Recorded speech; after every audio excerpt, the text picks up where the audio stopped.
sure everything's working.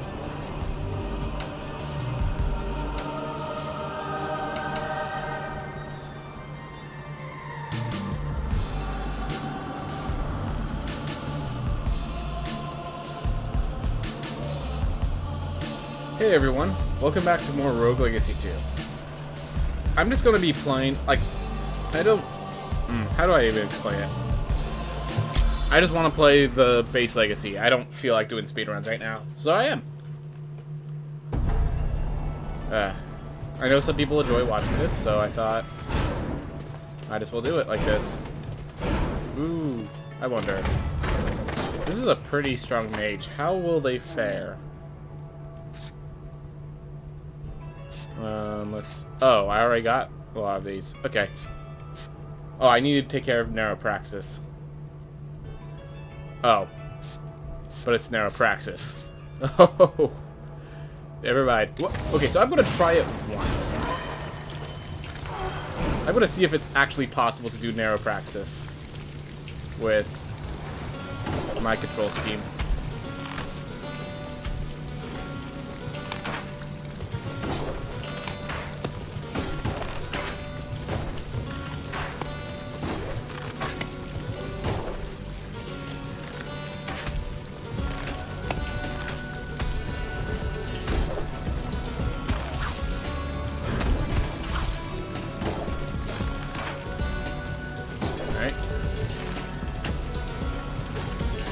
Yep, here is the first one that I don't think I can get.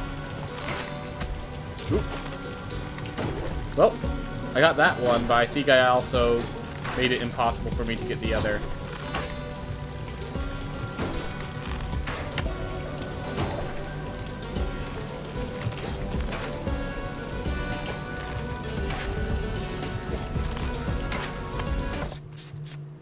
Yeah, I'm not gonna be gaining bronze even on this, so even if I could.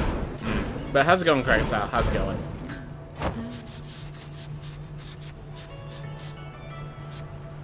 Whew. So yeah, I'm just playing because I don't know, I've been feeling weird recently, so I just didn't feel up to a speedrun right now. Maybe I'll switch over to Celeste or something so I can actually do speedruns again, but like, I'm just not feeling it right now, you know? So we're in New Game +1. We have a mech. Do we have any teleports? That's a good question. No. Alright. We'll work on that.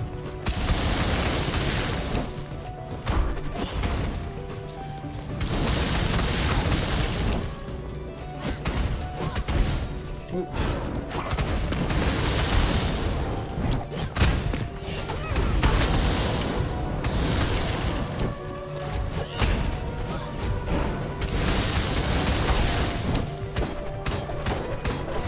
Just prepping for your D&D session tomorrow? Fair. That's good. That's a good thing to be doing. Hope it goes well, man. I'm sure you've been enjoying it. Oh, you'll get your spell changes after? Awesome. Yeah, because I need to... So I'm trying to do a theme where I am, like, where story-wise, like, explain, like, have some sort of story explanation as to why people are getting the upgrades they are with their class. And with that, I would like to know what spell changes you'd like to take, so that I can get a sense of, like, try to think of the story of how you would learn of those spells and stuff like that, you know? I don't need to kill these guys, I just want to. It's been a while since I've fully cleared an area, so... Ooh. Ooh.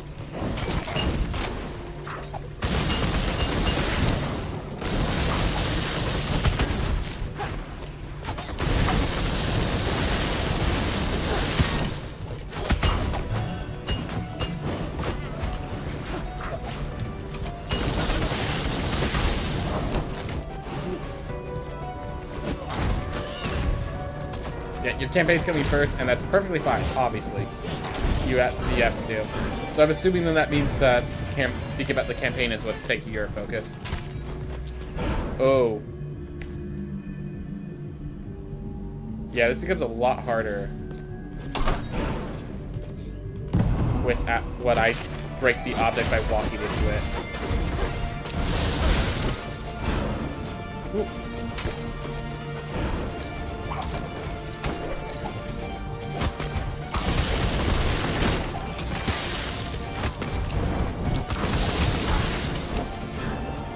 Dress up a characters for the tabletop simulator. Nice, nice. Oh, you have tabletop simulator. Ooh. How's that been going for D&D? I play tabletop for some board games, but I've never done it for Dungeons and Dragons.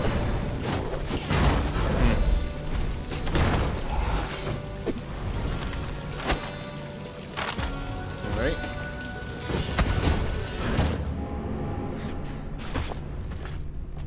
My mistake. All right, whatever. So let's see, cook, barbarian. Barbarian has skeleton key. That's actually a good theme. This could be fun, but yeah, I think this is what the plan is. All right.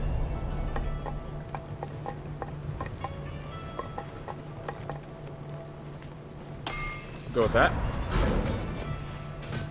One of my players told me how great it is, though I had it for a while. Yeah, I have Tabletop Simulator. But I just don't know like what the process of getting that all taken care of takes, you know. So probably get rid of that for something better. I need to get a sharpened rune. Yep. I don't have the money for it right now. I'll just equip Soul Steel until I need to pick it up later.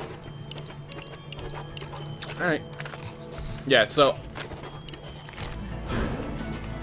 is it like so, do you think it's so much better than Roll20 that I should really like start doing the investment to learn the time? I just have to optimize my performance, sadly. Like, I believe it's good. It's the question of alright. Well, good luck to your meeting, man.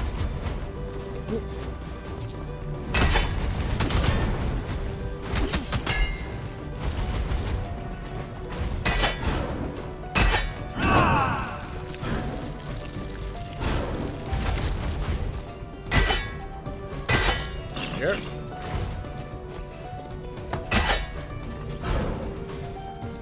Awesome. We get immediate heirloom if we want it.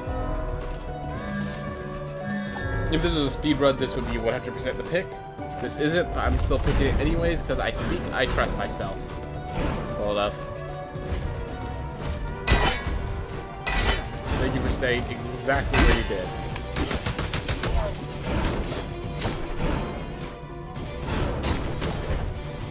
Oop, there's an enemy in there.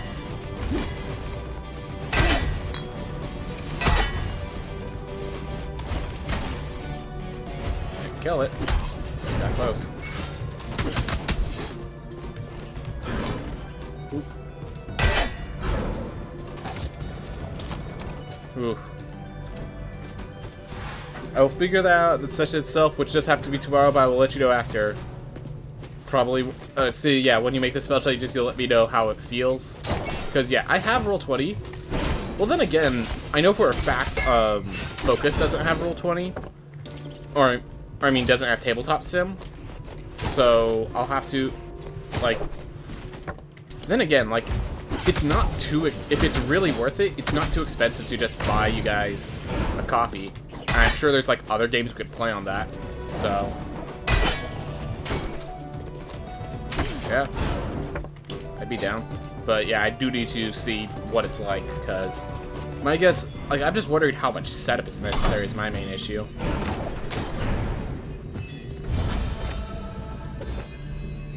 Great, and this is why I wanted to clear up Narrow Praxis, but there's no way I'd be able to get gold rank with my current setup. Oh well. We have 2, once it hits 9, so we lost 9 of our treasure chests to Narrow Praxis before this is over.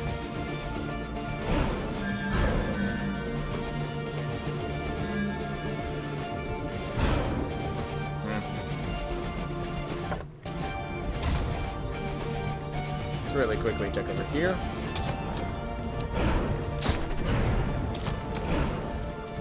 Ooh. Not interested, but thank you for the offer. Alright. Whew. We're doing fine.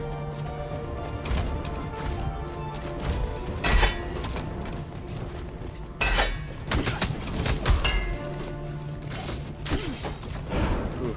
Because it's new game +1, I'm gaining enough gold from these chests to actually make it worthwhile.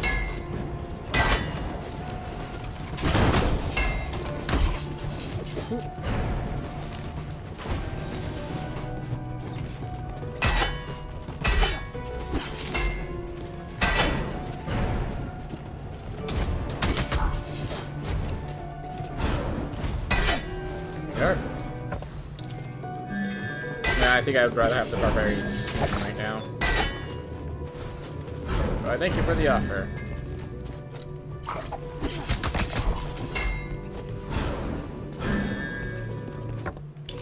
Alright, so just story there. For some reason I thought by a bit of RL2 that I just did. Which if it's like an apple, I kind of want to take advantage of that. Here. Yep. The double damage is bad enough. I mean, it's expected to add up, just... Ooh, boy, does it add up.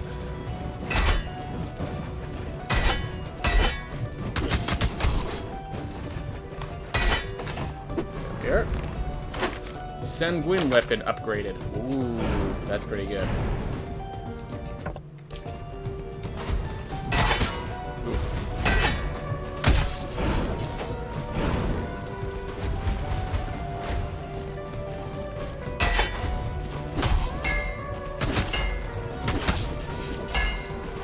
Go.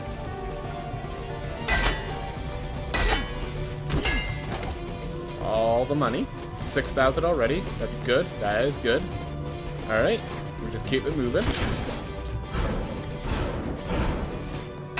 Alright. Huh.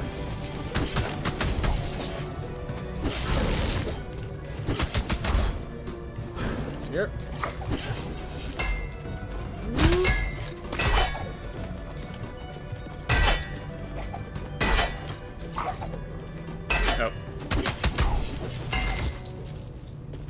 Go. Alright, so we're into the next area. We don't have full health, but we have close enough. And we have good money, which is worth its own. If we get to the halfway point, we could purchase the teleport, which is great.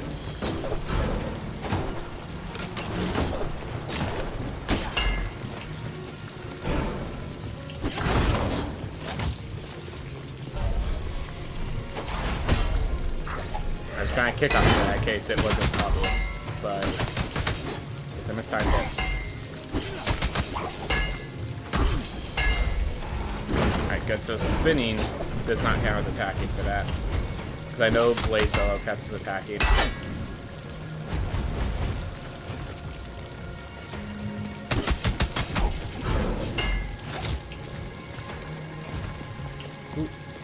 Alright.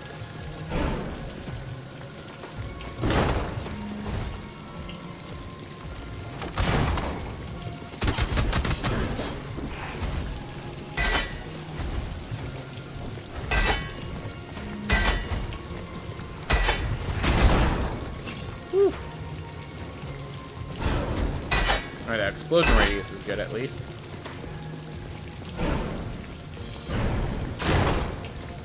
Right, there's where the chest is.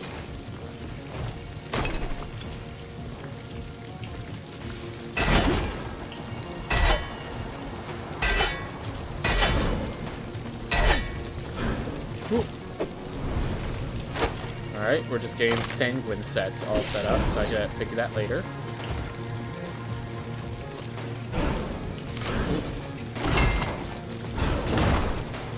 I think I just finished the story of this last time. So I have there. Yep. I notice there's no memories here, but then again, this boss wouldn't have memories. Because that's what it is. It's empathizing with the enemy, so...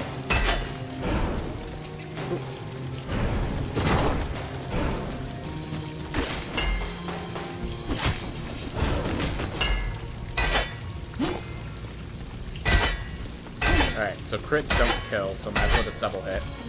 Always works, always nice. Whew. Keep moving. Just keep moving.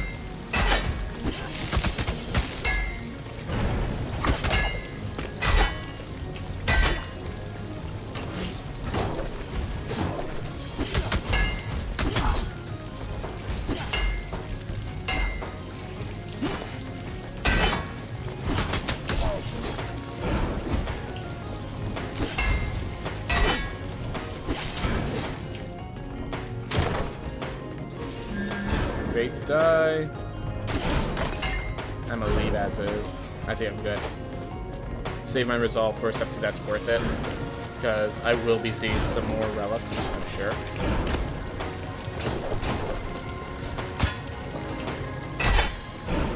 So I missed it. I'm like, okay, good, I missed.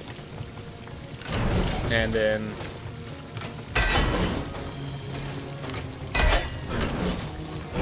let's not talk about it anymore. I'm good. I said my piece.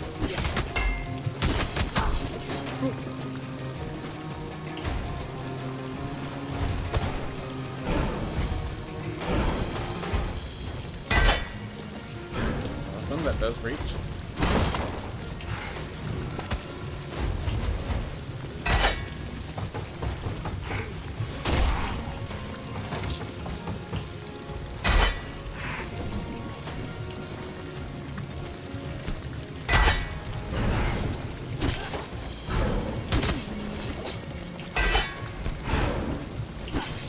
I knew if that projectile hit me, I'd be dead, so I just...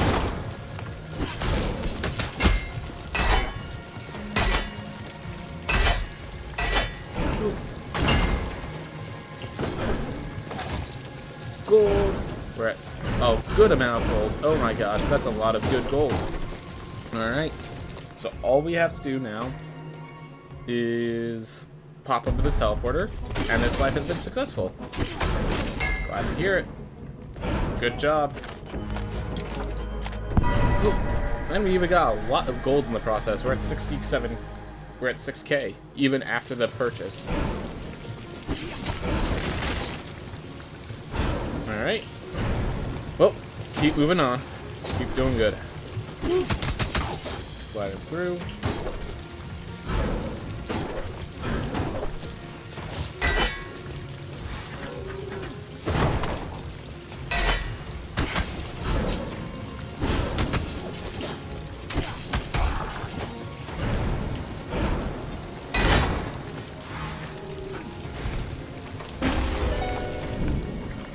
A silver chest, getting some good equipment in the process.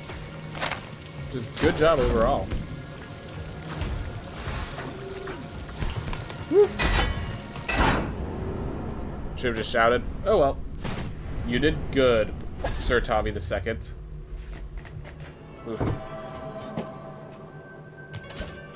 Alright. Charismatic Boxer. Combative Knight. Ooh. Or Osteogesis Gunslinger.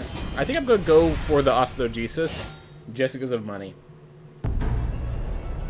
And when speaking of money, money.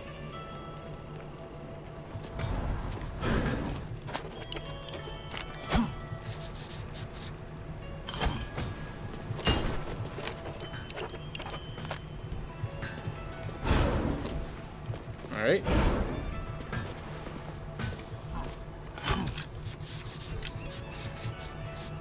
Whatever is to buy, it's not here. Maybe it's here.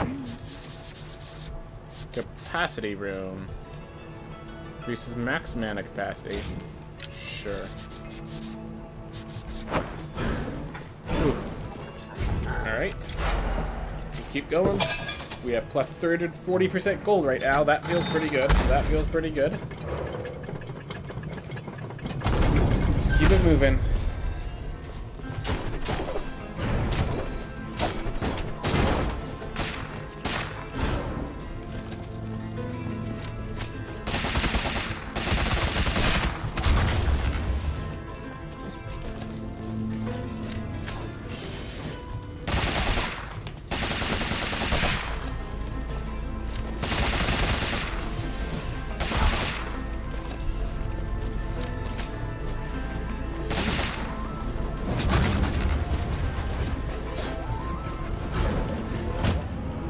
That was all my mistake. I just wanted to get to that chest, and I didn't even cast my spell or anything, and I'm playing a gunslinger. Like, that was... several problems, all mine.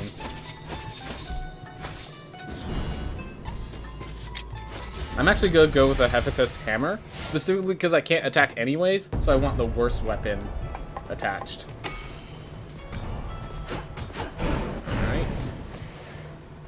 Continue the story.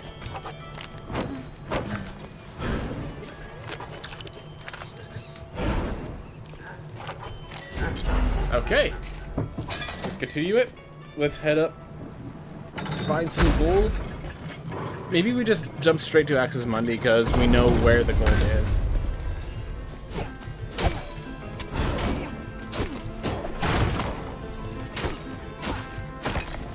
Oh, do I also have... I have Depraxia as well. Ah.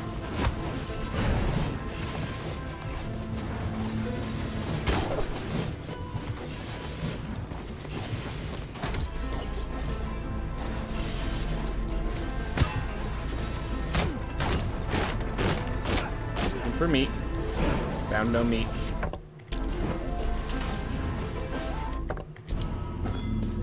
Can I destroy targets? Nope.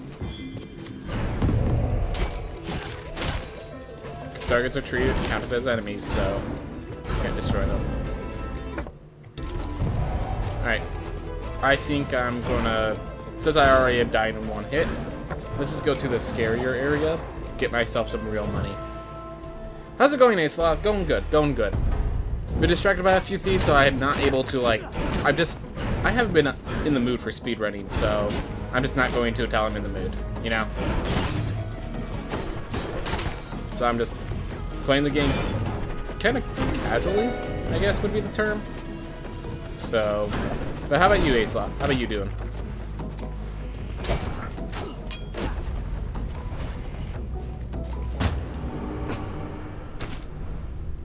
Well, okay. How's it going, Lambo Droid? Glad to see you as well. What do you think of Mage as a class? Mage as a class? I mean, I like it. I recognize the main issue is that whether you're an intelligence build or a strength build, the Mage has some issues. So, Mage as a class, like, it definitely has a place. I still stand by my theme that there needs to be, like, with the Fabled Weapons, the Mage's Fabled Weapon has to allow for a strength-based build of Mage. But other than that, I like Mage. I like Mage. Oof. I think if they always had a Fireball, I'd want to play it. The problem is too many random bad spell combinations. Yeah, the thing is, there are a lot of the spell combinations, if they're bad, it is, honestly, a lot of the time, it's not that the spells are bad, it's that you don't know how to play with those spells. I hate to say it that way, but that's what's happening a lot of times.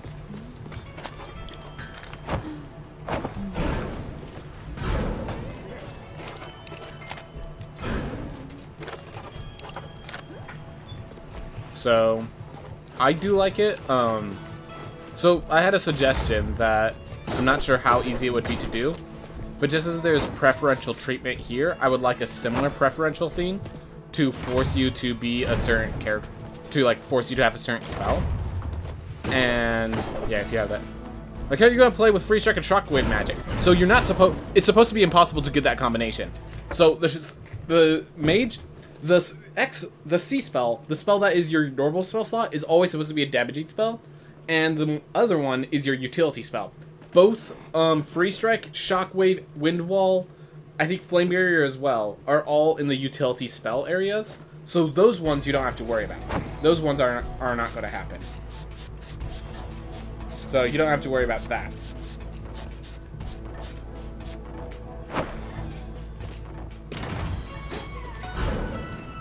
Oof. How many souls does it take to lock preferential treatment now? Too many.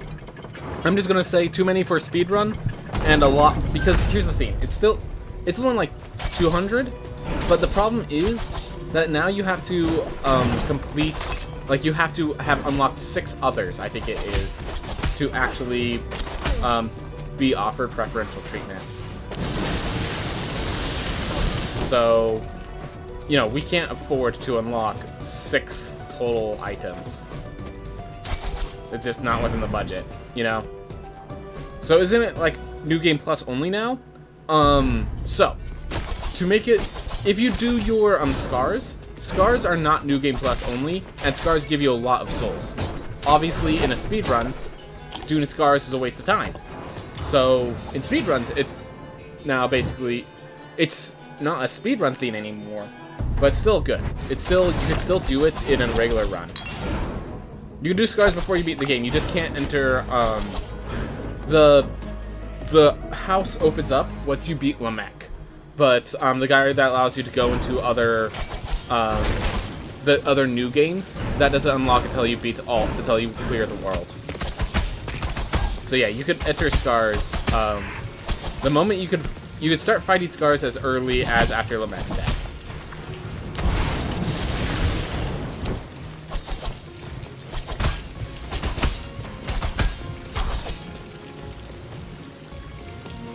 What's that white ball theme? Unfortunately, it's off screen, so I don't know what white ball theme you're talking about specifically.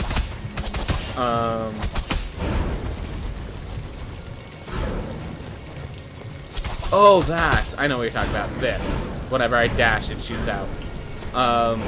My heirloom. Yeah, Vanguard Banner. The way they changed Vanguard Banner is instead of dealing more damage after you dash, it just shoots out this thing and destroys projectiles. So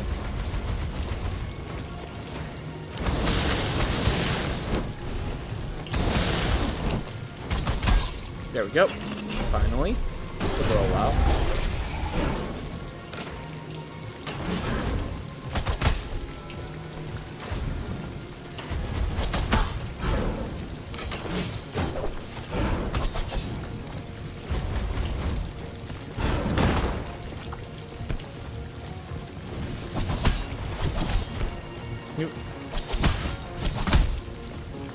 Nope.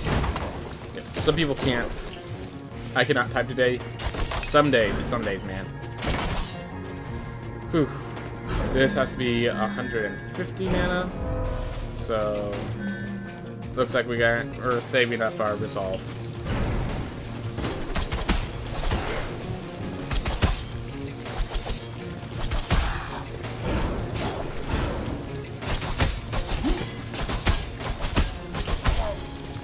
Really need the healing.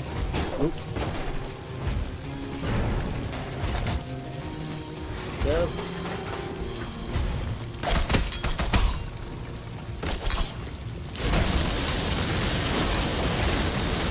Two potions. Die as well. Oop.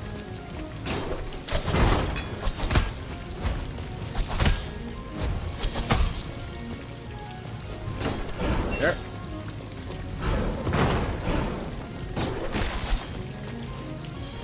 So that video I made on the decks for the game, on like the future of dexterity in this game, it seemed to be really well received by the people in the Discord.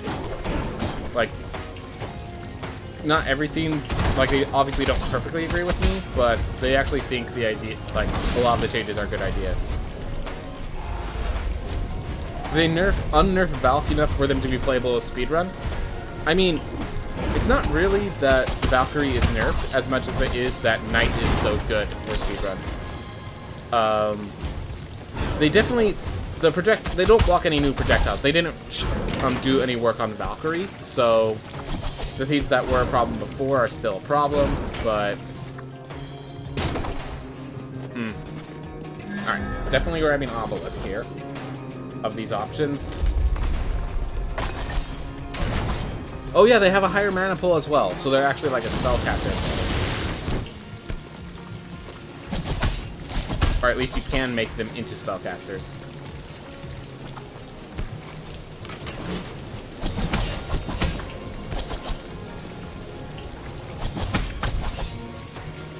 There. Ooh.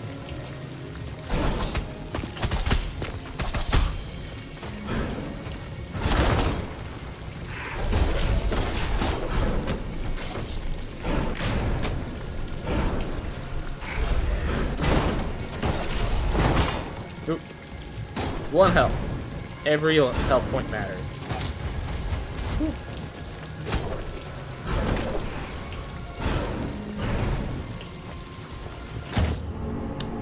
not pick that up. And stuff.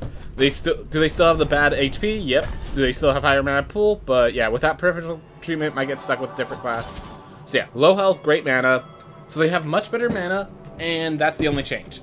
The deflect needs to destroy all medium projectiles, I think, to make this character viable.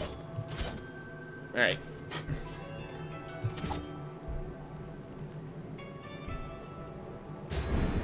Just wish some classes were more optional to unlock. Oh yeah, because... yeah, I would love to not have to unlock Ranger class, but like, oh well. It's exploring the world, it's showing how distinct this game can be compared to its predecessor. Like, I'm okay with it. But, yeah. There's just this hole here. There's a hole, there's a hole, there's a hole.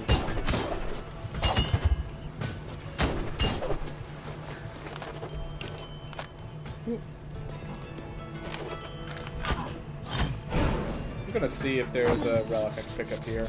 That's worth a while.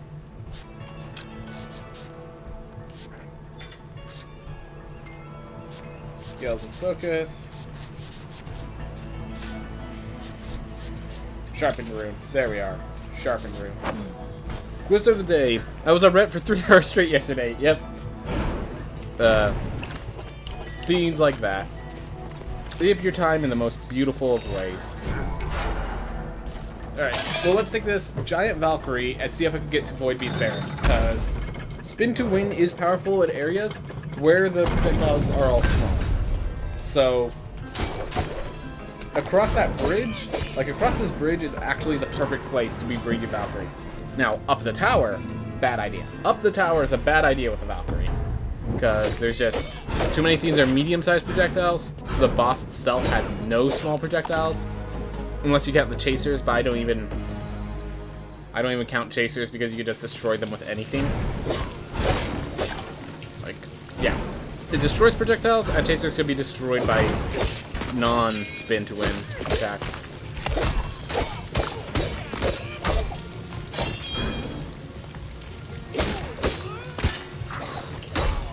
Rolled all the way across. Unfortunate for me.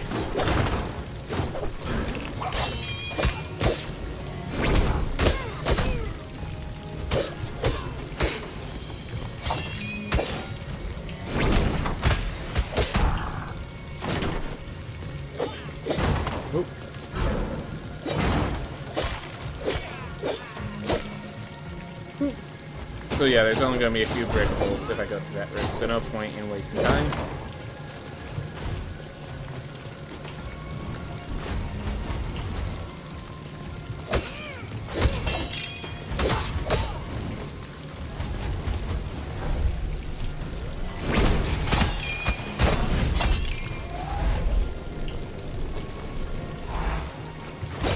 Just making sure that was the only enemy before I go down here to get safe.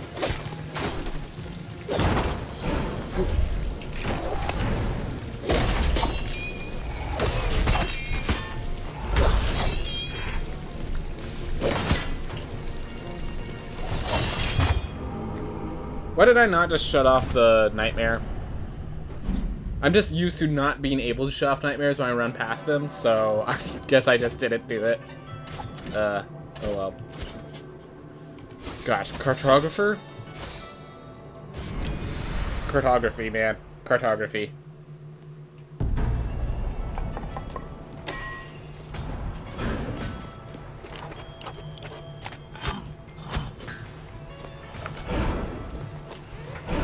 Oh, that was pizza on her head. I was wondering what that picture was.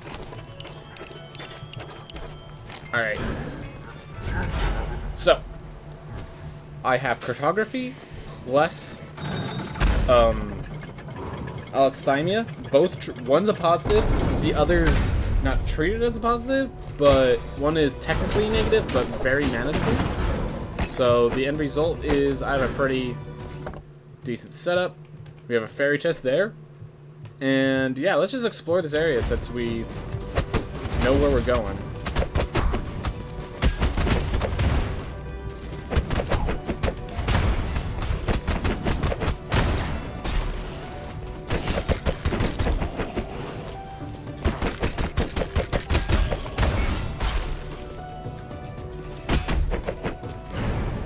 this chest real fast. Okay, hold up. I need to check this. Alright. So you can get back with that. Yep.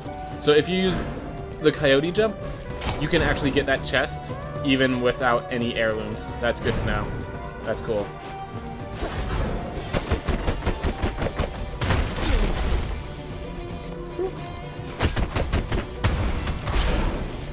Yep. Man. The kick. Hey, Mindful Lion, how's it going? I'm just chilling today. I'm not doing speedruns. I want to relax. So, I'm relaxing.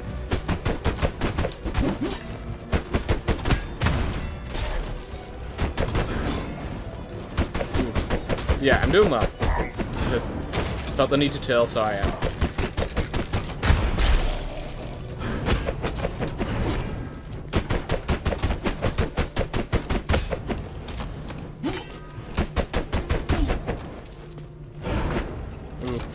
What does Coyote Jump mean? So if you've ever seen Wile E. Coyote from Roadrunner stories, it's actually from the term of Wile E. Coyote. You know how he runs off cliffs and then he like still acts as if he's on the ground? So that's what Coyote Jump is. So you'll see me. It's when I run off the edge of the ground and then still jump as if I was on the ground. So like there. So I obviously, you can see by the little particle effects, I'm jumping after I fall off, but I still keep my double jump because it treats it as if I was on the ground. That's a coyote jump. It's a gaming term because obviously pressing jump right as you fall off feels bad, and so they give a little leeway so you can fall off a little bit before jumping, and it feels good for people that aren't very precise. Ooh. Doing okay. Haven't done anything today after killing Irad. Yep. Well, I mean, it was an accomplishment in itself, Mindful. I understand. Was making sure it wasn't a beta ability or something. Yep. No. Coyote Jump's been around since I first got. It's around in a lot of games actually. So that's something worth noting, that a lot of games you play probably have Coyote Jump and you just never realized it. All right. Here. I got my fairy chest. There's a treasure chest to my right.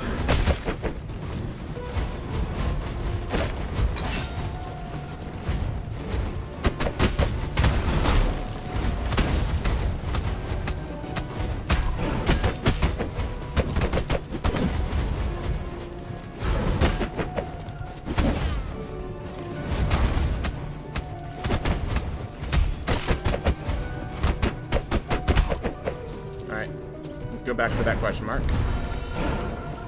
And then we'll see if there's something worth getting around here. Oop. I know. Let's just go to the Stygian study after this. We have enough money for it. Fates die. Not really interested. Drop those scissors. I think I am interested in, though. Ooh. Alright. So let's do this first. Okay, so I think in the beta, this only throws mini bosses, because I've only seen mini bosses. I've faced quite a lot of these.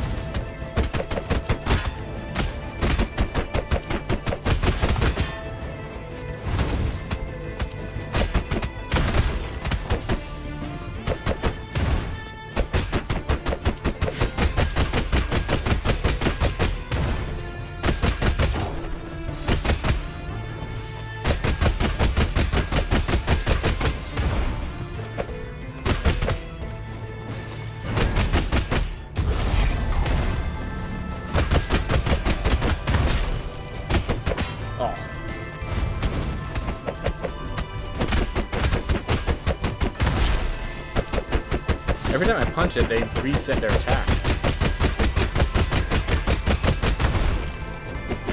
Ooh. Just don't get hit.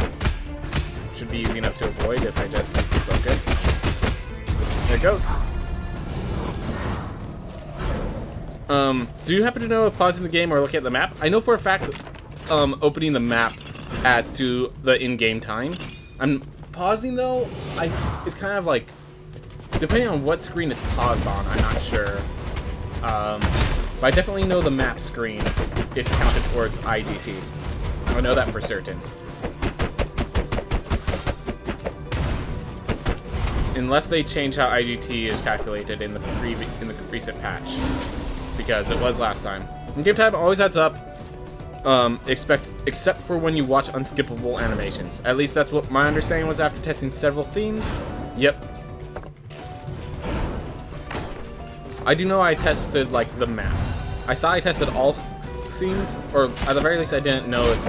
I didn't bother to check if other pause screens are affected the way that that one is. So, all right. That screen is the same screen as the menu screen, except oh yeah, main menu doesn't count to your in-game time because you're not in a game yet, because you haven't chosen a file yet.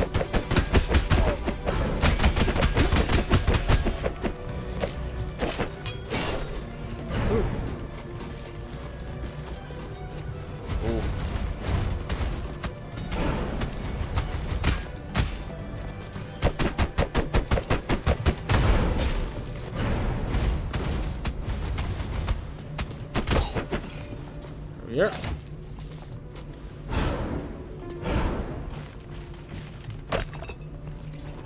I had to run with a good time, but I paused to take my dog outside.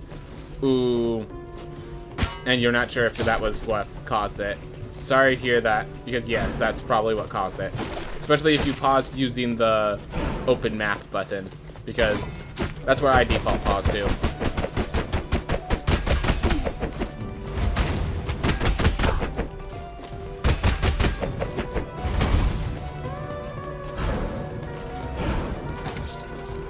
Just pause using start key.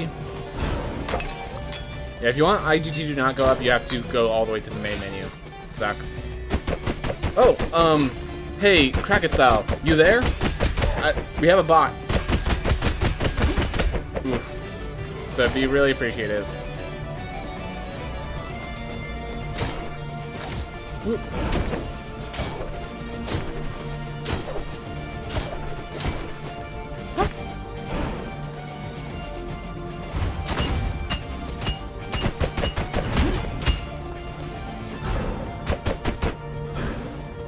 Unfortunately, Labrador's words of magic are not as strong as we thought they were, so we have to use the sword. I become famous by destroying the bots. Anything that's good with combo is good with Circuit Steiner, so I appreciate it.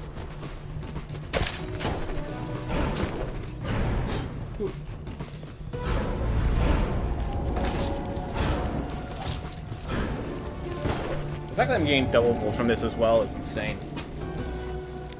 Thanks for pointing that out. Still setting up encounter though. Alright. Oof. Oh yeah, that's one of the changes. The KO bar is now a buff instead of a debuff on enemies. So it works the same way, except instead of applying KO to one enemy and building it up, if you kill one enemy with KO still active, you then can, use that KO damage on the next enemy, so.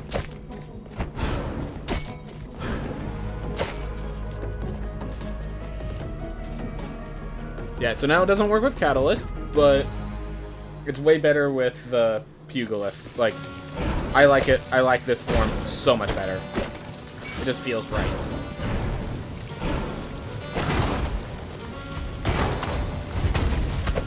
I just realized I died in here, so I actually had the damage boost and I didn't even realize it.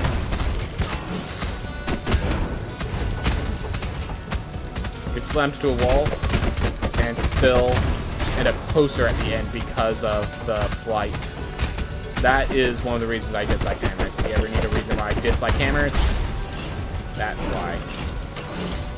And no, I didn't need a reason to dislike hammers to dislike them. But I just thought I'd make that clear, in case anyone ever questions. It was probably never intended to work with Catalyst. Yep.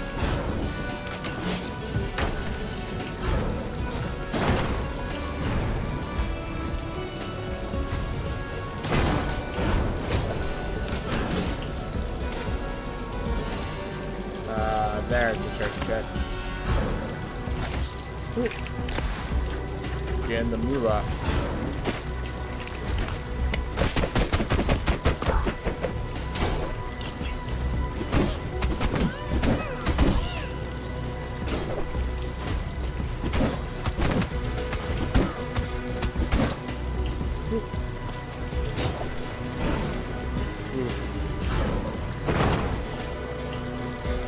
Alright.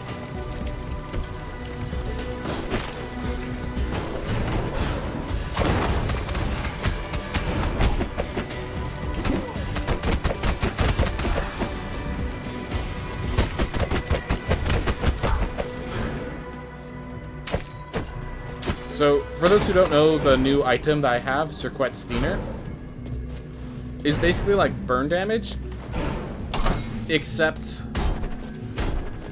I don't, it scales, so I could have up to 10 burns on it once. And so each one deals less damage, but they scale to be worth more. So, that's what that effect is, if anyone was curious.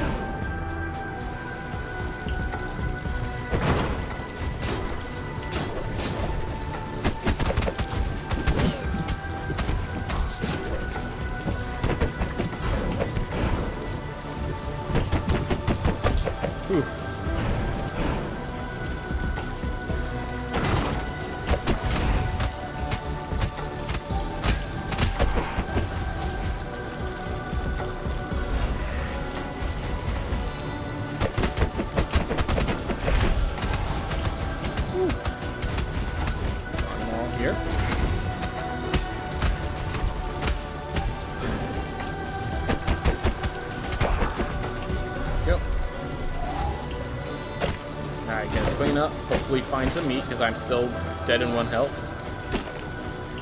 Was that teleporter there before? Are you talking about the one that I went way down there? This is a new, some of these, rooms here are actually new, like they added them in the patch, because, in the beta patch to make it more versatile. So, this is, yeah, so that was added in Pizza Monday. In the Pizza Monday updates, that thing exists, but it's not even like a room that shows up before Pizza Monday. So, I guess you would have those rooms, and yes, that teleporter should be there. At least that's my understanding. I know I didn't play Pizza Monday for the longest time, but I don't think that room is new.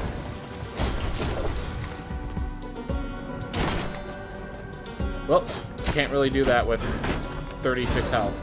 With one-shot wonder here.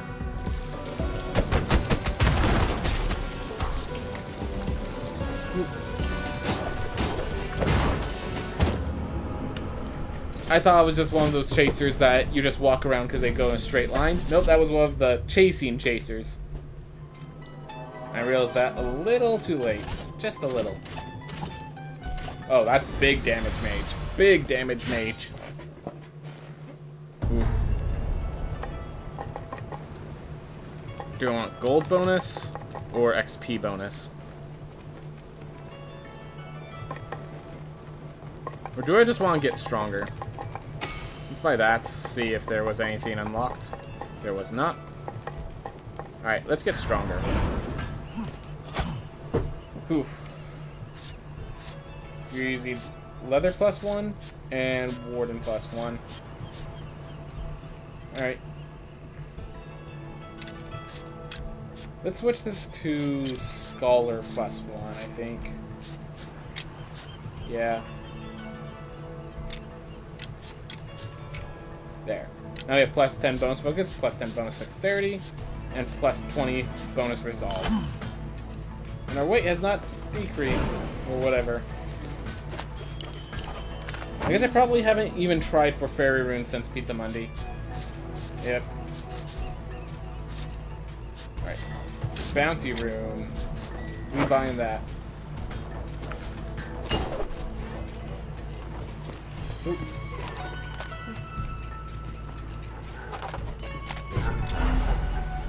Alright. Whew.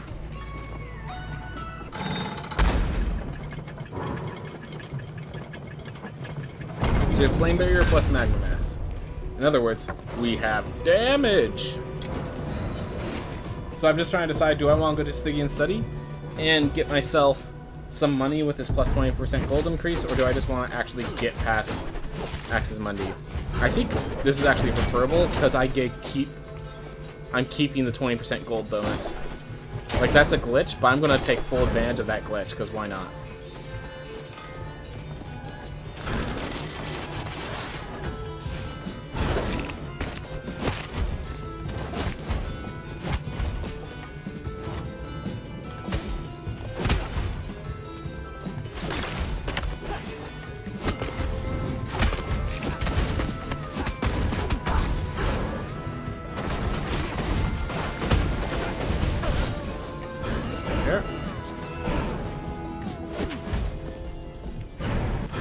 Don't mind me just modifying enemy HP to change challenge rating. Yep. Yeah, I just make it as strong as I feel it needs to be. I don't really use challenge rating too often, and like it just ends up working out. If I make them too strong, people... Actually, I find that I make it too strong intentionally, and people will overcome it. So... Also, I guess I also make characters stronger. Like, challenge rating not only assumes the level, for the level base, but also assumes that I'm not giving you guys a free feat. Like, a free feat is pretty strong of a benefit, and makes challenge rating go even further out of whack.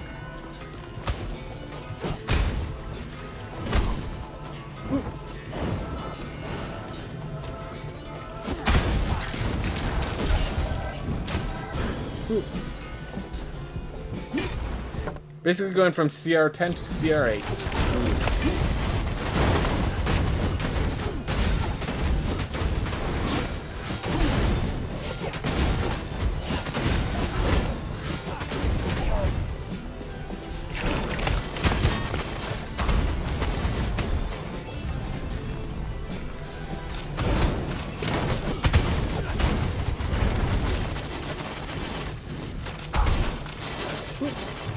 Got him.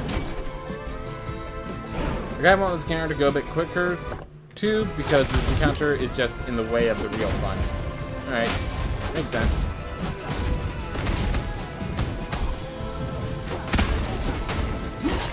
Oh no.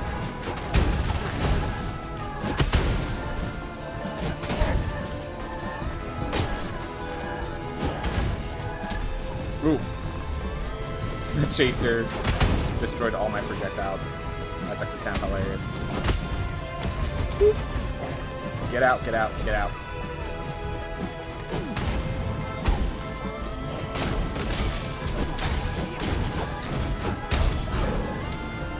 Ooh.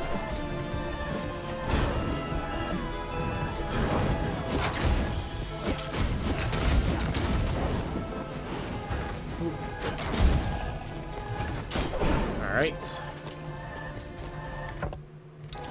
It's always comforting whenever the game has to pause and load in the room properly.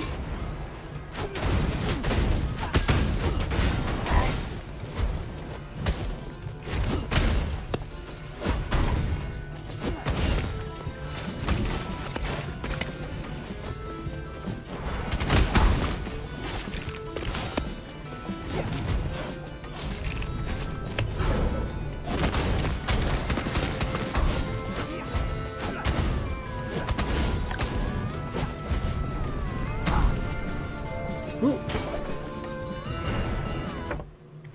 Ooh. Ooh. All right. Let's start a fight.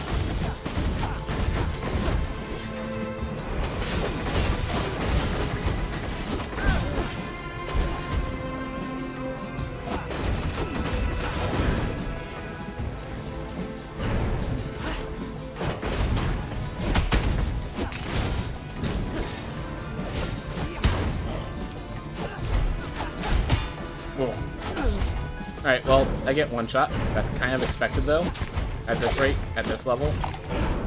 this economy. Ooh, that was not a fun start.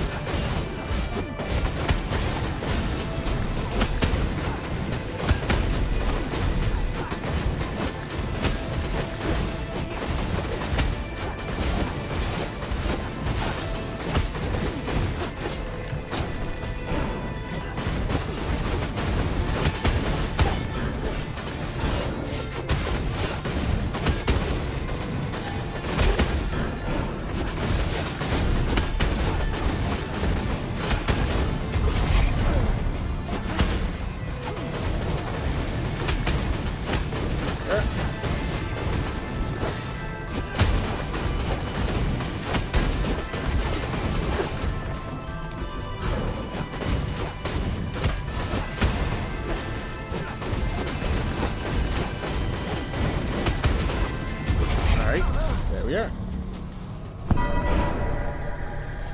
Isn't game one-shot part of the game? Yep. Basically. I should really try and clip all your boss fights of level 1 new game plus X. Fair enough. That makes sense. That's something. Alright. I think I did my part.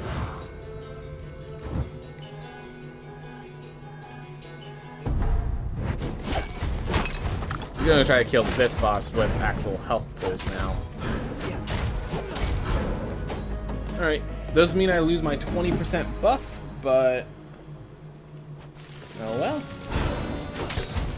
That's his life. Alright.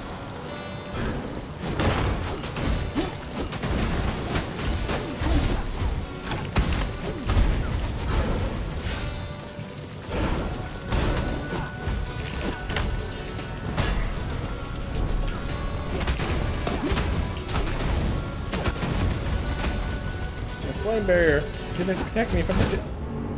I swear that thing got hit by my shot. I swear that thing got hit by my shot. Alright,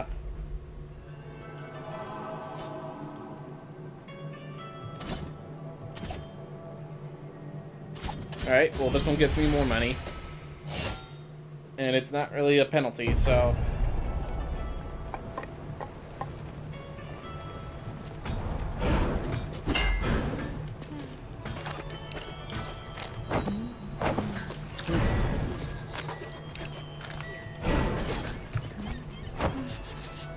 So we got the bounty room. You know what? No, we don't need a sharpen rune, we don't need a shearing rune, we don't need a might rune. What we need is bounty. Best quicker picker upper. There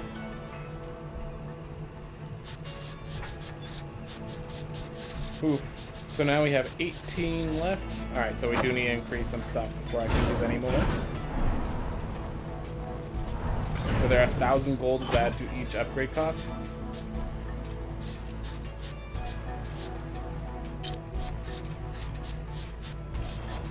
Yeah, if I can get the Sanguine vial upgraded, that'd be great. I have access to Crescent Chest? I should or Crescent Cape? I gotta consider that. Ooh, Gilded Helm. Alright.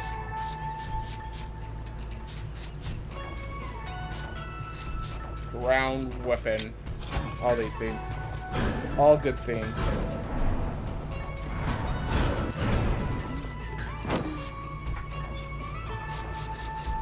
Yeah, I'm not gonna equip any of these, but I am gonna... Oh, well, I guess I'm done buying things. Just get them purchased so I don't have to worry about that. Yeah, I definitely don't need to get any fairy chest upgrades. I want to keep getting armor before I start going increase the level of the armor.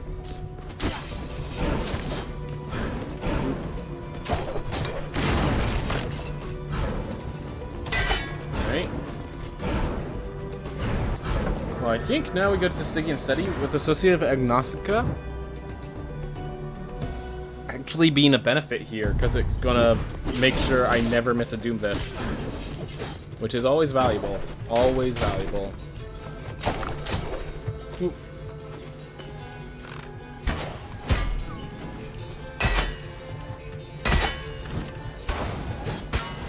Well, this is going great. And the Doomvis is not blackened out. Never mind.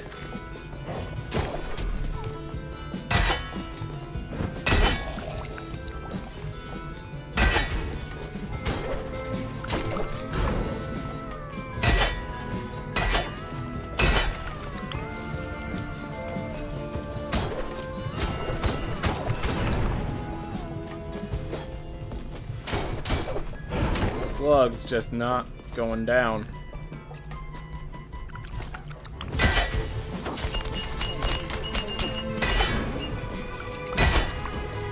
Here. Ooh. Hard enough, I see. Surely that's a bug. Wonder if it's the same for mimics. No, I could see that not being a bug. Like that could have I could see that actually being intentional. At least to an extent.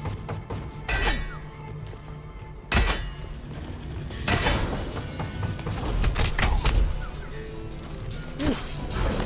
Nice spell. Good spell.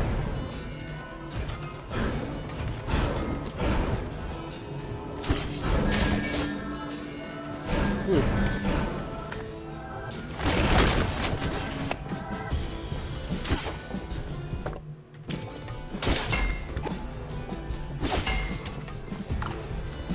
Alright, well, nearly back at full health, so that's good.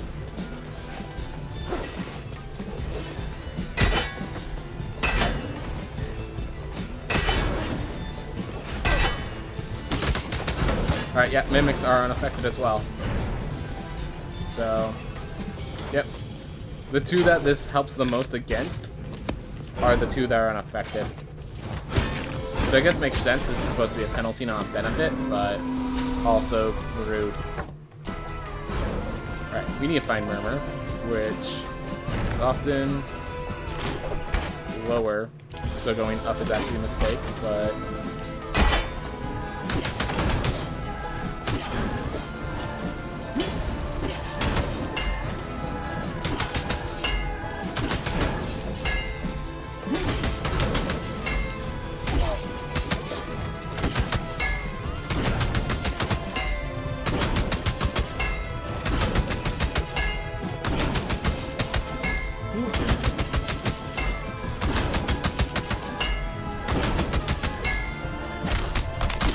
Add my spell to the mix. There we go. Just so, I think, yeah, tier 3 enemies have too much health. Like, it's... Like, I get increasing the health of tier 3 enemies, but, like, that's just overboard. That's just excessive.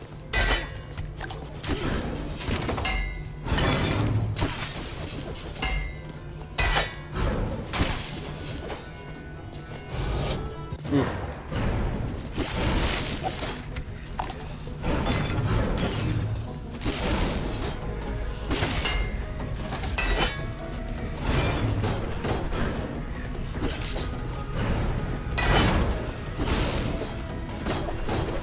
Here. Alright, let's see if I can, how many of those things I'll beat out. Woo! Got a little lucky on my landing, not gonna deny that.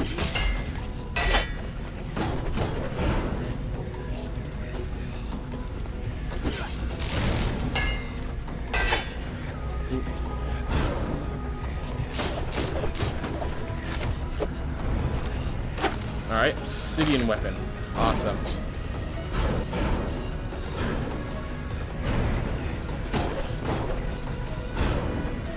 Ooh.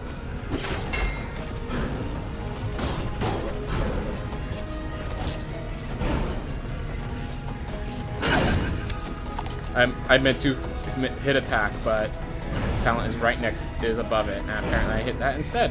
Oh well. Not actually too severe of a problem.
Took me a little while there, but we did it.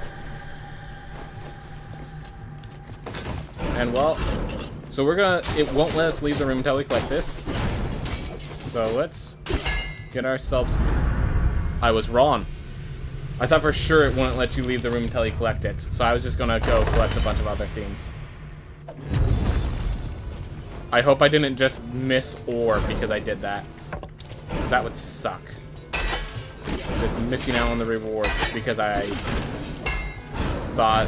just thought I was certainly going to get the reward. I already read this. Why am I going back here? Because I thought there were going to be some objects here, and there weren't.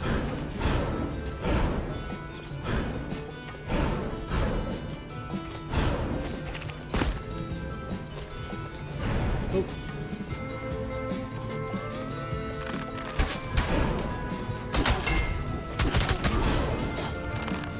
Darn it.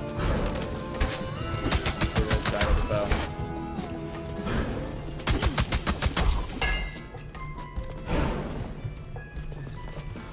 It's kind of funny because of the quality design, being able to allow you to easily distinguish enemies from a silhouette. The penalty is actually not that severe. Like, the better your design, the better your creature design, the less of a penalty that is, which is actually kind of funny. It's like, it's a compliment that that trait isn't a penalty. Failed means a 10.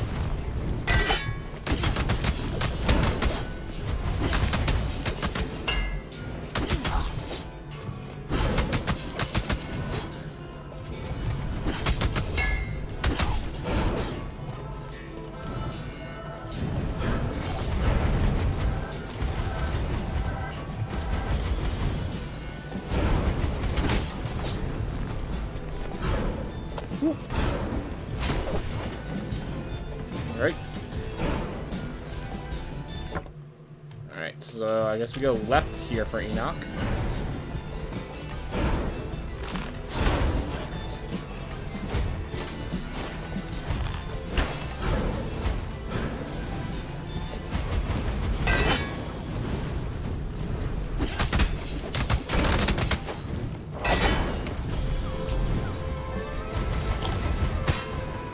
Should have just shouted.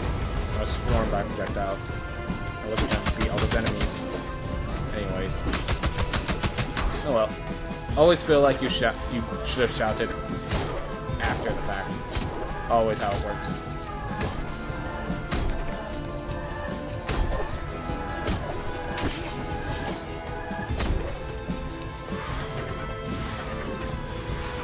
Go. Ooh. There we are.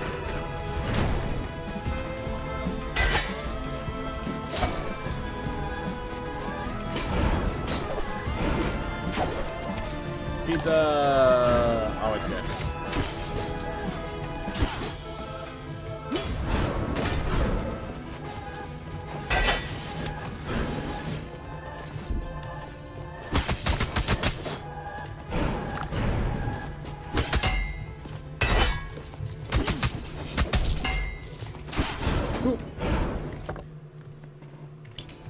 I kind of hate the design that you have to get hit to reset shout. Yeah, so there was idea to hit multiple times to get aim shout, but just like what happens is shout is such a powerful ability that just doesn't work out. So they have tried it with other designs for shout. And it's just like shout's too strong is basically the issue.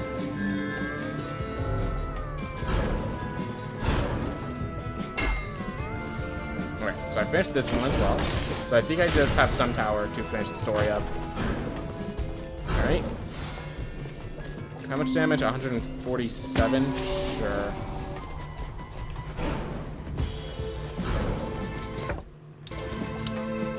Nah.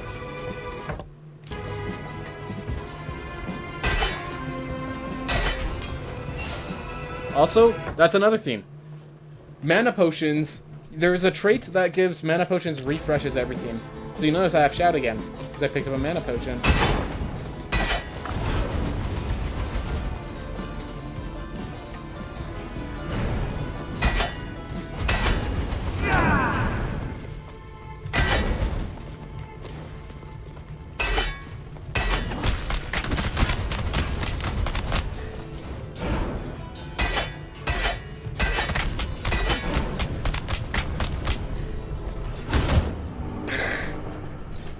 Yep.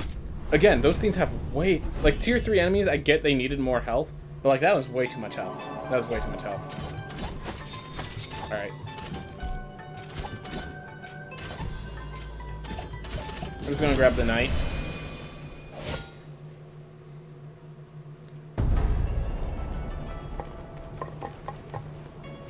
Always invest my money into making more money whenever I can. Alright. There we go.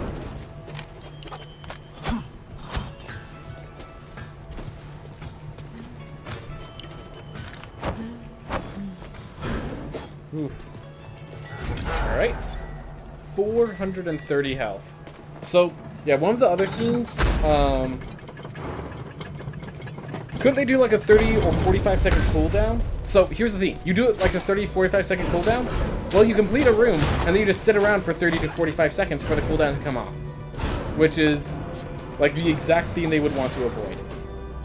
So, while they... So, if they do, like, a huge cooldown, a cooldown that big, what that means is you just get one per room, and people will... And that just disincentivizes leaving the room for any extended period of time. Yeah, I didn't think of that. I guess it's opposite problem for bosses. Yep. Not gonna say that. I'm not gonna say that it's like good design that you get hits to re-heal your traits. I am gonna say like if that was on anyone with less health than the barbarian, it would definitely suck. And yeah, it's not the easiest design to justify, but I think it's fine. I think it's like. The problem is it's so strong that if they don't do that, it just overwhelms. Oop.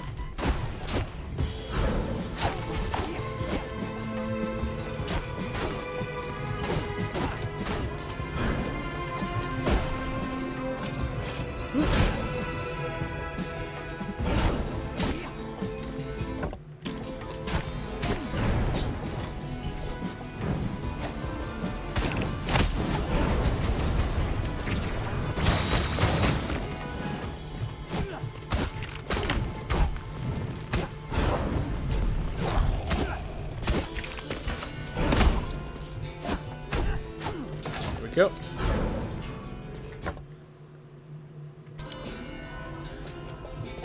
Wouldn't like 10 ground attacks be really hard to get to reset? Yes, and in a bad way, because like so I will state that just attacking is a way they could have reset it, but then it ends up feeling too much like like Valkyrie. Like there's a lot of other classes that attack resets make sense. Because like that's their theme. But Barbarian's theme is that it's a tanky boy, and their talent specifically gives them more survivability. Therefore, that's why they made that decision. Mistimed it. So you have to wait for that to explode, and then you just charge through before the next one comes in. But I timed it so that I pulled off the shield, I pulled off the wall just as they were about to hit it, instead of just after they hit it. So that was me making a mistake.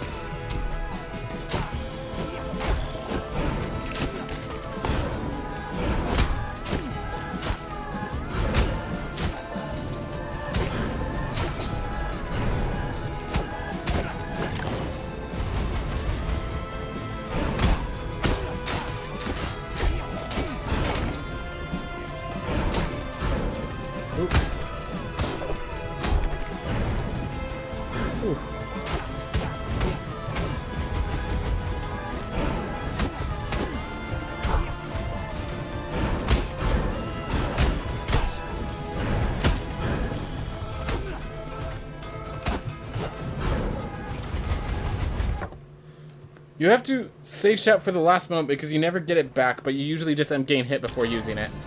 Yep, and that's kind of the balancing factor that you have. Like, it is one of the strongest abilities, but because of it, everyone wants to save it until it's, like, not worthwhile to save it anymore.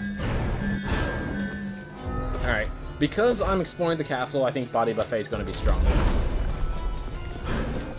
It's like, yeah, that's what most people do. Most people do not use use the talents when they need it, which really that's the mistake of the players doing that, not of. Then it's like, I recognize the issue. I recognize exactly, like, that is the problem that many people have addressed. And it's why I'm not, like, saying that the way they did it is the best way to do it. I'm saying that, like, there's no other class that could do it. It's its own unique theme. Like,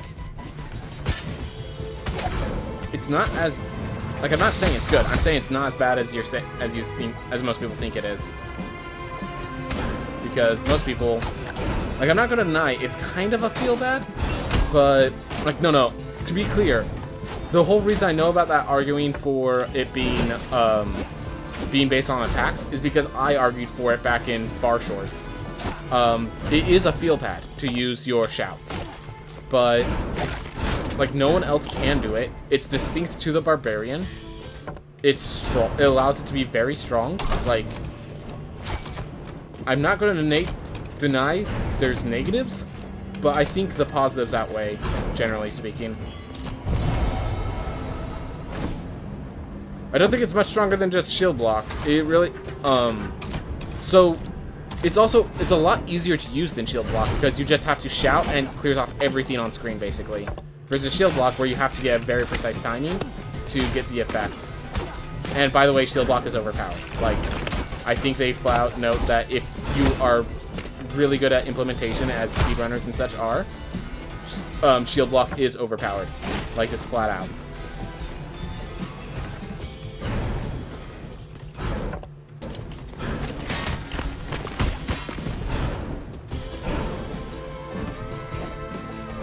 Ooh, everything deals so much damage.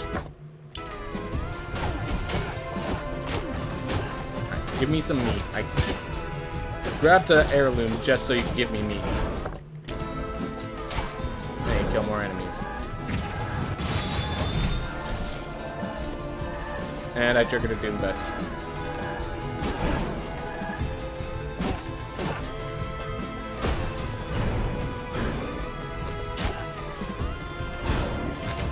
Alright. Ooh. Crescent Cape one, that's good. Crescent Cape is like one of the best of the Crescent set. Well, we have great paths to kill ourselves in if we want to.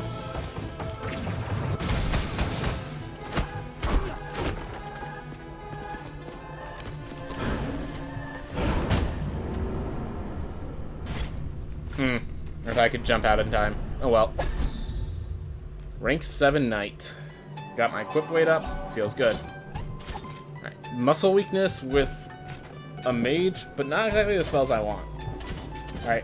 We're gonna go with the duelist here. I don't know, I think the cooldown situation makes it the worst ability. With a knight?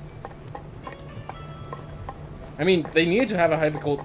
Again, if you're not good with it, yeah, it's not very good.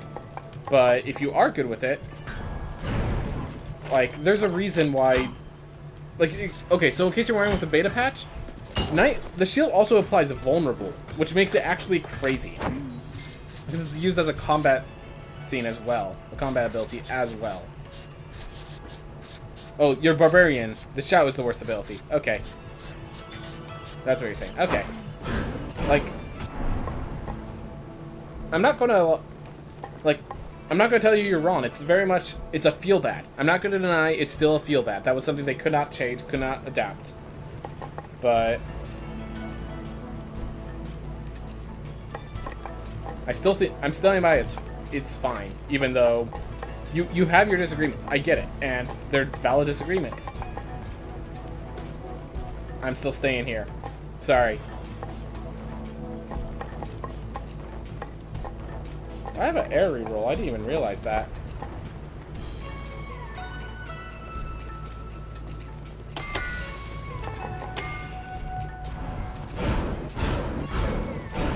Ooh.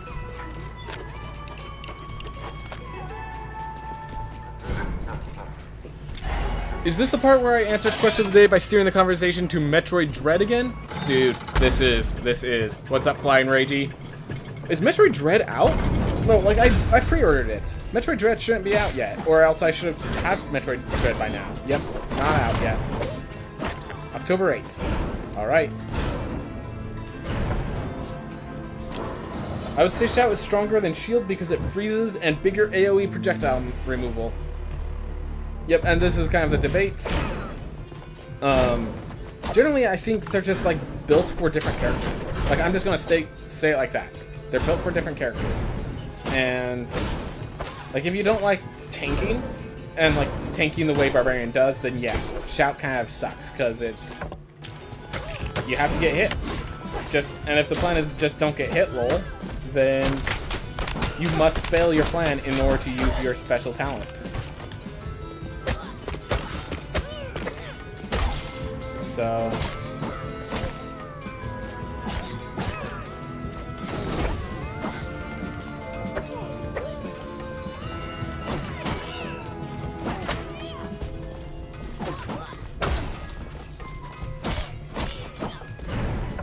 Oof.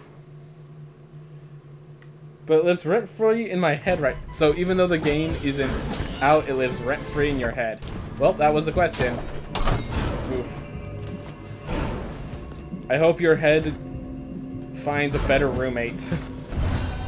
Then again, that's not a bad roommate to have. So for me, it's been this. So Evo just finished up like the Guilty Gear Strive element of its tournament, I'm pretty sure. And I don't even play Guilty Gear Strive. I have never played it, but I've been so interested in the idea. It's definitely a lot more approachable than other fighting games that I've seen. And it's making it easy for me to actually like pick up and watch. And like I can see someone who doesn't play fighting games picking up and watching it themselves, which always feels good. And so, like, recently I just, like, what was it? Yesterday I just watched a video, which is, all the cutscenes pulled, in the game compiled together to basically make a movie. Which, just to be clear, that is 4.5 hours worth of cutscenes that I watched yesterday for a game that I don't even own.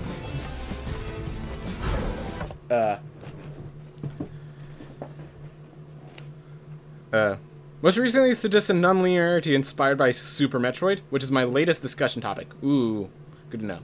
Some people still like Barb, I just personally never want to play them. I don't even mind Valk if they get the mana buff still. Yeah. Strive is a very new game. Yeah, it's the newest one of the Guilty Gear series, so yeah. I think they just released their first DLC character recently.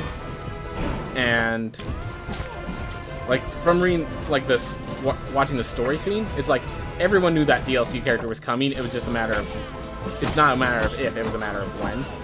Like, they're literally in the story. Their character.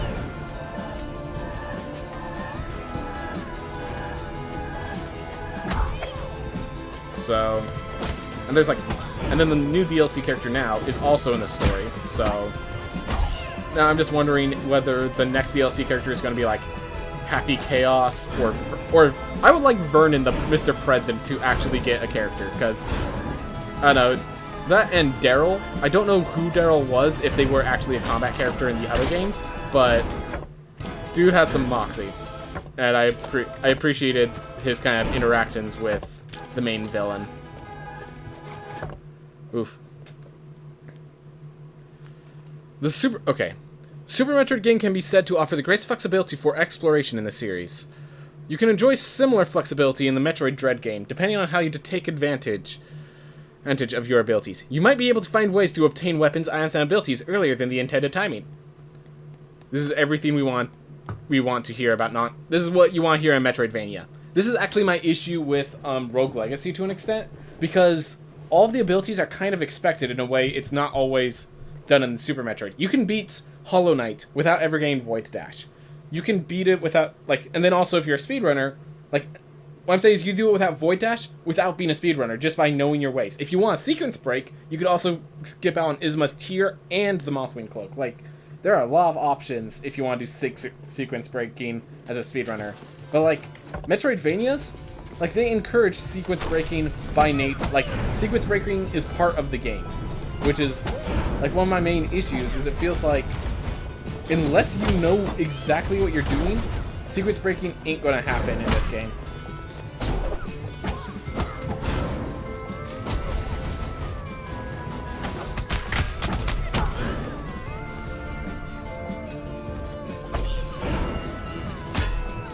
I knew I was facing an elite, I just didn't know which one or how dangerous. I'm not interested in fighting my life, sacrificing my life to kill that elite. Not interested.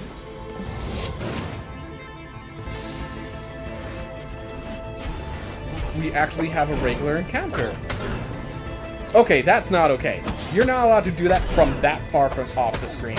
That I don't like that hammer move from that distance. That distance is not okay for me. That distance is not okay for me. I'm okay when they're nearby and then they're targeting me instead of themselves, but when they're across the screen, that's not okay. Oof. I checked out the previous Guilty Gear a bit, but I didn't like any of the characters. If they bring back Baiken, I might buy the game. Have you seen Nagabayuki? Nagabayuki seem like the coolest to me. He's a samurai, a samurai vampire. So like, there's a whole theme of you trying to balance between using your samurai techniques and your vampire techniques, because your vampire techniques can cause like a bloodlust that could end up getting you killed and like force you on the aggressive. So I kind of like the balance that they have for Nagabayuki. As I said, I haven't played any of the games. I'm sure Baiken is more than just a samurai, but I mean, Baiken is in the ending credits, but also a lot of characters are in the ending credits. But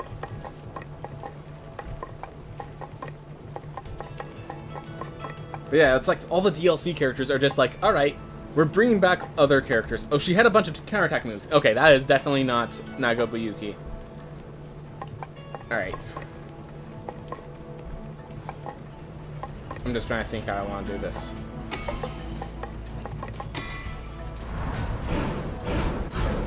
Oof. Alright, I remember in Cadence of Hyrule, Impa and Arya were in the credits for VAing, despite the former having no voice and the latter not being in the game at all. Guess who was that as a DLC character? Yep.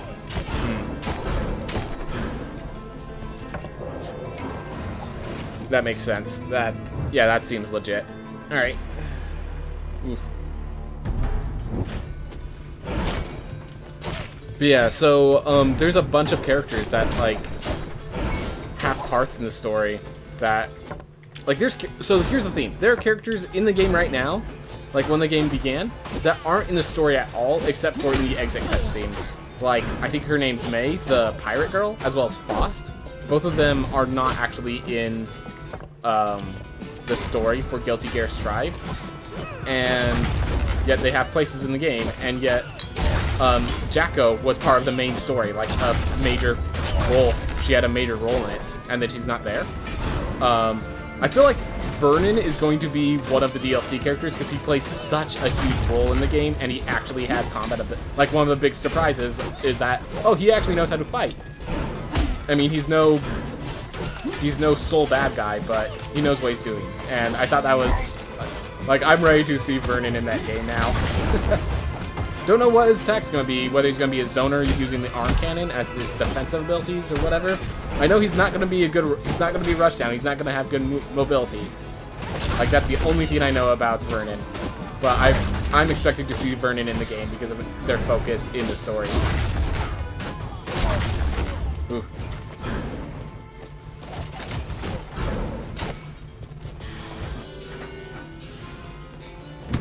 Alright, this one's already completed, so might as well just leave.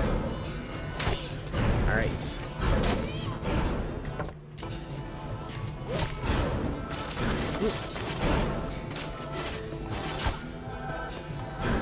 Yeah, it's kind of weird that, like, with those fighting games, it's like, I think it's a good idea to, like, make sure you polish down, the characters that need the polish, but,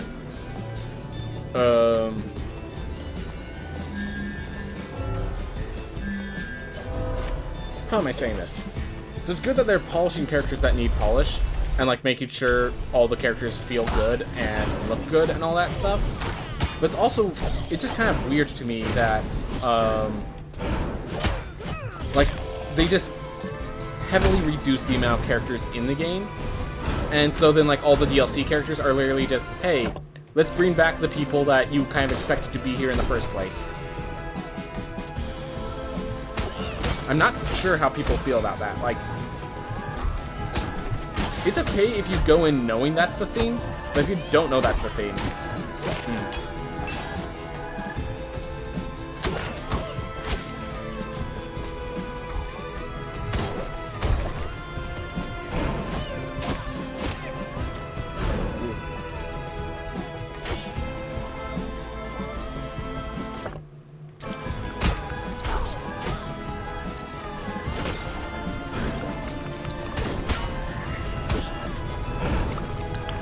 I didn't know if both of those were chests.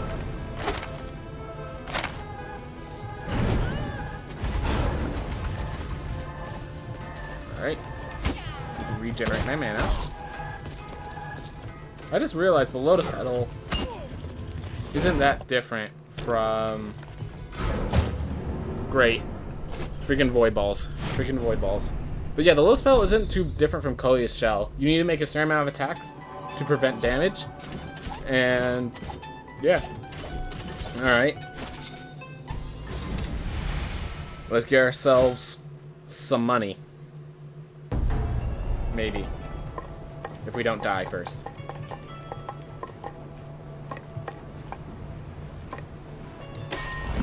I'm surprised I don't have that one.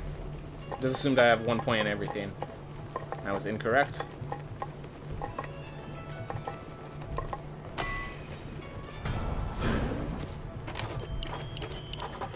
Yep. And this is what you talk to them, because they give you soul stones, in case people don't know. Apparently Riot is making a League of Legends fighting game, but it's all secret stuff. Oh, I remember hearing about that, and like, I think they showed a few of the stuff, and it's like, I remember it's designed so that it actually, it's a lot more approachable. Like the, how do I explain it? The enemies, or the gameplay is not so like overcomplicated to the point where it's to a point where I can understand what's going on. And I recognize a lot of fighting games are like, oh, that sucks, but like it was a huge thing because I remember they like did some demos. Like the people who created it created a different game, and then Riot saw them and were like, okay, we want you to work on our game. And like their game, it like, I remember they said that the combat felt really good despite having just very simple options. Rising Thunder, there it is. Rising Thunder was the game I'm thinking of. I didn't know what it was called, but didn't have any motion commands. That was it. So yeah, it like kept it simple, but like they were able to have some deep complexity despite that.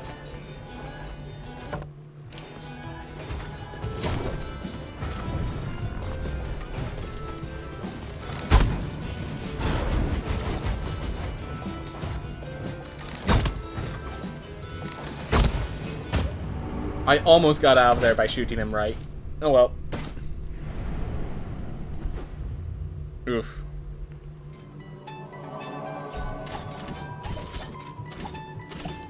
Alright. Veganism.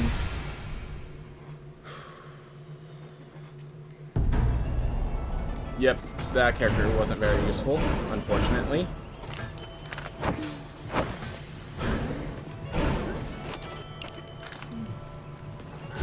Alright.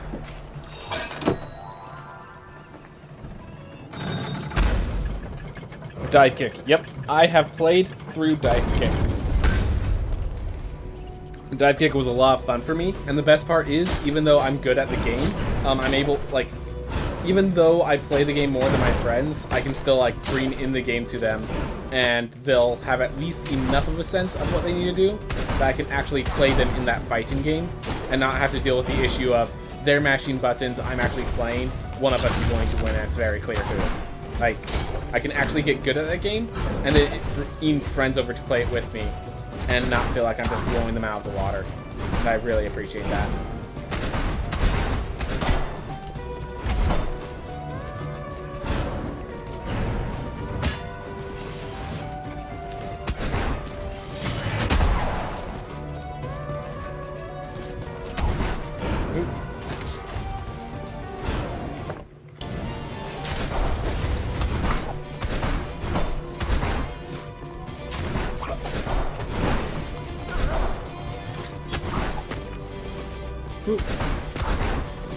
Did you play Sausage Legend? No, I have not. Never even heard of Sausage Legend. Was that like one of their previous games?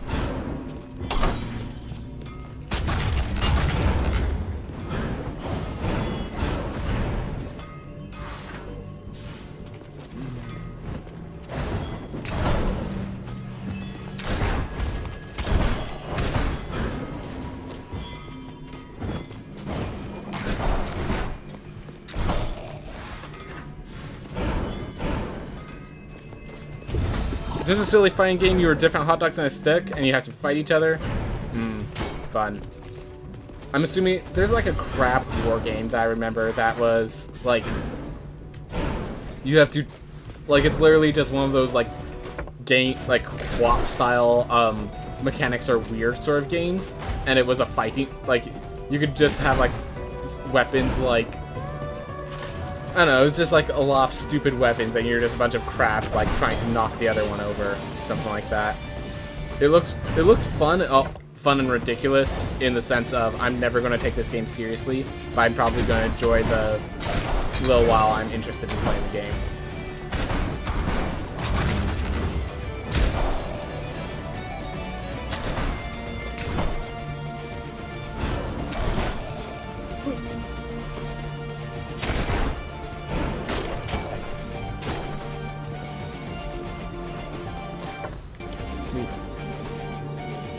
We are vegan. I almost grabbed Body Buffet by instinct, and then I realized I'm a vegan, and therefore Body Buffet would get me killed.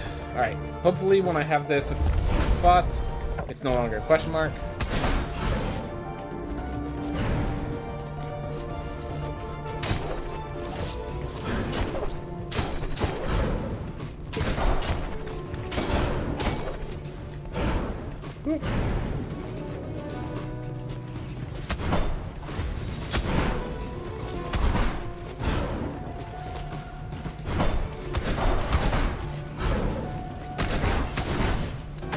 Oh yeah, the fun. So I watch I think it's called Action Esports or something like that.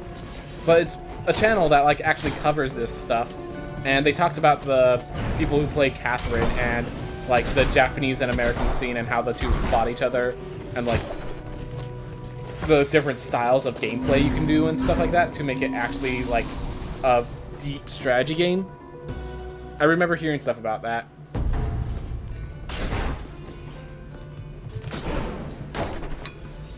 Yeah, I think Action Esports, or however it's pronounced, is the people who did that documentary. But yeah, it was a good documentary. Cool how like games like that can get attention, and I mean it's basically I like those kind of unique fighting games. Like Lethal League is another one that's a unique fighting game. So in Lethal League, instead of having attack, like instead of your attacks hitting your opponents, your attacks can hit the ball, which flies around, and if the ball hits your opponents, that's one damage is dealt.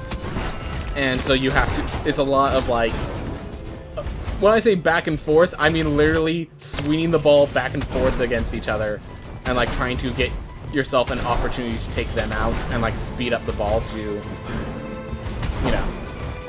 I really enjoyed it. It was one of those games that I just kept playing because I found it so interesting, and then I went to play with my friends, and they had to go 3v1, and it was kind of annoying. Because, like, well, now it's not fair to play you alone, so I guess we're just all gain up on you. And then, because they all gain up on me, doesn't exactly feel good either.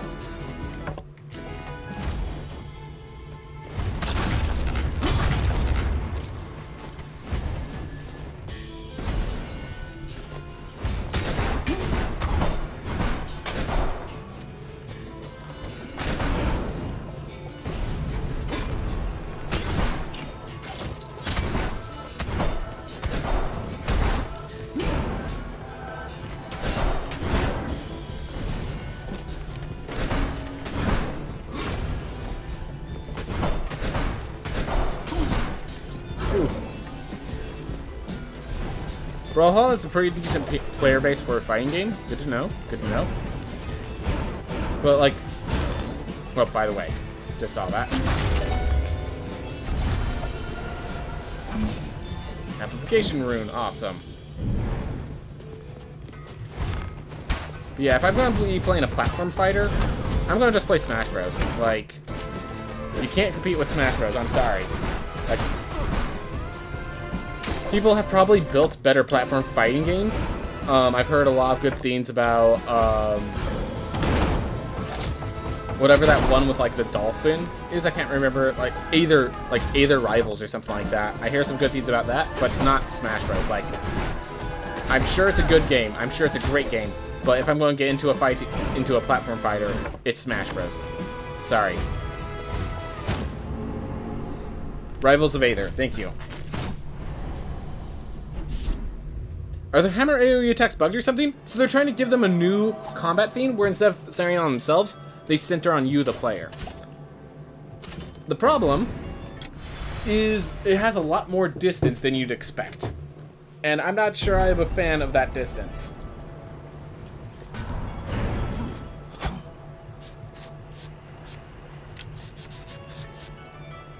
Alright. Try to figure out which ones I want. Vitality plus 9, but actually less damage. Or just raw plus strength.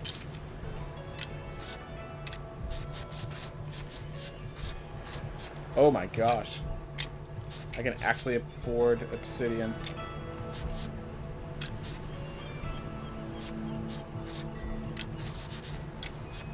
Is that all my money? Effectively, yeah.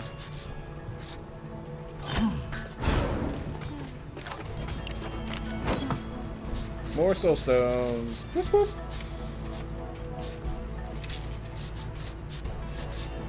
There we go. That's my money.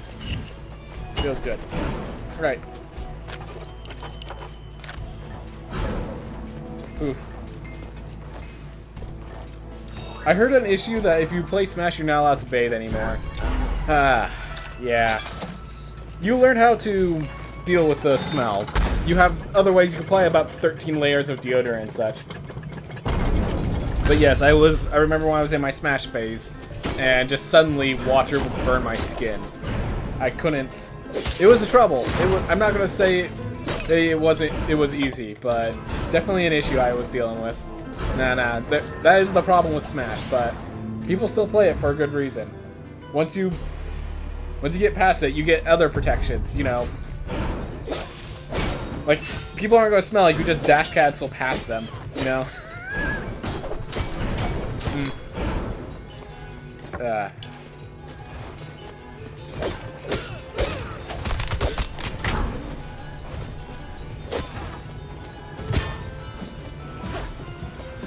Well.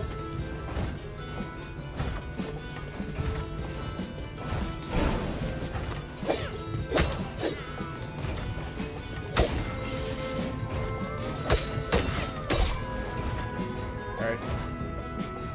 Whew.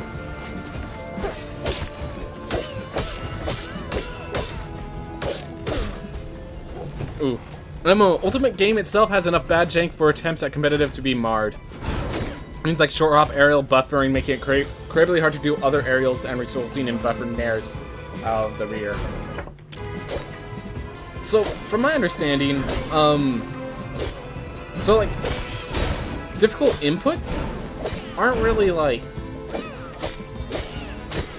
if it's like, that's not actually, you'd have to tell me if that's actually a random, but I'm pretty sure that's not random. That's just the buffer system working differently than expected.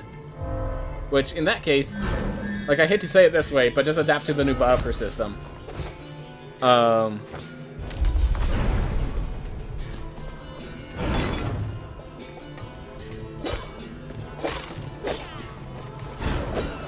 yeah, definitely a well-balanced roster. Like, it still sees, like, they were going to have, like, a huge tournament theme by VG Bootcamp and stuff before the COVID hit. So, like, I think it has a lot of stuff. Nobody thought there was a real top tier, and even Joker is debated. Yep. So, like, what was it? I remember one of the, like, majors, there, of the top 16, there were, like, what was it? Of the top 16, there were 17 different characters shown.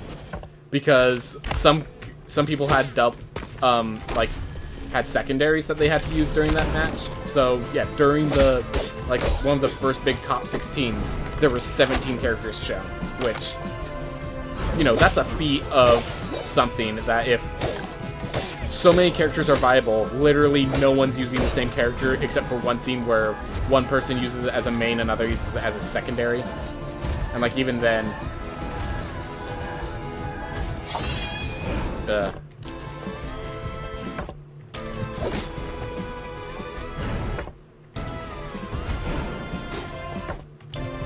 yeah, they did well at like, despite, yeah, obviously Ganon sucks, stuff like that. There are definitely bottom tiers, but yeah, they did really well with the balancing as far as I can tell.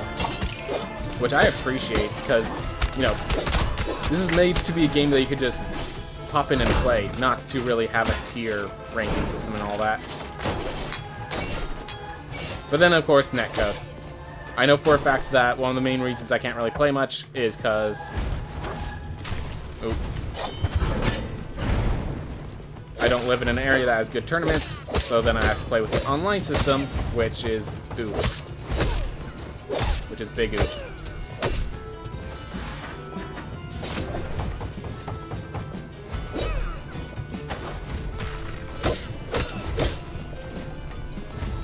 Uh-huh, yep.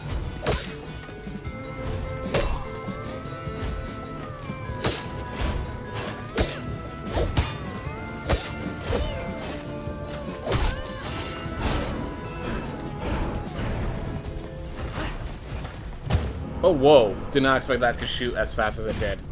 I expected it to go off. I could go under it and I'd be fine. Not realize it was going to leave that quickly. Mega money for Vertigo. Or we could just go Labyrinth. You know, I'm just going to go Chef. So in case you're wondering, the reason I'm going to Sticky and Study instead of the other one is because I have a glitch active right now where I'm getting plus 20% gold gain. I'm getting the bonus from Axis Mundi even though I'm not in Axis Mundi. So I'm trying to maintain that.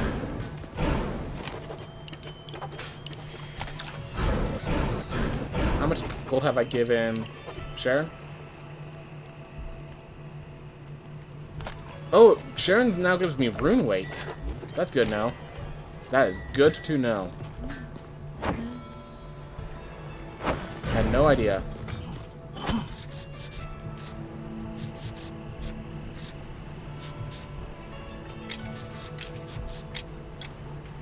Find that but not upgrade it. Outside of competitive, I've become disillusioned with Smash within the last 8 months over how portrayals of characters kind of suck.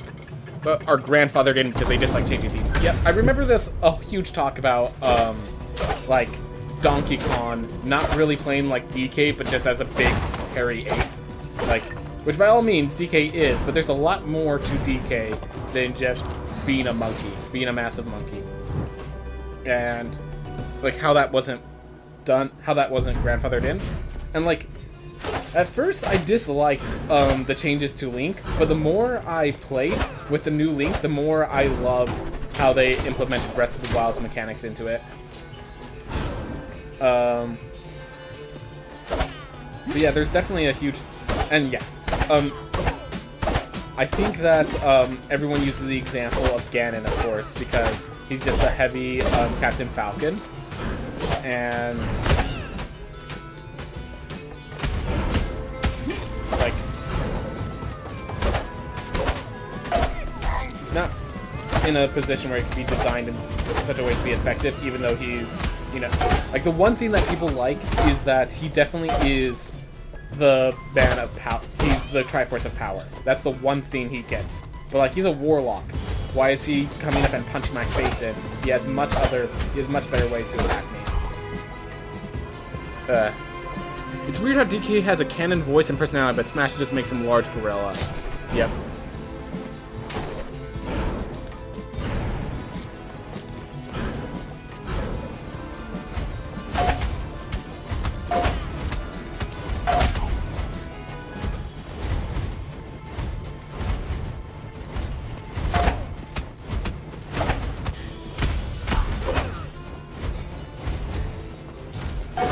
like so.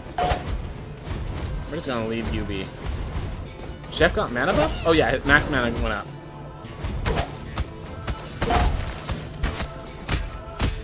They do that with all the animals? What do you mean, with all the animals? Like, they didn't do it with... Sonic the Hedgehog doesn't play like a hedgehog would, I don't think. And I don't think Isabelle plays like a dog.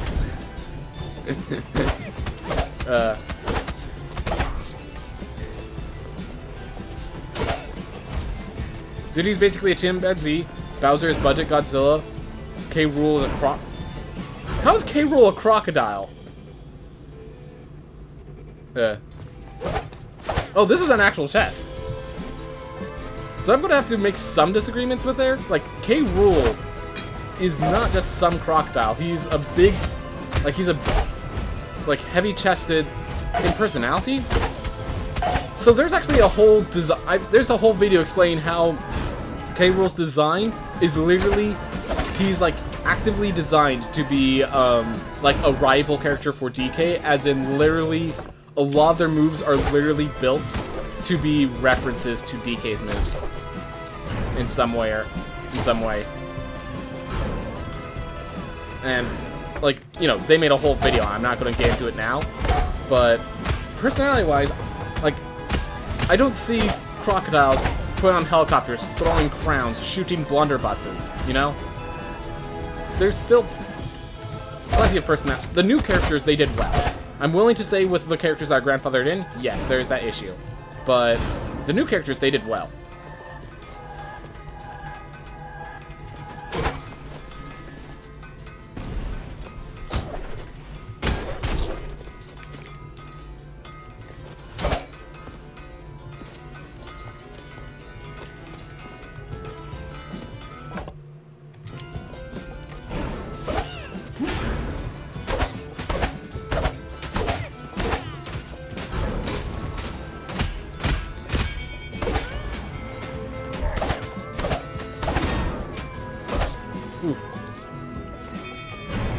I don't suppose Dark Samus factors into that? Oh yeah, just Dark Samus literally be... So, Dark Samus is an echo of Samus, so doesn't really count because they're not a new character. It's so they've actually talked about this, how echo fighters are a lot easier to design and like doesn't take up design space. Like it basically does not take up a character slot to design the echo fighters. All right, let's see if I can do that again.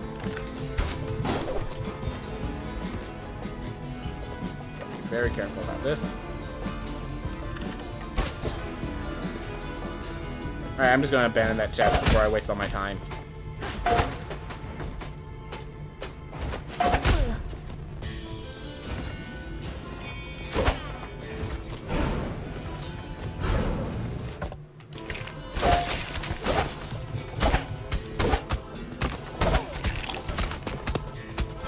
Ooh, soup heals you as...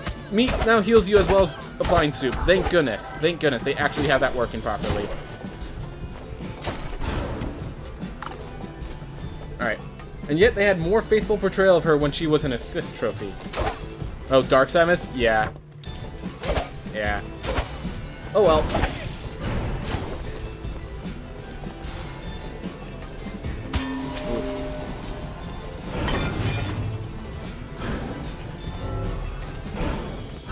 Well, this is a character that can't give themselves at full health most of the time, so I'm actually going to grab Achilles' shield here.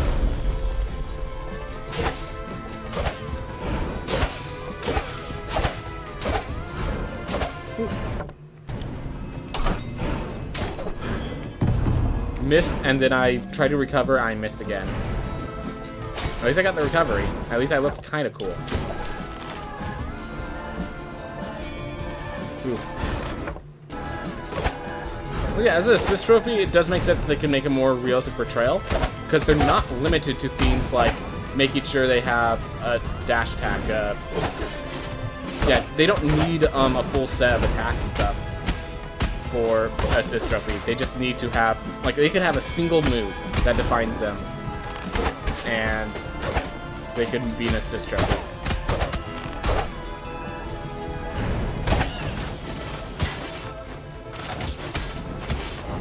Oh, that's why I took the damage. There was a mimic on top of that treasure chest. I love when that happens. I love when that happens. Alright. Echoes are bizarre. Yeah, they really are. Because it's like, why can't they just be color coats? And Ken is... And that's one of the weird things. Like, Ken is recognized as an Echo Fighter, the way that Lucina is recognized as an Echo Fighter, but they actually have mechanical differences, and that's so weird. That's like, they have those characters to show that Echo Fighters can be a lot more, and then they have, like, Daisy and Peach. And it's like, well, these two are actually the same. Simon Richter. These two, like, the one difference is I think like, if you're playing a character like Pikmin and Olmar, who has certain resistances to elements, Holy Water versus Fire actually makes a difference as to whether how red Pikmin and blue Pikmin interact with it. And, like, that's it, which is so weird. Yeah. Like, Peach and Daisy are legit a carbon copy with effect swaps. Meanwhile, Ken and Ryu are, like, different characters. You have different attributes, different speed, different hitboxes, different final smashes, and different, like, the Shoryuken. Ryu's Shoryuken has all of its power in the initial punch, where Ken's is in the final punch of it. Stuff like that. Just random decisions like that, that really, really matter.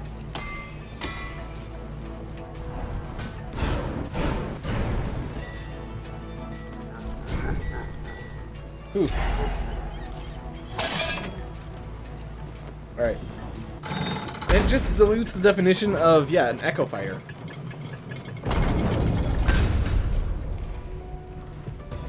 Like, I would love Peach and Daisy to actually have different options. Like, there was a whole theme that, what was it? It used to be that their thrown projectiles were different. Like, they had different, scaling and base knockback sort of effects. And so there was some consideration of whether they want to be Peach or Daisy. And then, like, they did a patch update, and in that patch update, they fixed it, and they were just like, well, the community pointed out that there was a difference, so we fixed the difference. I'm like, but we like the difference. But we wanted the difference. The difference was a good thing. You didn't fix it.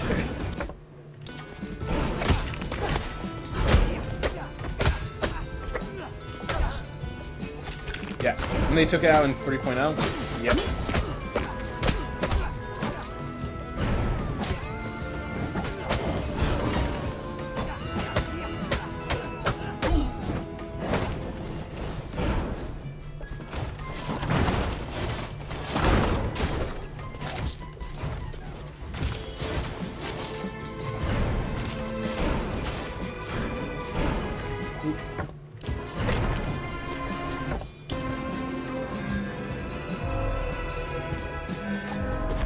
Hey, just enough resolve for this.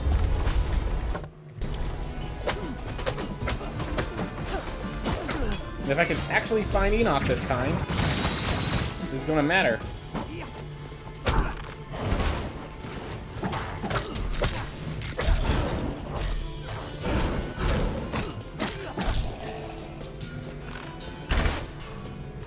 Nah. Maybe.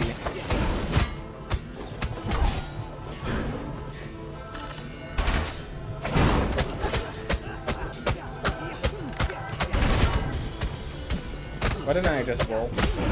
Alright, we're just gonna let that kill him. There we go.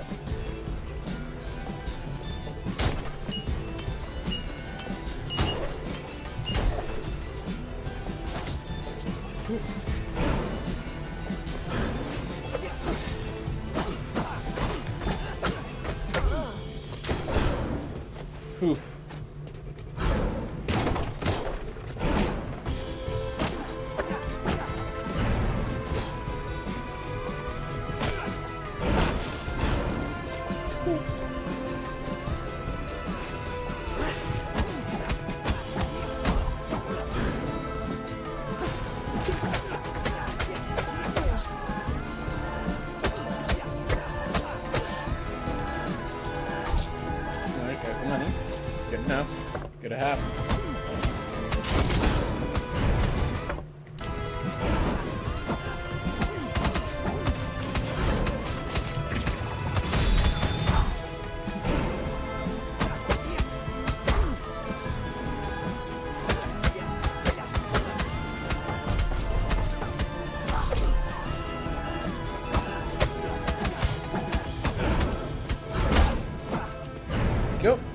Awesome.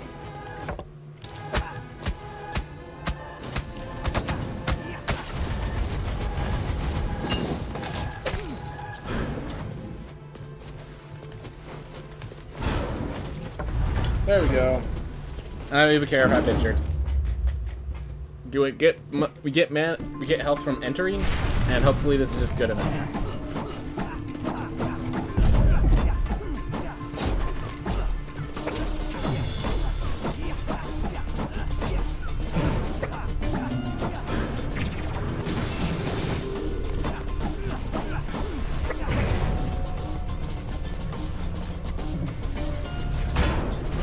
Should have just rolled.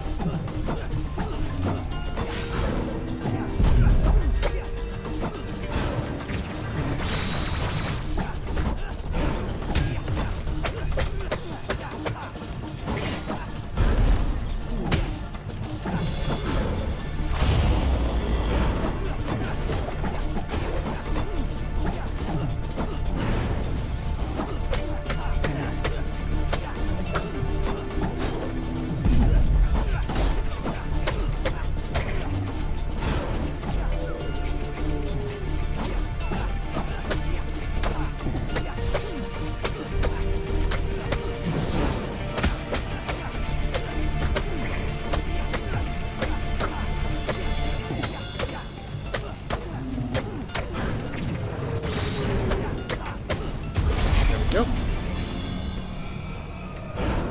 Ooh. Alright, just don't make a mistake on this fight, which I know I'm capable of not making a mistake on this fight.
Like I said, don't take damage. Alright, well, we took out another boss today, which always feels good. Now we can actually do the Void Beast Barret stuff. And we're leveraging all the gold. Awesome. So, yeah, let's just see if this character can get through Void Beast Barret. Because if they can make it...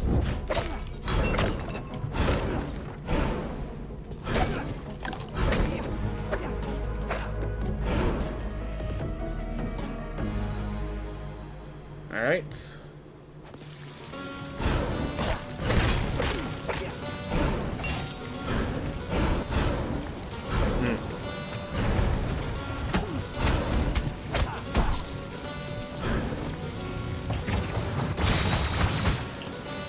Man. The hammer's not shooting projectiles. I'm so not used to it because... Oh my gosh, that's hilarious. Because I went into an easier area, I'm like not prepared for enemies to be this easy to take out. Like I'm so overcautiously. On projectiles? Buy a pistol! I don't want projectiles, I'm just I'm avoiding projectiles.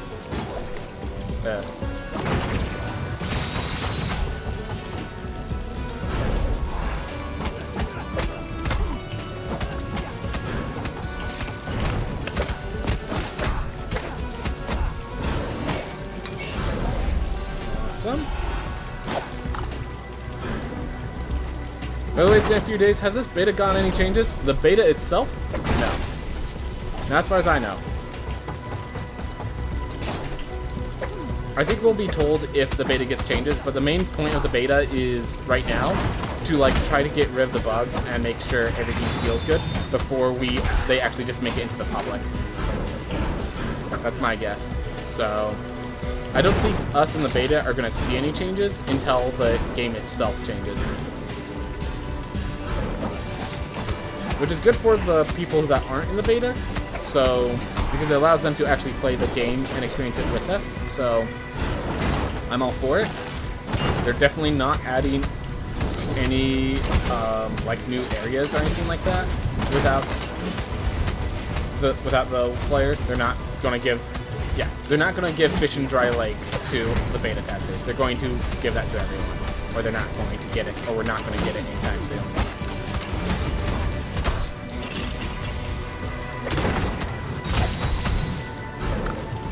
Man, all this meat we're finding is fantastic.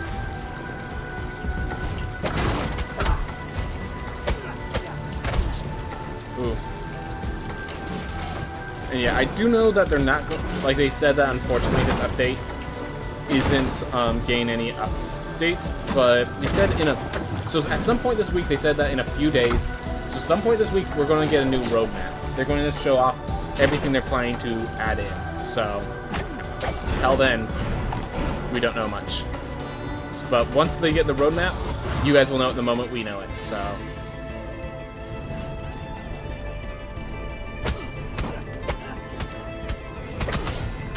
We don't have... Yeah, as far as I know from beta test, all we really have is a way to give feedback on specifically the beta test branch. But, you know, we don't have like a roadmap page or anything like that. So we don't know anything that you guys don't know, other than we just have access to this, basically.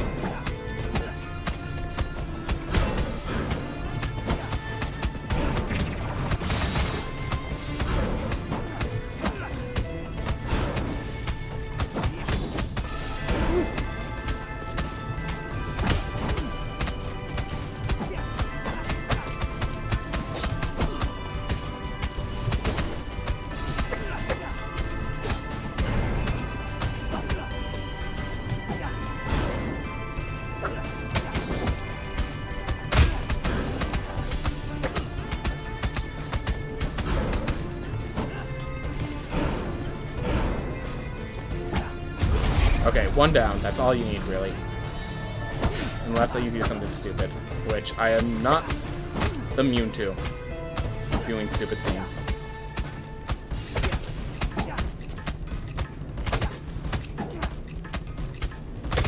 Man, I can't wait to get another Neuropraxis Insight or thing to help me do Neuropraxis better, even though I'm not going to do Neuropraxis.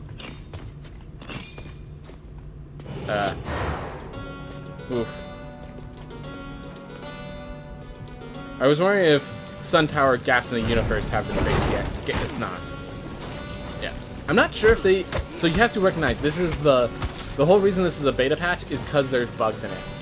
If you haven't fallen out of the universe, it might not exist on your patch. It might just be a beta only, because the beta is unstable. Like, that's one of the reasons that's in the beta. Because unlike the patch that everyone gets to see, it's unstable. So yeah, we found an instability last time. That doesn't mean it's...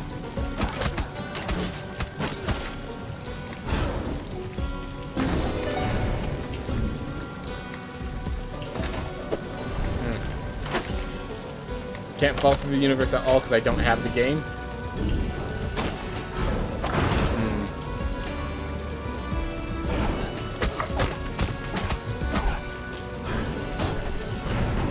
But yeah, so that means, yeah, only I can fall through the universe. Only I can become one with the universe.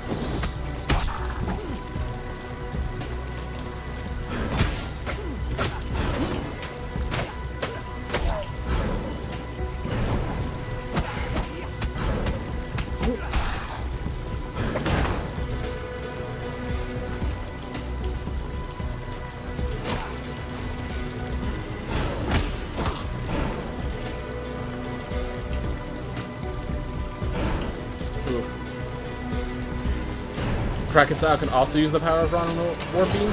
Impressive, Kraken. Impressive. Oop.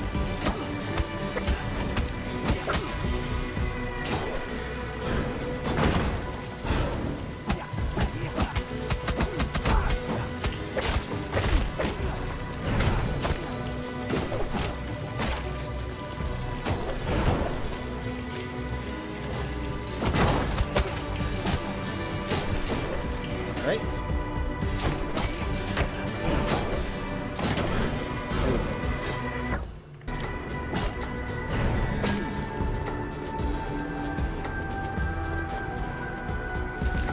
Are there any characters with tippers as their skill crits? No, they wanted to prevent the skill crits from getting too hyper complex. Because, first of all, space in their own design, but also just, yeah, the general complexity. So, no tippers in this. That would have been cool, but, like, it's alright. And dash attacks is good enough for most. Alright.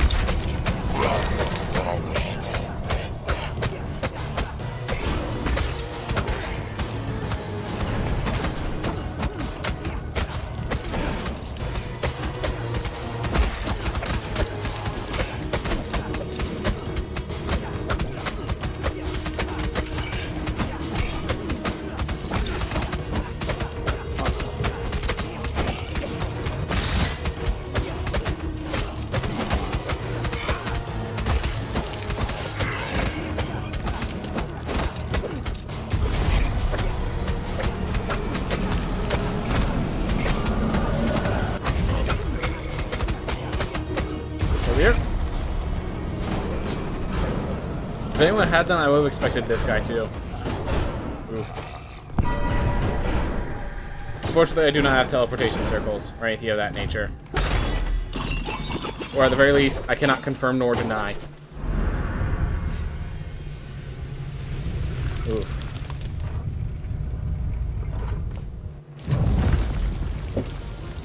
Alright.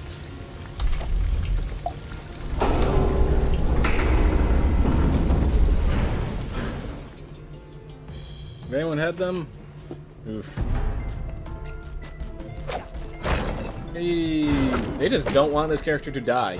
Because this was, time frame wise, this was definitely supposed to be the last character I play today. But they just fully healed him because they wanted to see him keep playing.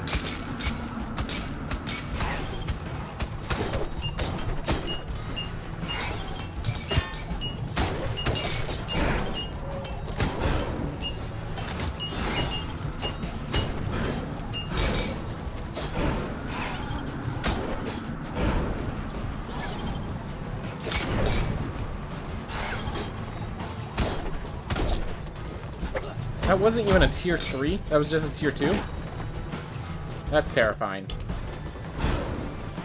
Maybe it was a tier 3, but not a commander for some reason.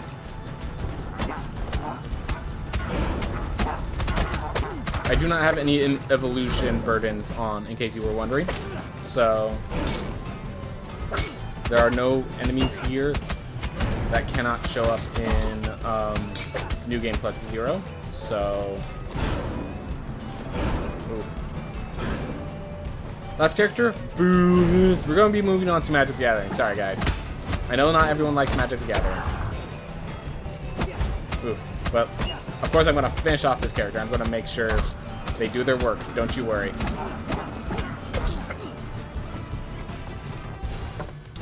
Apple. This seems like a death warrant.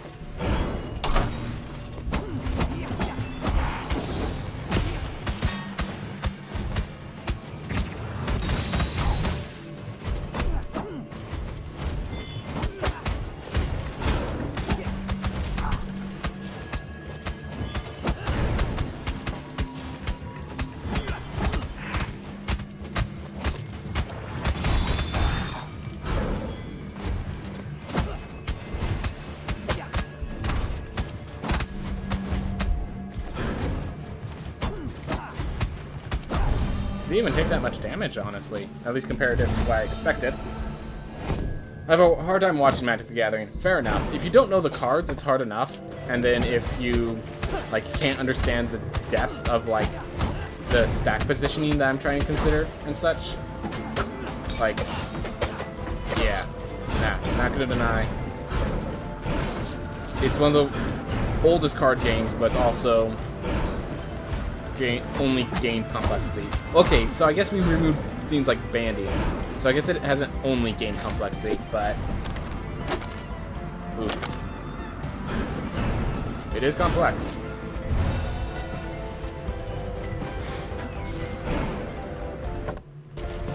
Alright, right. I need to purchase lilies. Let's grab some.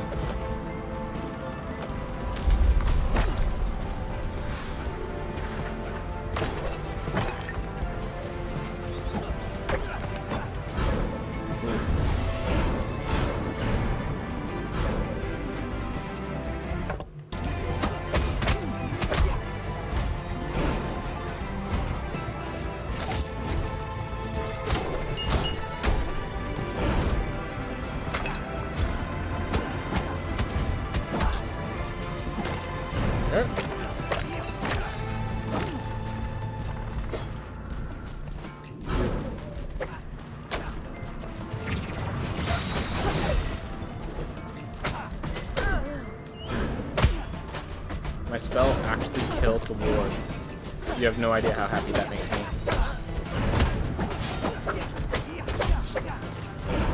Ooh. Ooh. Ooh. Thanks for the offer, but I'm going to decline. I'm already at 93%. I'm already at reduced resolve. So...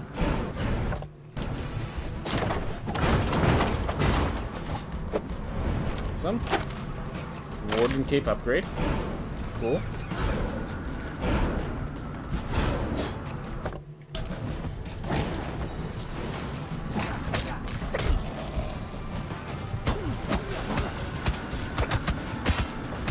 Well, that didn't work out as planned. You're not dead, so that's something. Ooh. Far Shores. Don't really need much from Far Shores.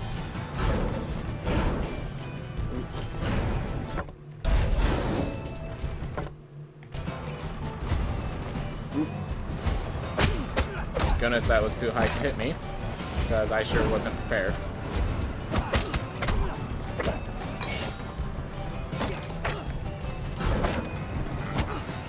Is this really it for enemies over here?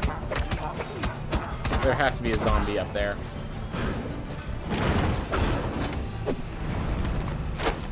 Gilded weapon, awesome. We have 2 gilded items. If we can get a full set of gilded, we good. Like, it's always good to have the gilded set as one of your options, because you'll just sometimes get, like, an Ostenogesis, and you really don't care about anything other than the money you're getting from this.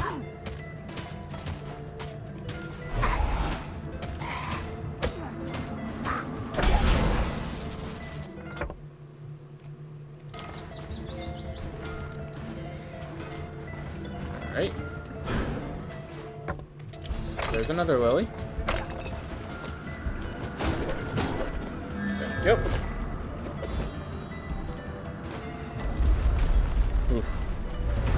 Heyo. Alright. Looks like we gotta kill another boss. And it's gonna heal us, and it's gonna increase our max health. Like, I think we just go in now. I think we just go in now. Awesome. Ooh.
there's the Maw.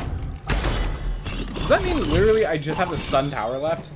Is this character literally about to do almost all of the game? Like, about to beat every boss? Like, it's level 113. I wouldn't be surprised if they pulled it off, but just... wow. Wow, buddy. Just ain't no chill. Ain't no chill. Just charge on in. Take care of business. Ain't no chill.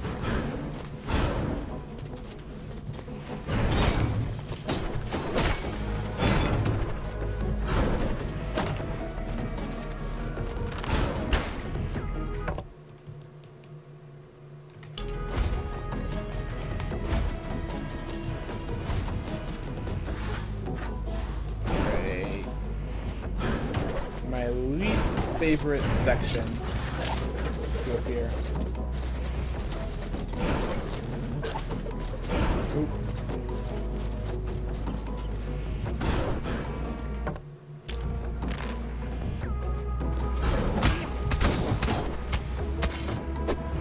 Hey, yo. Leviathan Helm, hey! Get the final set.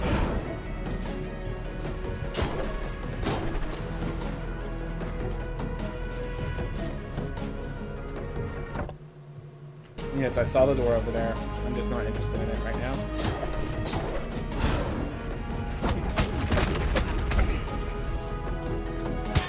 Oh.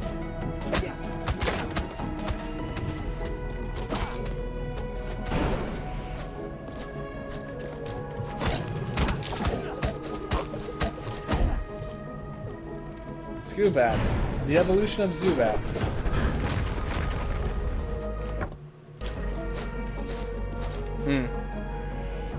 Alright.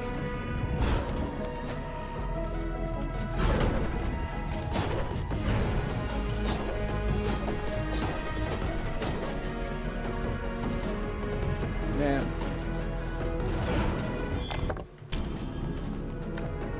That sounds not fun.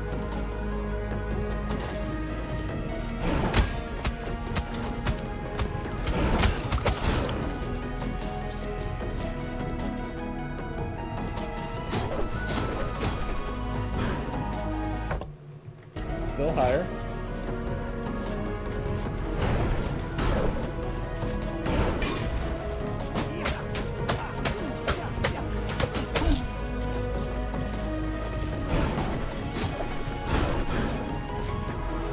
Still higher.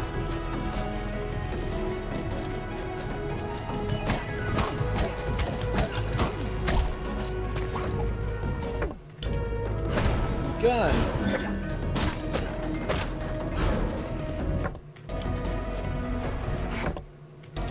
Alright, well, I'm glad I did it this way.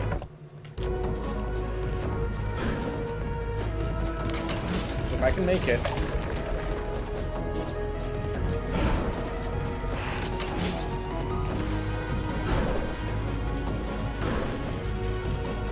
Look at that, everyone. Excluding Lamech, this character is about to fight every single boss. Obsidian Trinket. Oh, that makes me feel good. We could get Obsidian Unity already. Oh man. That's gonna feel good.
Looks like a flawless RL coming up.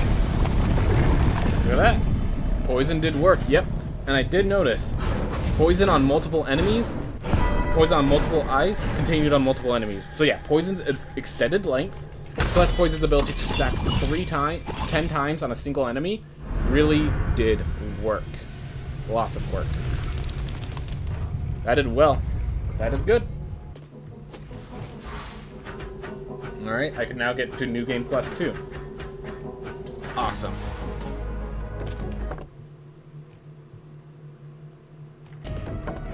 Oof. Now do it at level 1, PogChamp. Alright now. Poison feels like a game winner. Like, legitimately just better burn. Yep. Now, does that mean that the relic needs to be weakened, or does that mean... Like, I will say it's better burn on enemies that,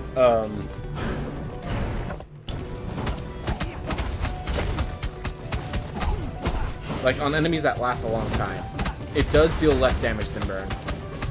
I think they might just have to reduce that damage a bit more, is all. No, I think it costs the same amount of resolve as Amaterasu's Sun, so...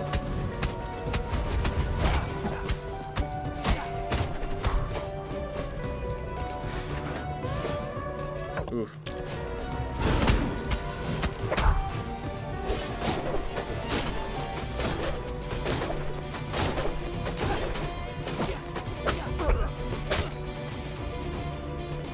Oh, yeah, so with this new patch, any relic that applies it to, that makes your base attack apply something, means that your spin kick also applies it. So yeah, Amaterasu's Sun in this patch, Amaterasu's Sun also applies it to your kicks. So, oof. Because otherwise, then, it's just like, what are we even doing here? I can now play Super Mario Brothers and Rogue Legacy 2.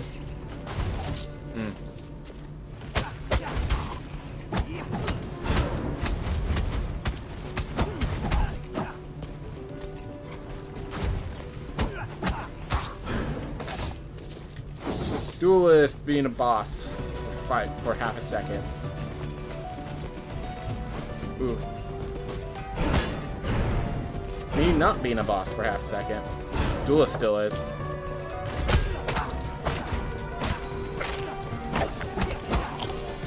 Alright, full health. Now we're looking for something to... What's it? Gain 30% gold and kill yourself.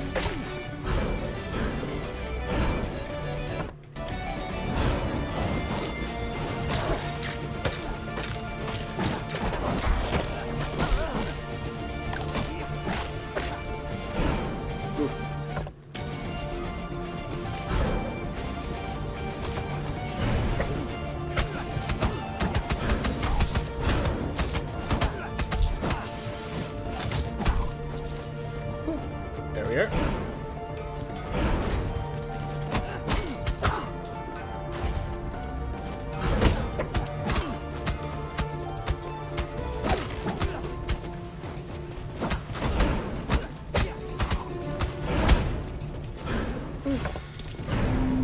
Yeah.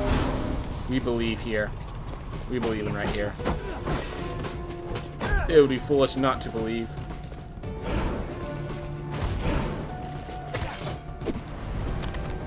Alright, Warden Trinket 1. That's good.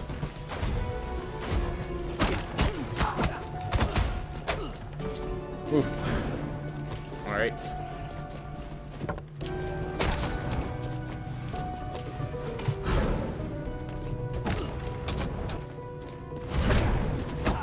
So yeah, now we're just going to explore the entire castle if this character doesn't die. Like, why not? I guess I'm running out of time. I don't... If we just keep playing with this character, I might not have time to go do a draft today, but I think a lot of you guys are going to be alright with that. Just playing through this character, full clearing this area, just having a little chill stream where we just murder everything in our path. sure a lot of you guys would appreciate that.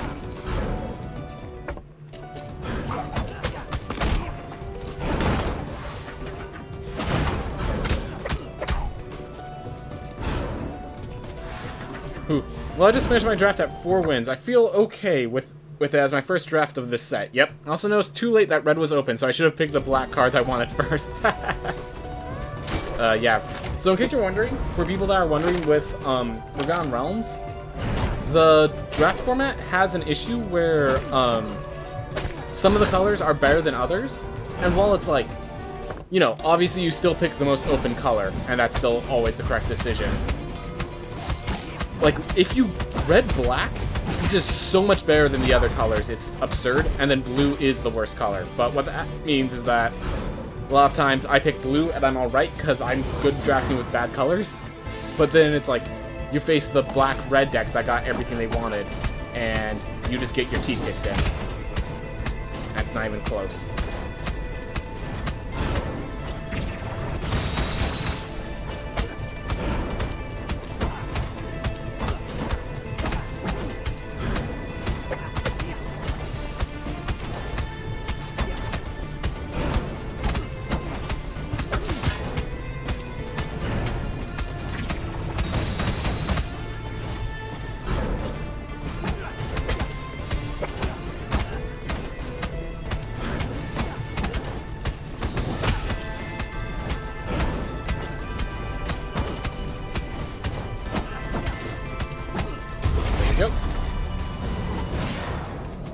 You got handed 4 Price of Loyalties. So yeah, so this is the deck. There's a card called Price of Loyalty, which gives you an opponent's creature until end of turn, and you untap it. Like, you basically, the idea is you're supposed to use a creature, one of their creatures, to help attack your opponent, and therefore give yourself a bet, like, deal a lot of damage. But, like, it means they have to have a good board state first, so it's like this scary moment, and it just, like, turns it around. Well, what happens is there's this thing. It's called. There are sacrifice outlets. There, the one ghoul that he's talking about does a 2-drop that is itself has the ability to sacrifice other creatures to make itself stronger. So what you do is you pick up the ghoul, you pick up the Price of Loyalties, and what happens is you steal their creature, you attack with it, and then before you give their creature back to them, you sacrifice it, strengthening your ghoul and killing their creature.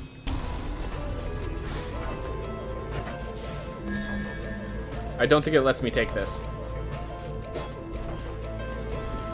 I'm not sure if I even want it right now.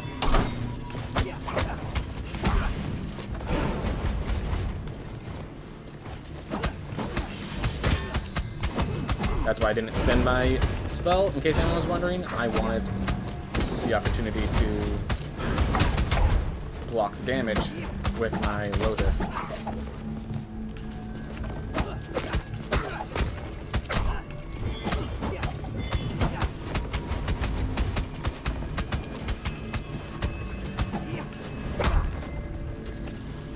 One more, I can block damage properly.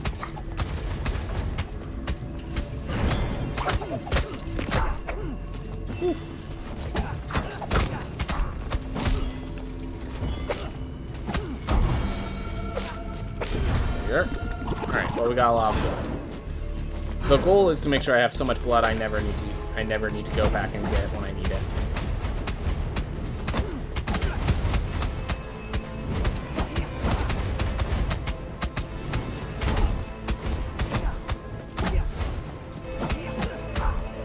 Alright, there we are. Whew.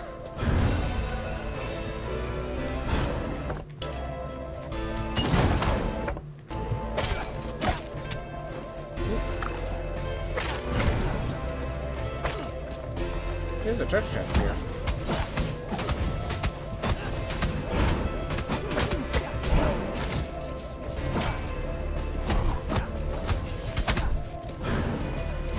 Alright, keep it moving. Keep everything good.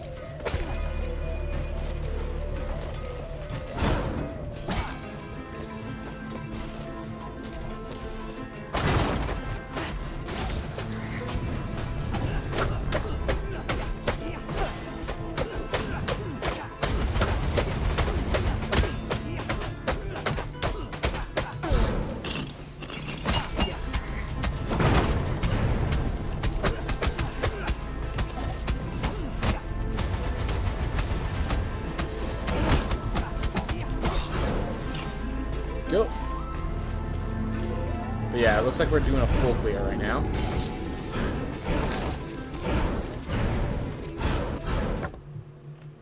Alright.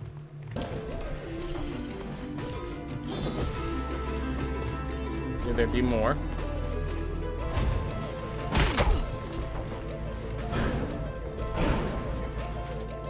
Oof.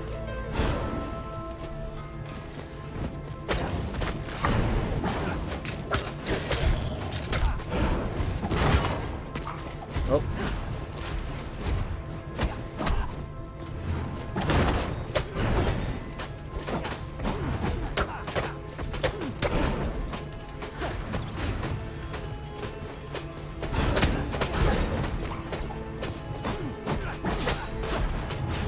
Oh my gosh, I didn't realize, because they're extra large, they actually could not reach me. That's ugly. Of all the rooms that exist, this is definitely one of them. Yep.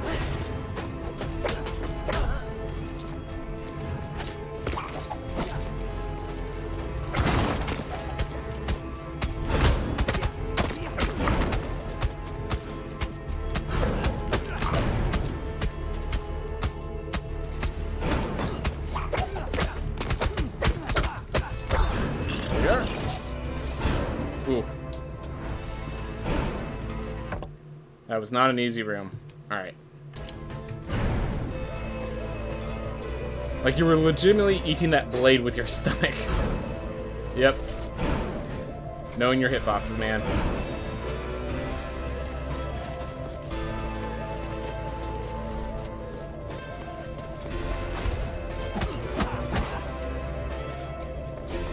Alright.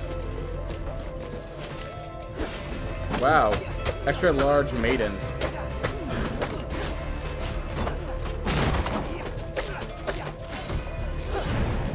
Didn't realize you'd be such a common occurrence here.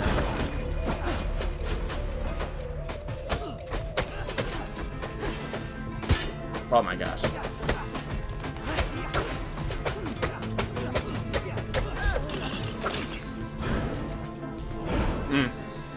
Alright.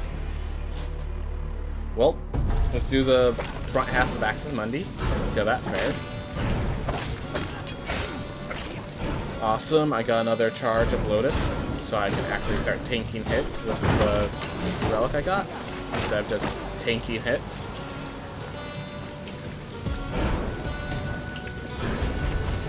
Ah, right here.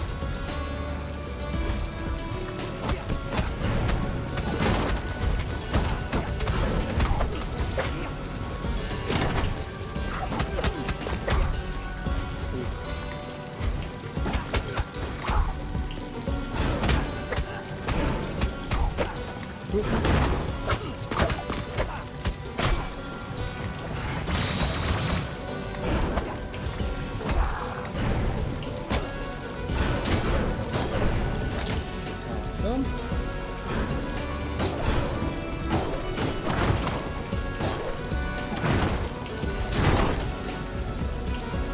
Right. I'm gonna go. If I stop to kill every enemy, I'm gonna be here for a very long time. Maybe that's what you guys want, but like also, it just like seems inefficient for time frame. Ooh. All right.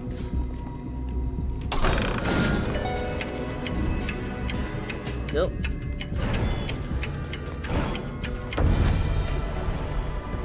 All right. Extra dash, which again I do not. What does the memory say? That you have to, that you must mirror the line. Basically, that it tells you that the route is the mirror to the line that shows.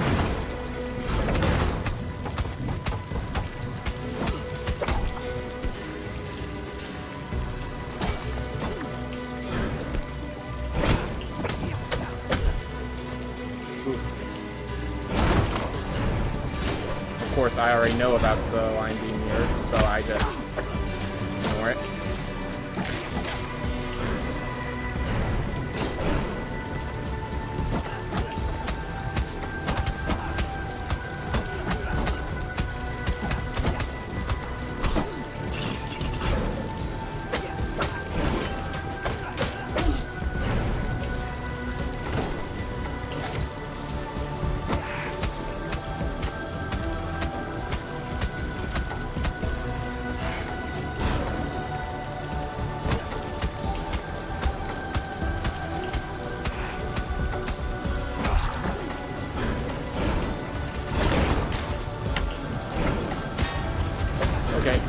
at least I have that defensive.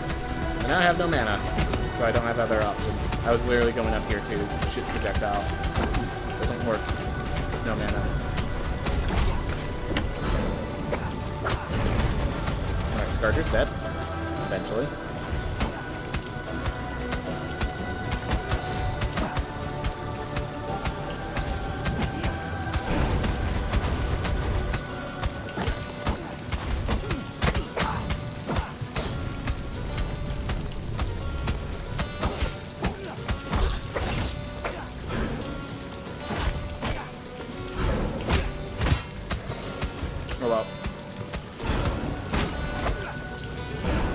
Let's get some meat. If not meat, let's get some potions to refill the things on big hits. By the way, I'm glad McRib was nerfed from Rogue Legacy 1. Yeah, Rogue Legacy 1 McRibs were just like mini bosses worth of projectiles shot at you. It was really weird how it escalated so quickly. I mean, neither one of those I don't care for. The other one's not happening. Just keep our max health up.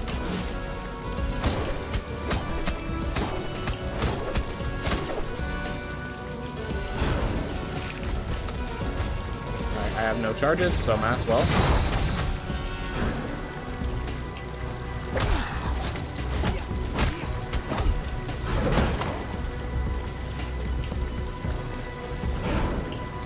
This character is still alive? Yep. Beat every boss. Beat every boss, and now we're just exploring all the areas we didn't explore. So, character's still alive. So, we're at least giving them their fair shake. And it seems like they're going for a full clear. And then some.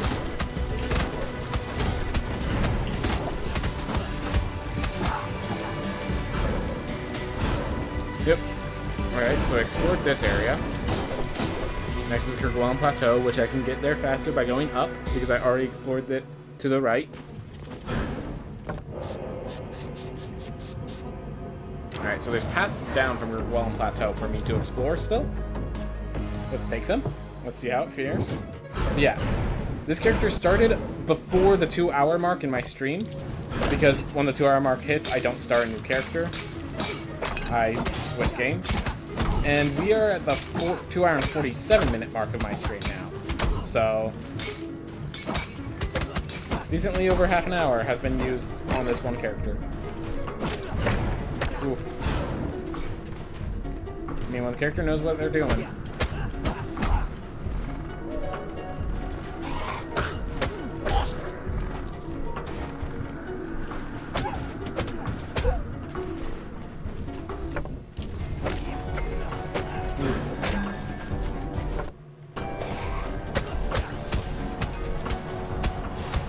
Oh my gosh. I'm not interested in that right now. Let me get more health, or at least more, or at least potions for me to cover, for me to take those hits.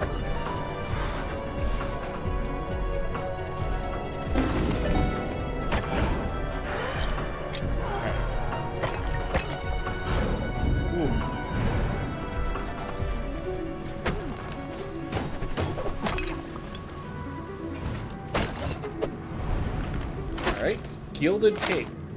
Gain that Gilded set. Very happy about it.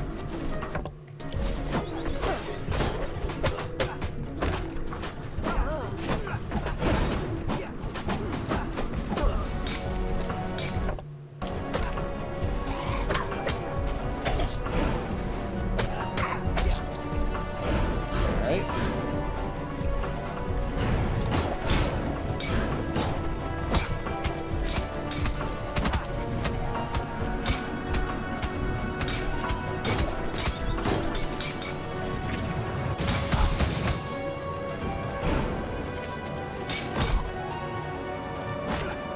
Yep.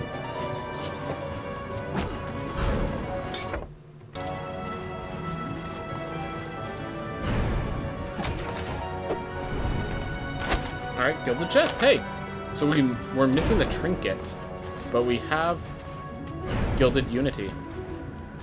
So we're lacking the thing that makes Gilded Unity easy.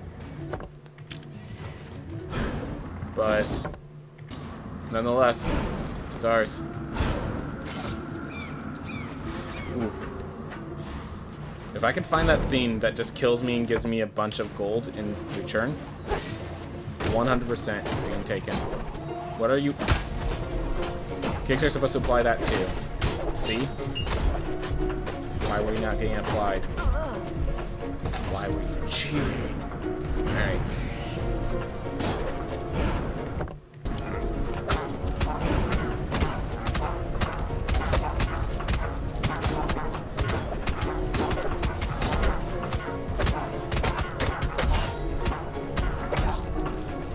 Go.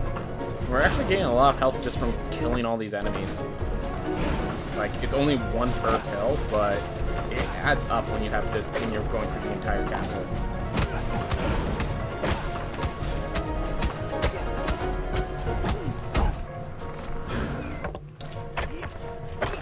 Alright, let's see what relic you got. Not interested, but appreciated.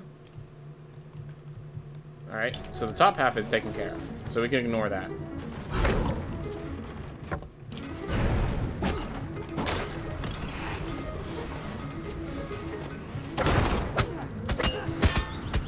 Thanks, knockback.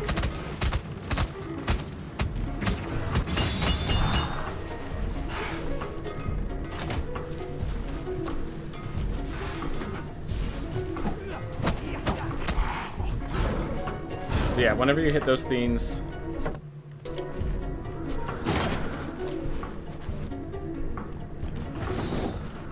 spin safe.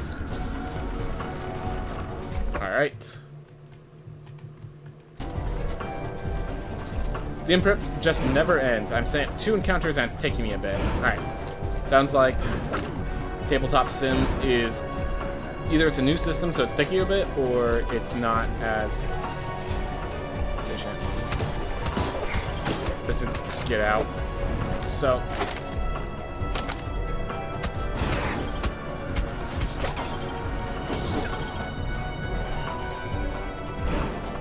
yeah, 2 close quarters for 2 aggressive of an enemy. So we did on that one. Alright. Also gave the players an incentive to get into the voice chat before me. Typically I'm always first. What's the incentive, if I may ask? Oh, do you choose your color? Is that the you choose your color surf theme?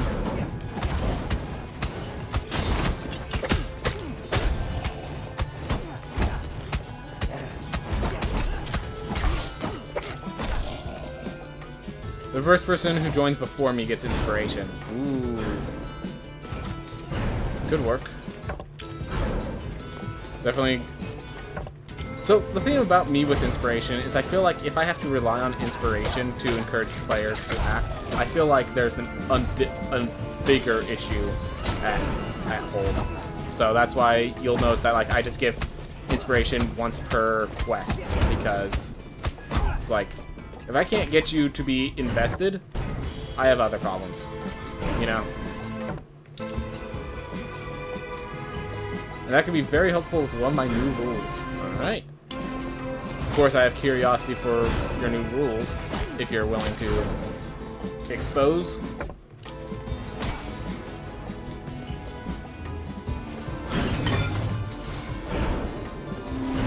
Well, this character just doesn't want to die. I mean, I can appreciate it. I like characters that hold on by the skin of their teeth and then just hold on for the rest of their life. At least long enough for them to get to retirement.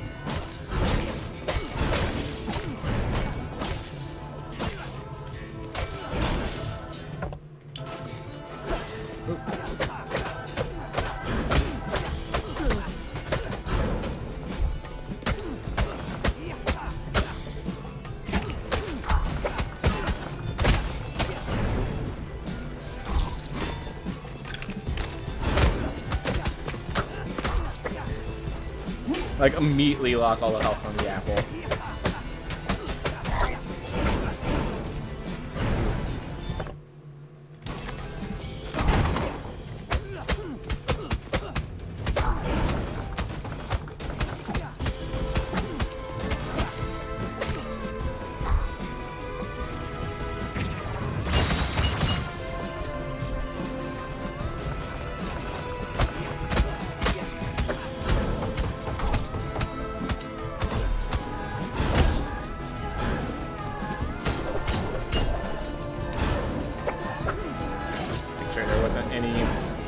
hiding inside of the chest.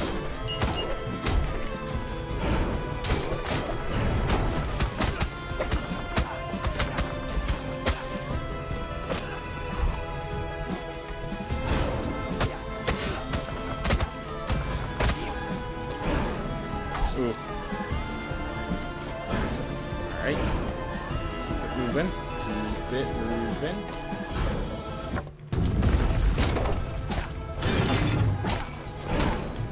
I guess this character did not beat Murmur or Gauntheads. So I guess that's another thing that this character missed doing, but oh well. Ooh. But yeah, this character has now successfully lived for almost an hour now. Thank you. So that potion blocks an additional hit. Don't touch anything.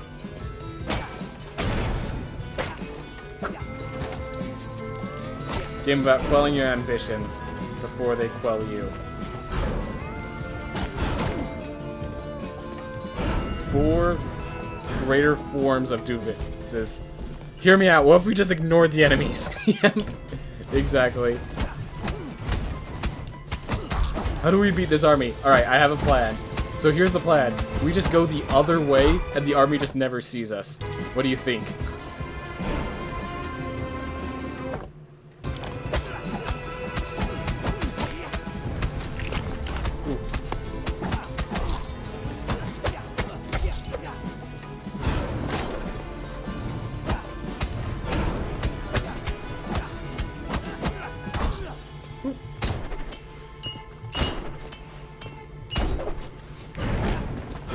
Alright.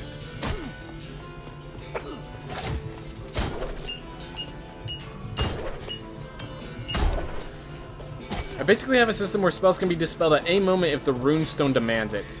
They basically have to meet their spell DC by rolling d20 plus half their spell modifier. It's World War stuff. Okay. It's possible for mage types to spawn in that layout, right? I have a feeling that was a while ago. Oh yeah, if you're talking about in that nightmare room, yeah. Definitely. Happened many times before.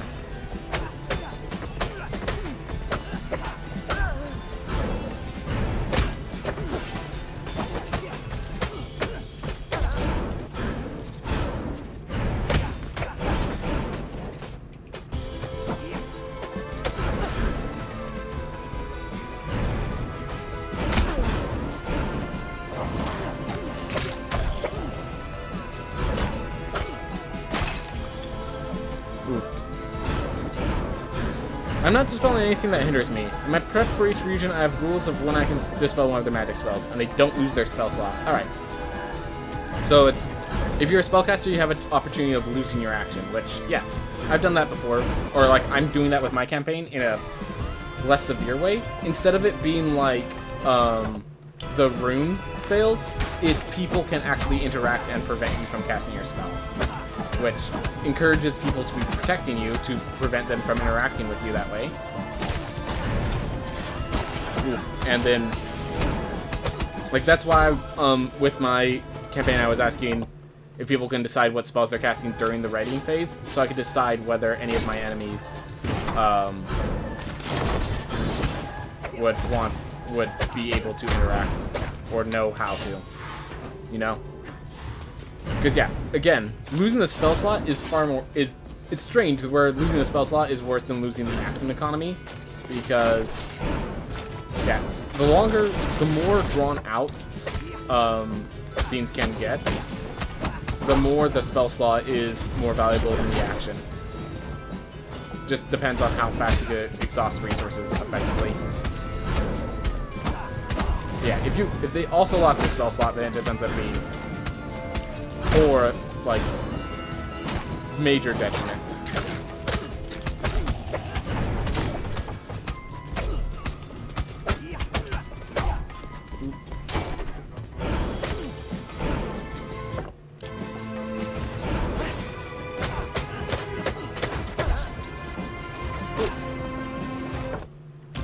Alright.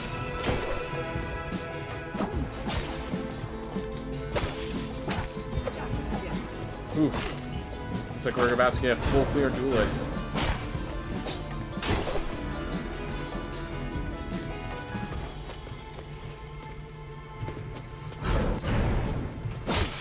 The runestones keep the world together, so therefore, if they dislike what's happening, they can get it out of the way because it's breaking the world. Interesting. Or at least that's my understanding of what you're saying. Could be wrong. I only have the context while I'm playing the game, so...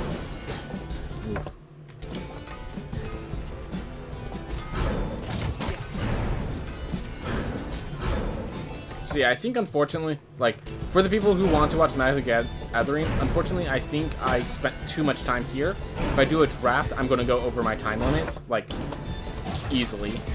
So I think we're just going to, after I'm done with this character, we're just going to continue, because I can't really do a draft and let myself go over time. Oop. Oop. See?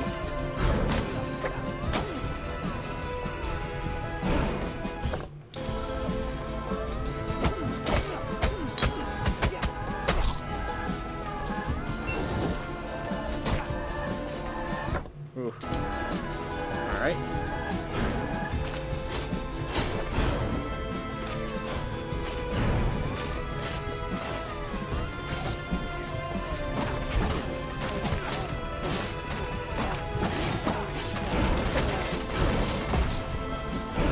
Yep. Right. So I have 3 invisible fields that affect floating. Rejection field, and the limiter field. So, the limiter field also affects NPCs. Oop. Oh well. Oh. Still block 1 hit. Recharge it up. Oof. That's a Doomvis. I'm waiting for none of those coming directly at me because I wasn't really in a position to move.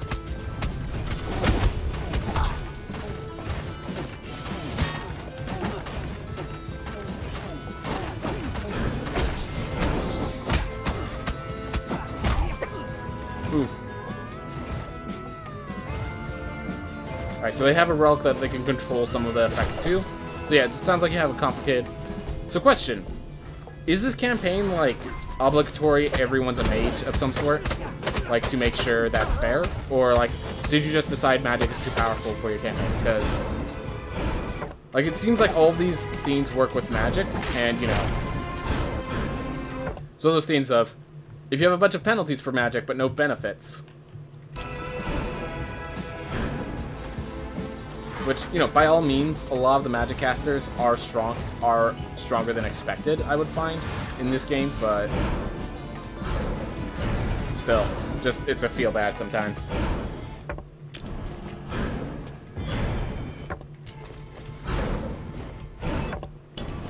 We'll have to defeat all enemies without getting hit, and I'm not really interested in that, especially in the Stygian study.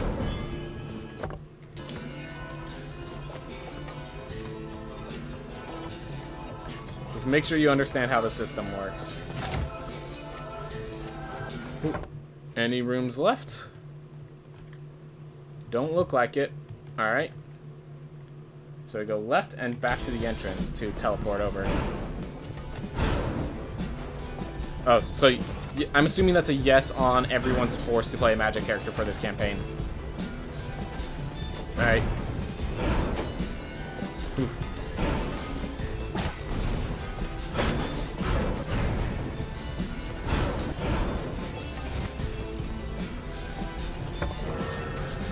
Alright. Oh no. Yes on something else. Alright, I'm gonna wait for you to come up with your thoughts. And oof, this character has survived an hour of real time.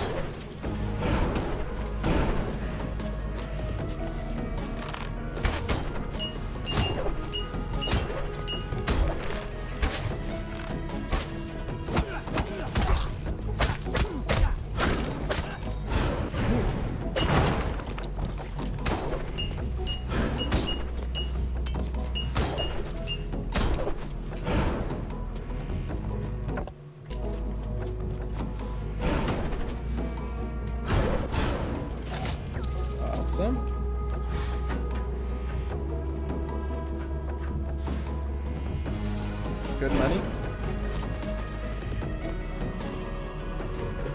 Well, technically we have 2 spellcasters. One's a rogue warlock and a semi-caster ranger. Yeah, with the explosion in close quarters, I think we just dip. I want to get all the treasure chests, not all the kills. Like, I'll get kills where I can.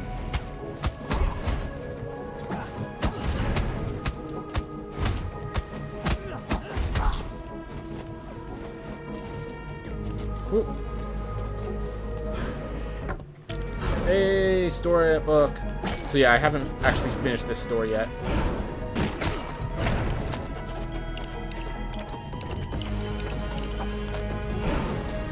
Ooh. So Druid, Rogue, Warlock, and Ranger. Good to hear that, like, the changes to spells in your system hasn't, like, scared off classes. Anything like that.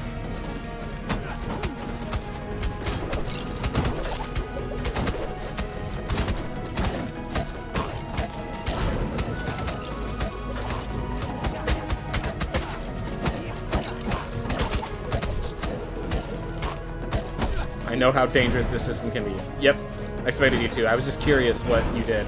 Because there's like, there's an element I'm missing somewhere.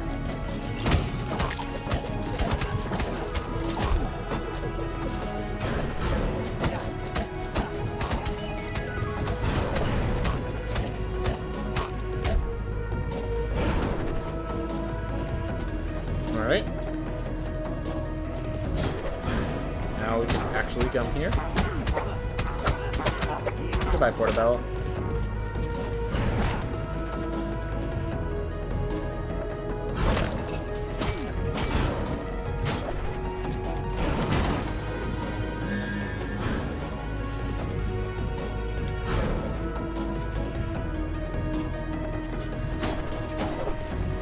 I got that one.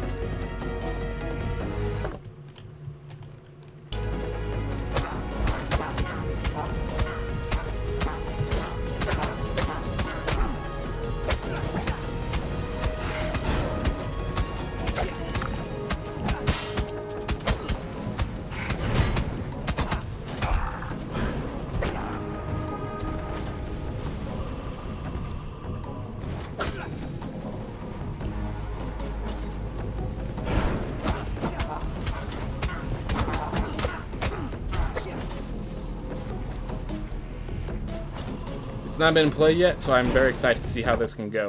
Ooh, that's a little scary, because...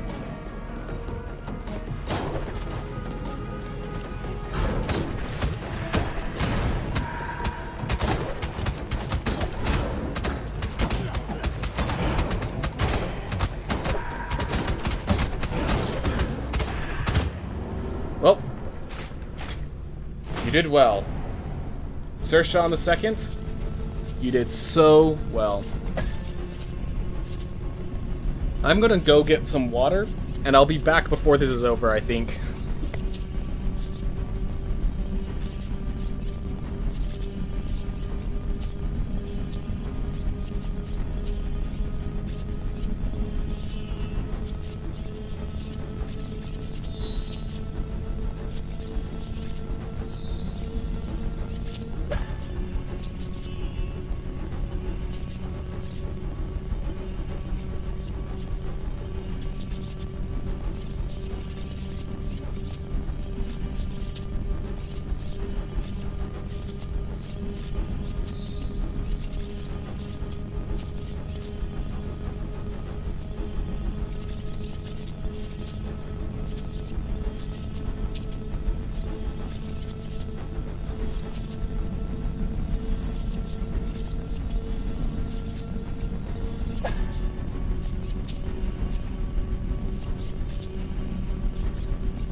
Unfortunately, it looks like I missed the time frame.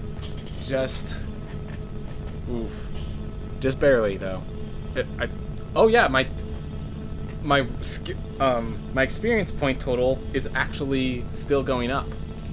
So, on that case, I'm still doing it. Depends on what you consider doing it. Alright. Oof. So, as I said, I was going to switch to Magic the Gathering, but we have less than an hour to do that, so I'm just going to keep going with this game then. Plus 90. Alright, let's get a diva. A master chef. Only the best food.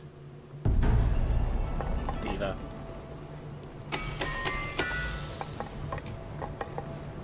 There we are. 160%.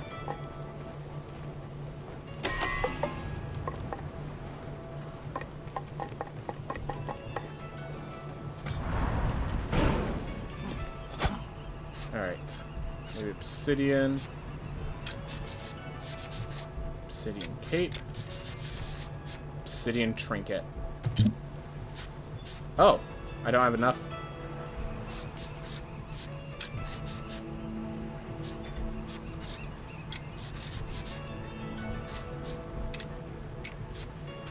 Ooh, gilded set. I don't have gilded trinket, but... Ooh. Let's actually buy out here, make it easy on myself. Alright, just need a little more. There we are. Figured it all out. Now I have the resolve I want. Awesome. I even have the bounty ring, go with it.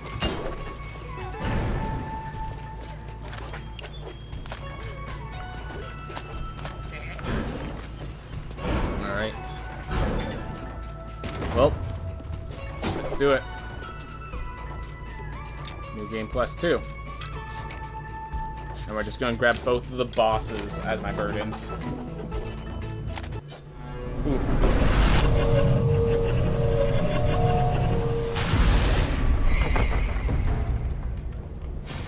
My favorite quotes relating to this is, with great power comes great responsibility. To, like, the abilities, or... like, range what specifically is what I'm trying to get at.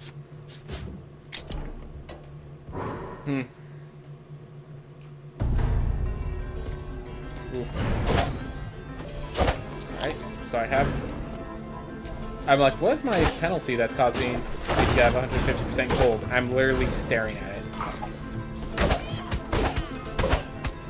Oh, DM me? Yep. Thank you, thank you. If I could get those flowers in Axis Mundi, then we have something to really be proud of.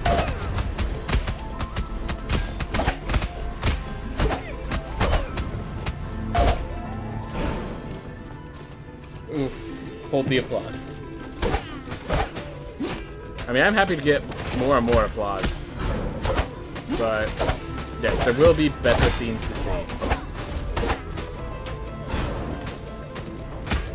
That is not the end of my beauty. Oop.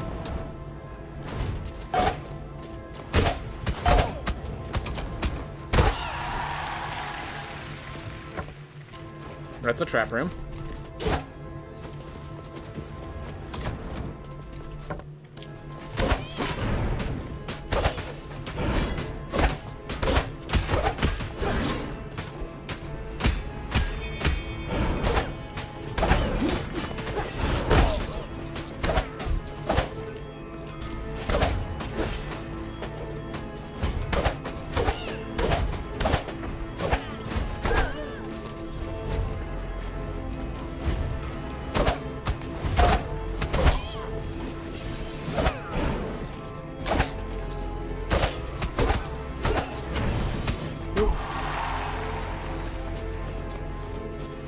I'm gonna tell a bad pun.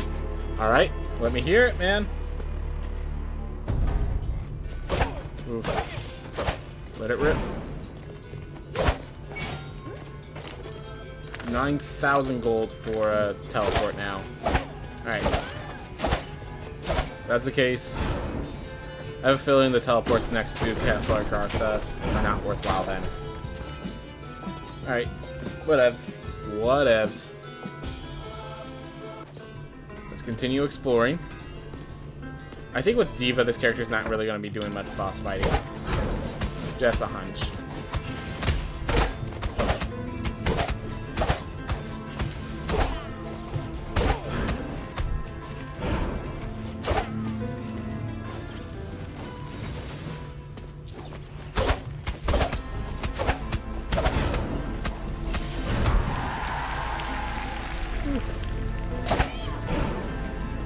Alright.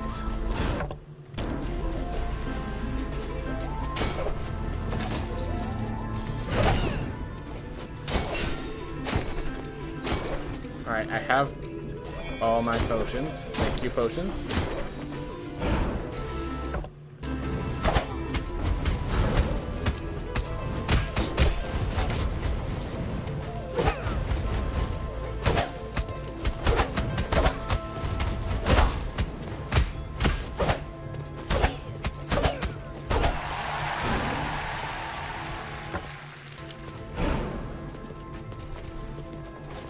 Can I?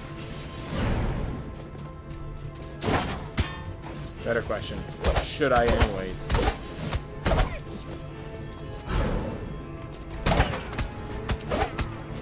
Great shockwave there. Great shockwave. Alright. I think if I get my meat stacks back, I'll go into there. But otherwise...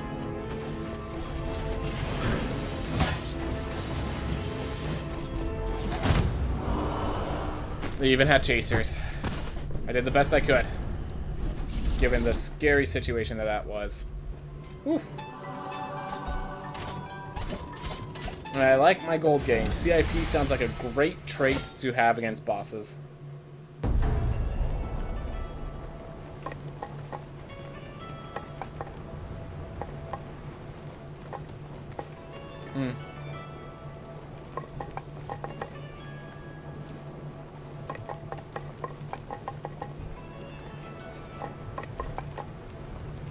Ooh.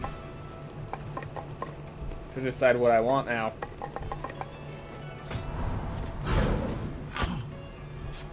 Obsidian weapon. Right, so I have obsidian weapon, obsidian helm. Can I get obsidian trinket? Alright, so what I need is a quick weight then.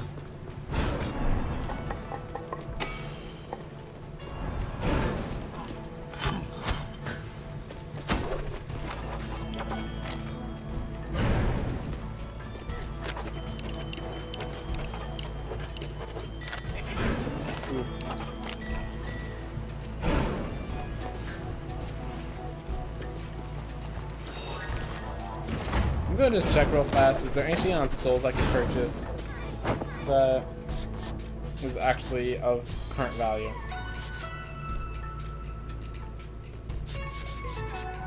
I think it's about time we upgrade this.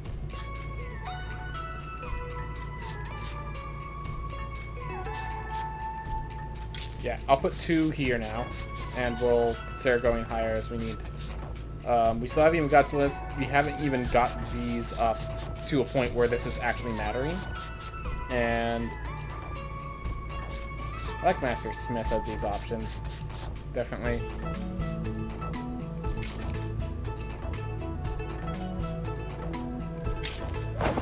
Alright.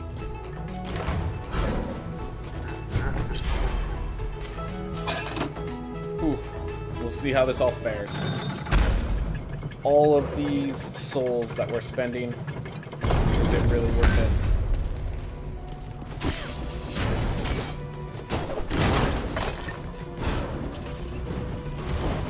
And we should suddenly get overloaded with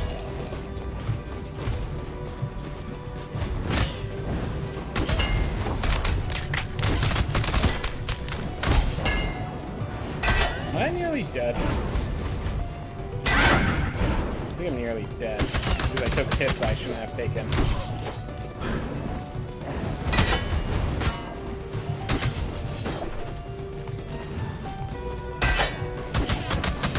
Like, I know I'm tanky for my level, but my level's pretty low.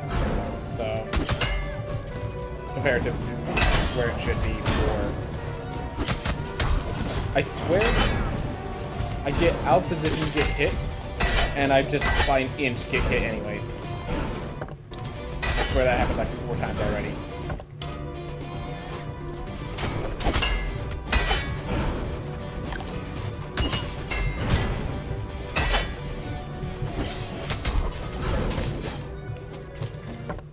Ooh.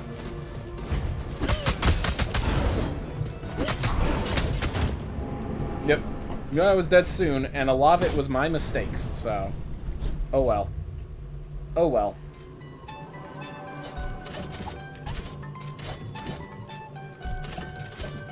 That's a great item. Let's see if that's good enough to keep you alive and actually useful for me.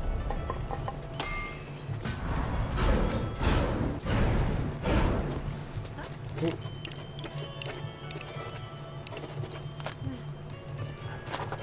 Alright. Let's see.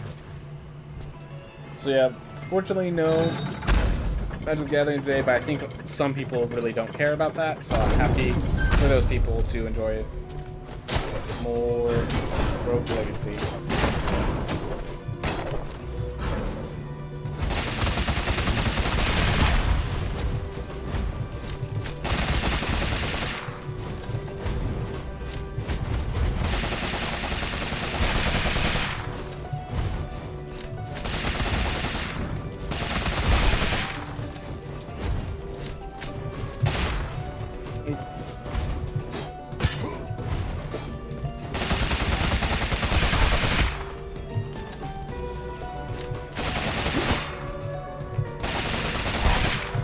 Well,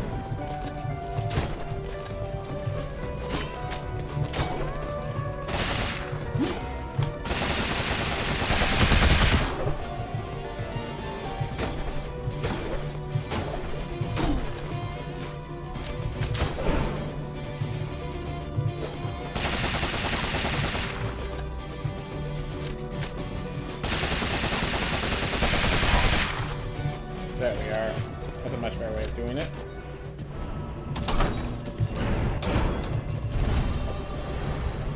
Alright, more Magnesis.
Definitely too low on health.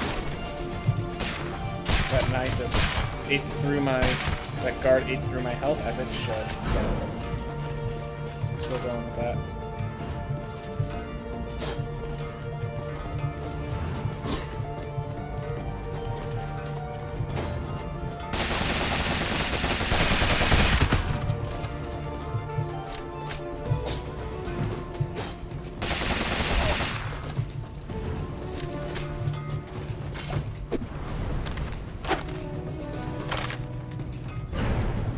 Thank you, iframes. Thank you, iframes.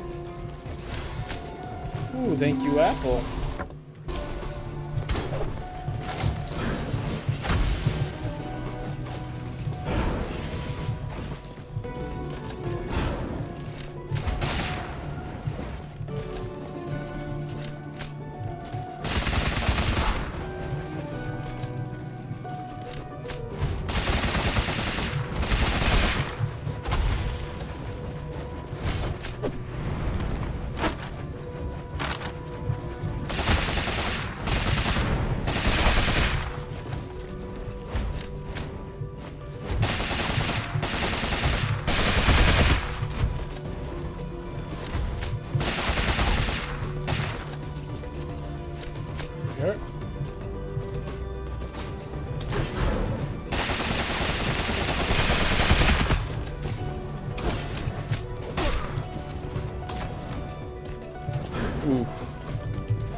out here.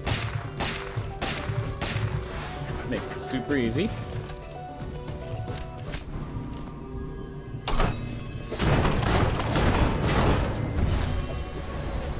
Awesome, and we actually pulled ourselves out of that bad situation.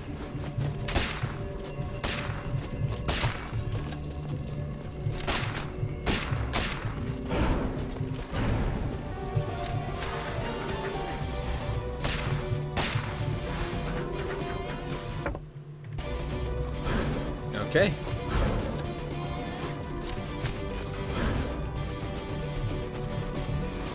Oof.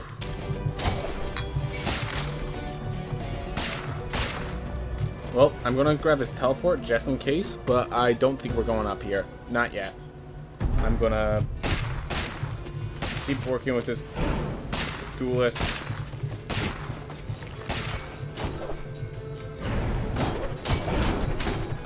Where I can. And I do know those cost 9,000, so we're not gonna be buying that teleport.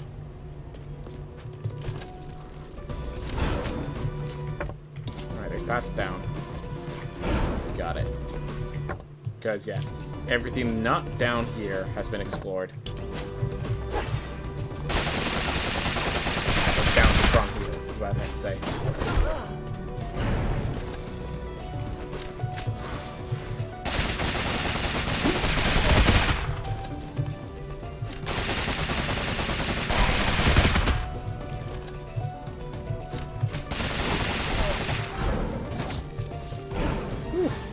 Nearly topped off again.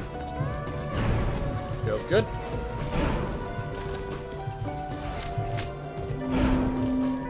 Have to. This wasn't there was never a decision here.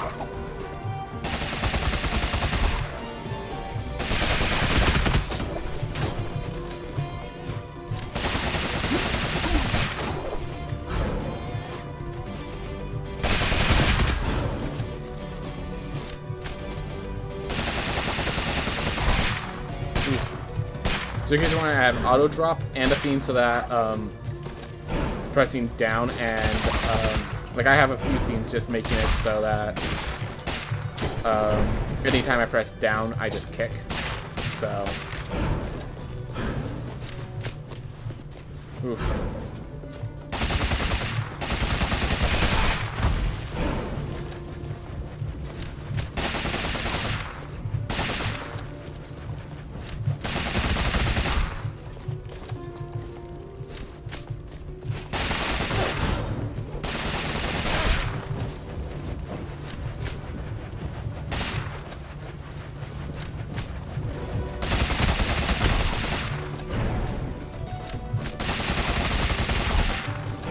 These axes are definitely the scariest thing for this duelist. Oof. By the way, Kraken, I don't think you ever did tell your bad pun. I was really hoping to get something awfully hilarious, so...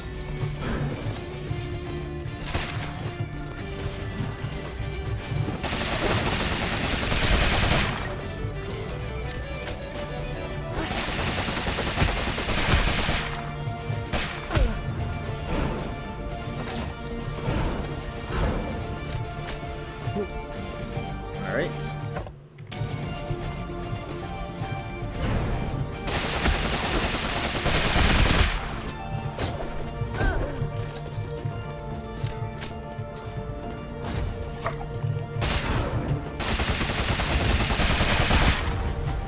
Oh, right. That one goes through walls.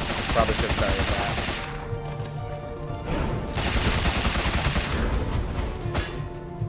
Thanks, Spike Ball. I appreciate you. I'm sure whoever's leading the monsters here appreciates you. The Stiging appreciates you. Let's go with that. Your mom appreciates you. I don't know your mom. But I'm sure she appreciates you.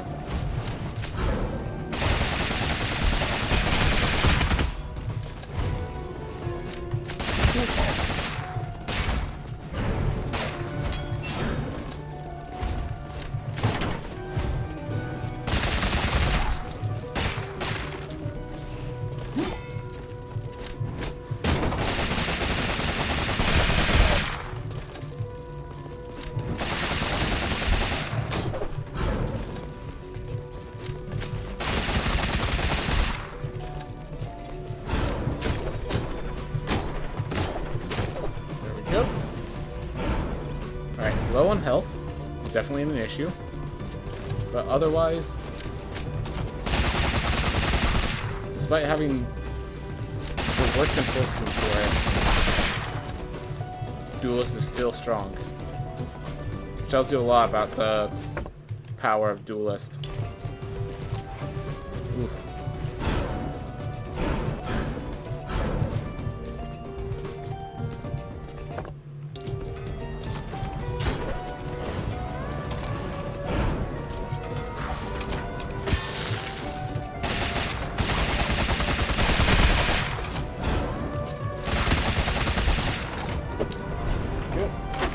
Gilded Cape +1.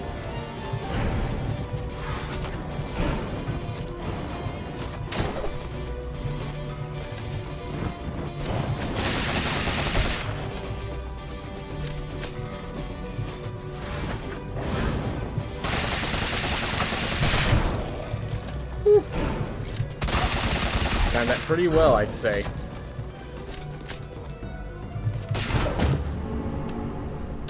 Well, you did good still. You got 2 ranks of Gunslinger and a good amount of gold. Panic attacks and associative nausea.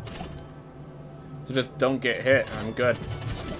Otherwise we have enemies are knocked far away when hit, and Amaterasu's son. Doesn't seem like me the gun. So yeah. I'm not saying the Gunslinger got stronger, I'm saying how strong the Gunslinger is, given my control scheme, how far Lady Faye went. Just, I have a very poor control scheme for Gunslingers, and it still did well. No, they're not stronger. They're just, Gunslingers are strong. That's all I was saying. My apologies for the misunderstanding. Oof. Yeah, I only get Cardinals, but also anytime I press down, it kicks, so I have to hold down before I go into the air for any downward shot. And for up, if I press up before shooting, it will hit my interact button, forcing me to start reloading. So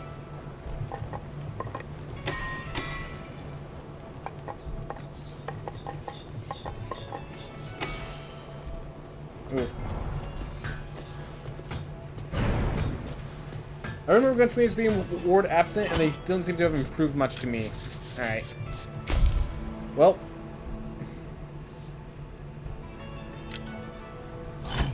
What was the joke? Everyone has the right to their opinion. And it's alright if their opinion is wrong. I'm joking, of course, but...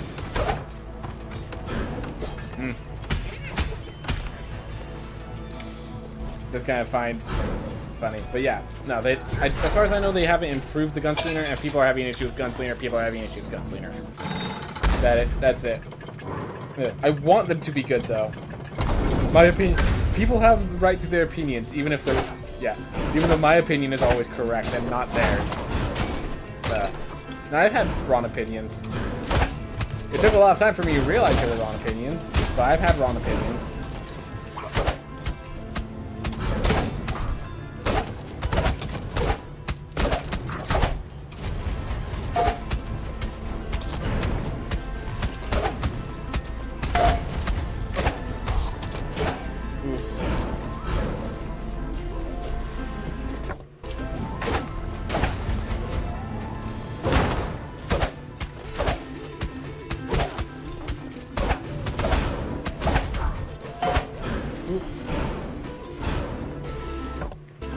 One encounter finally done. I just keep getting interrupted. Are you getting disrupted or are you getting distracted? One is kind of out of your control. The other truly is in your control. And it's not even close. I guess interrupted is kind of in your control as well. Since you could just decide not to ignore the interruption. Though, depending on your situation, that might have consequences. I'm going with Pandora's Trial. Let's see how it works. Maybe it's just how you spec damage, because this pain is only doing 35 when bullets were like 22 each. I will say I was relying on swap because, of course. Anyways.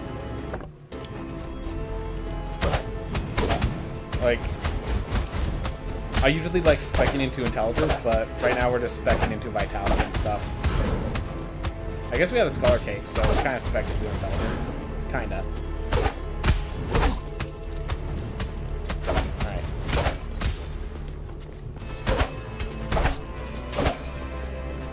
Panic attacks mean nothing if you have Ostenogenesis. So, really, this Pandora's Trial is a bargain. I say as I die. Check its tech crits on the last 2-3 hits of burn. That, and if they deflect a projectile, they get charged, which means that your next attack is a crit. So.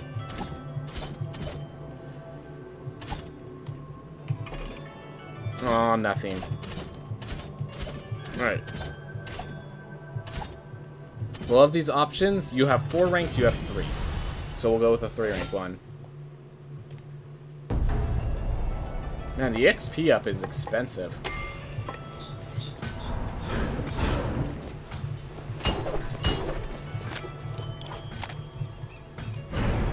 Ooh. Alright.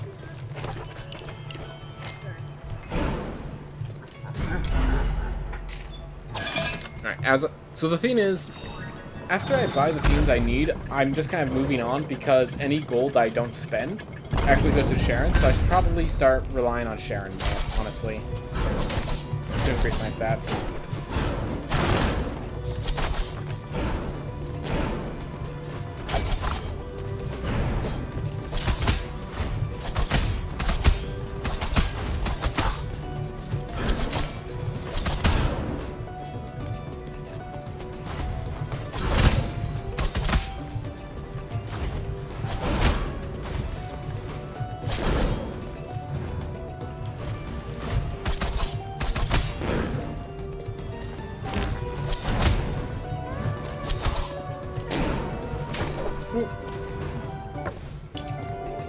Always like Friend's Reward. Like, favorite relic, hands down. Ooh. Coleus Shell or Twin Scissors? I think Coleus Shell is worth the loss and resolve.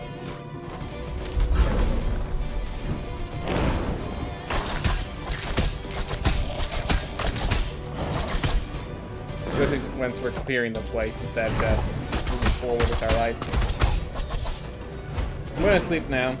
Have fun with RL2. I will. I will. Yeah, the stream is only going to last another 20 minutes anyways. Well, I mean, it's scheduled to end in 20 minutes, so...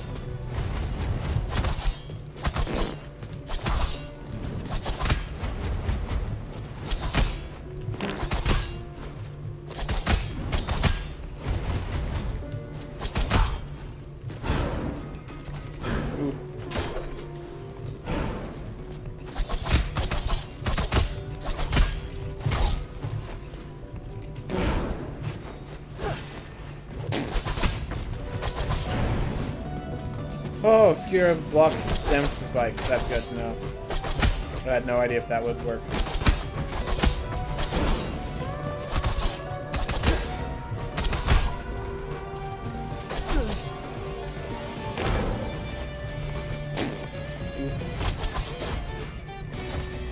Alright. Scholar helmet, great. Cool.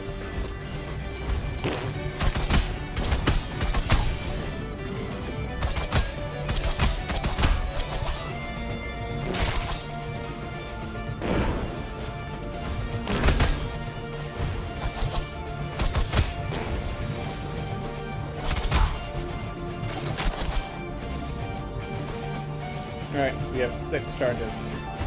We have our full charge shell, so that's good.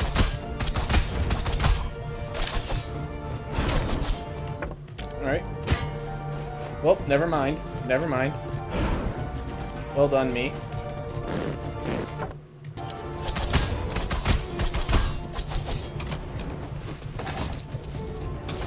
Ooh.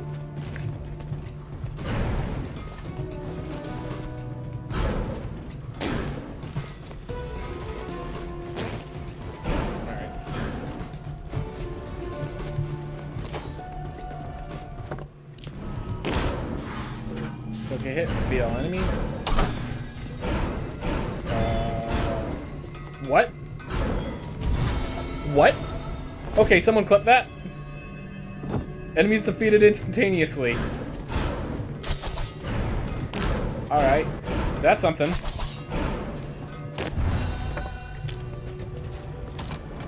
Okay. That has to be a glitch. That has to be a bug.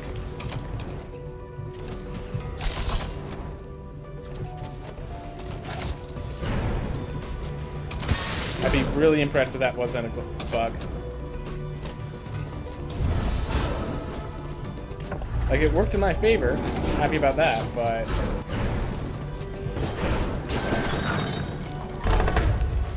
Ooh. Let's do it. Alright. Oh, right. I don't have any way to get rid of those.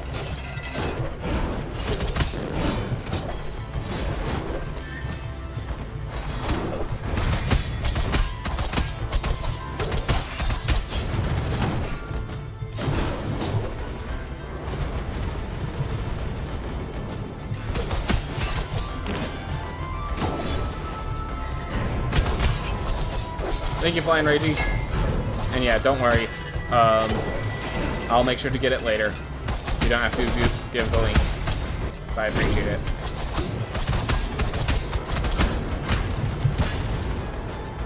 Well, this ain't going well.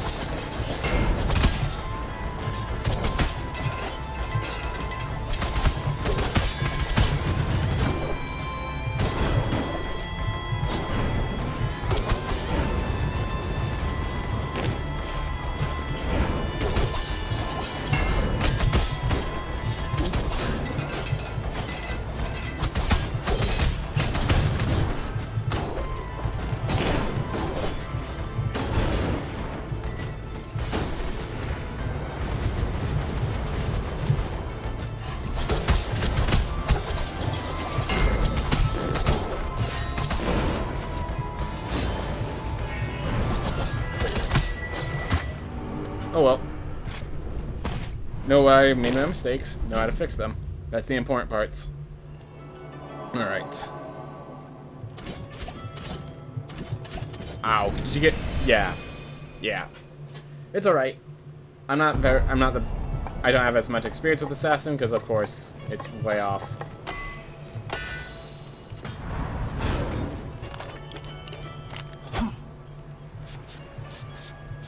Oh, let's get the Gilded. We still need to get the Gilded set.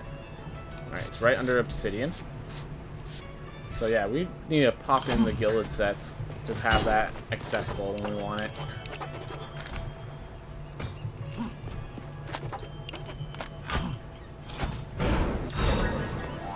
Ooh.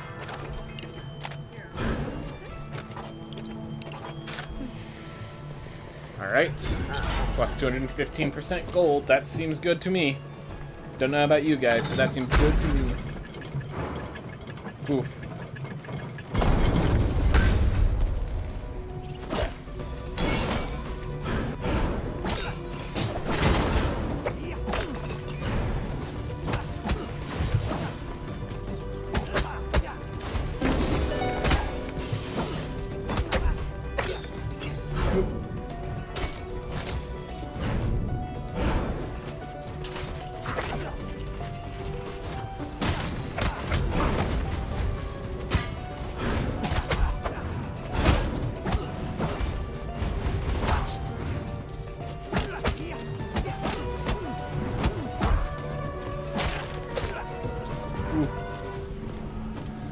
Alright, that's great, thanks.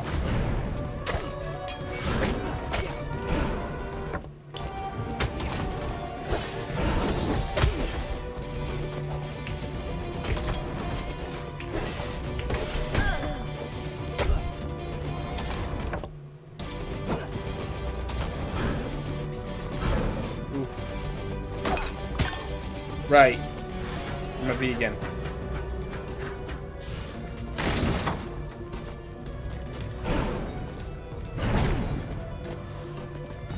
Well, everyone makes mistakes. Ooh.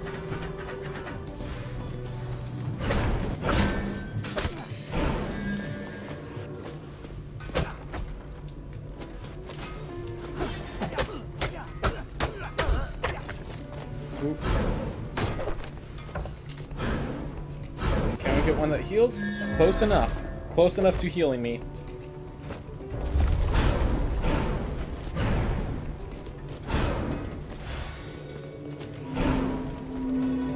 I'm actually taking the damage here because I already have reduced resolve. I want Hyperion's Ring to trigger the best of its ability should it trigger. So here's the theme. They have a change here. So I realize I didn't show you guys, but you're gonna notice I'm not getting much meat. I'm not getting much gold. While I'm reading the books, like, I'm going to predict I get no items here. And the reason why, in lore rooms, breaker rules never drop items. That's the new thing they added. I guess this prevents you from just, like, coming back to these rooms to just, like, get a bunch of items. But still, it's kind of, it feels weird. It's like, why not?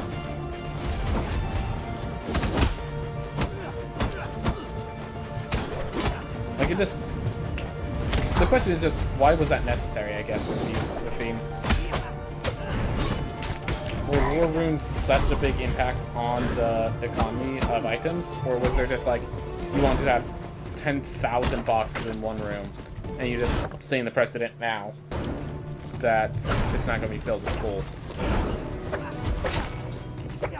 Maybe they're just saving time. Like, I can definitely see, they're like, I'm tired of people always coming into this room to try to get gold and meat and all that stuff, so we're just going to say that it doesn't exist here.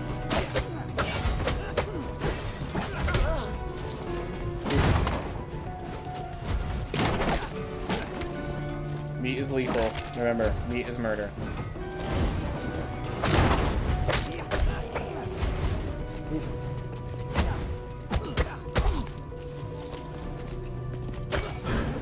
Ooh.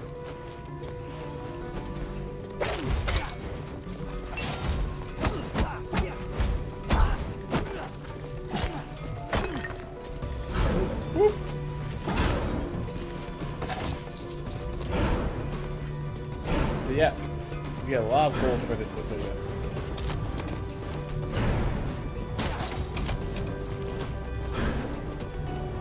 Over 3 times the gold.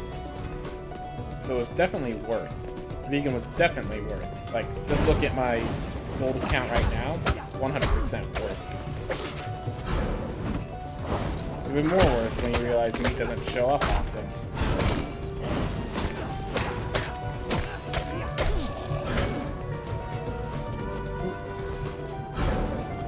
Expensive. Alright.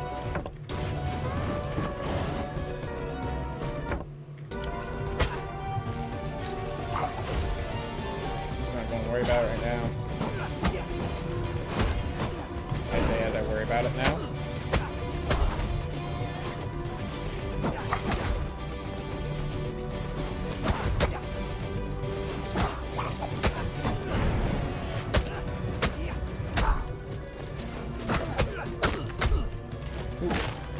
I just need to know which direction to approach. Lethal meat.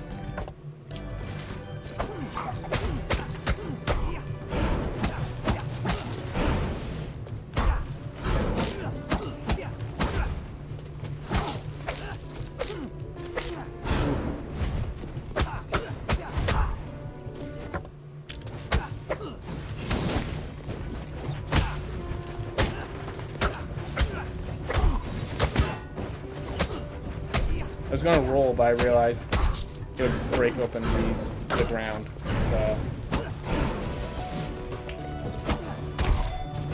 probably not the best idea to roll here.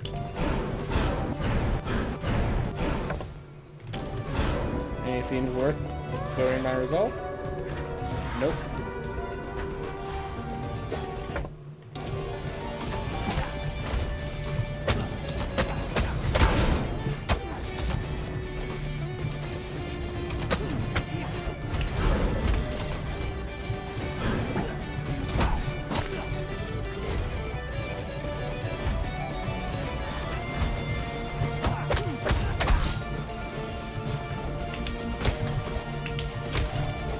Oh.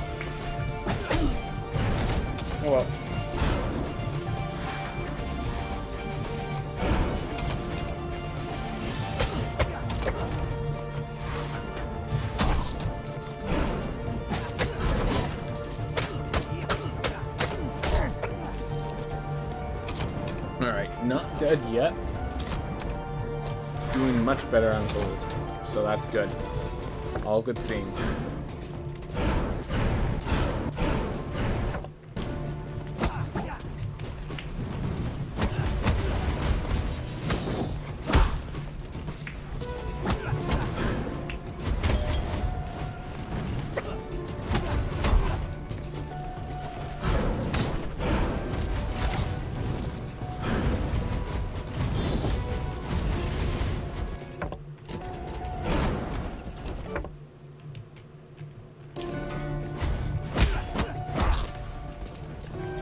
Go.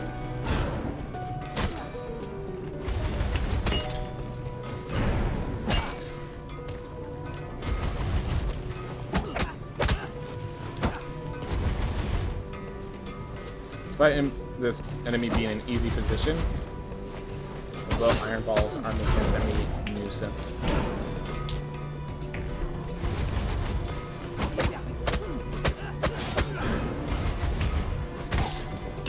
Go. Whew. Taking long enough. Warden weapon level 2. Fortunately, I'm training Warden with obsidian right now, but I'm sure it will matter once I get.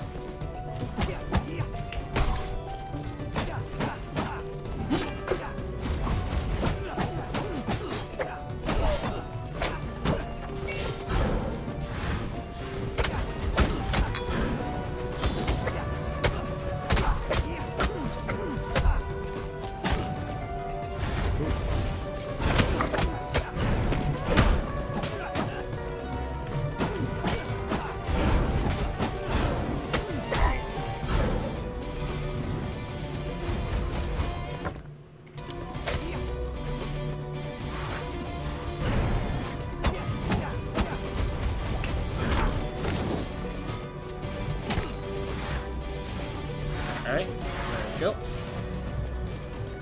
Ooh.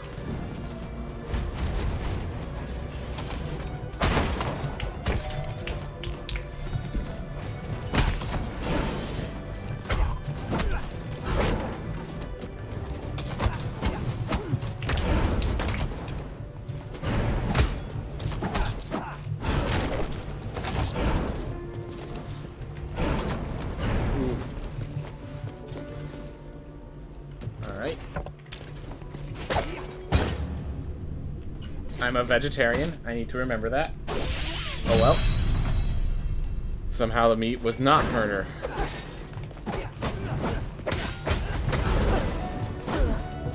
Like, I'm getting all this bonus gold, and yeah, I can't process why.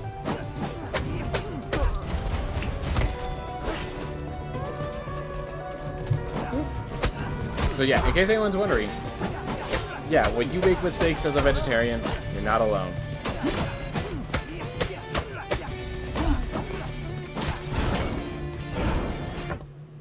Oof.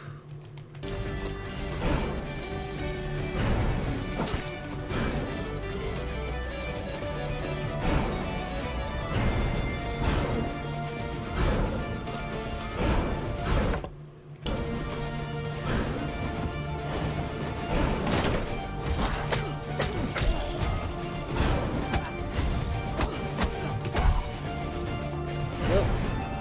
39K. That feels good.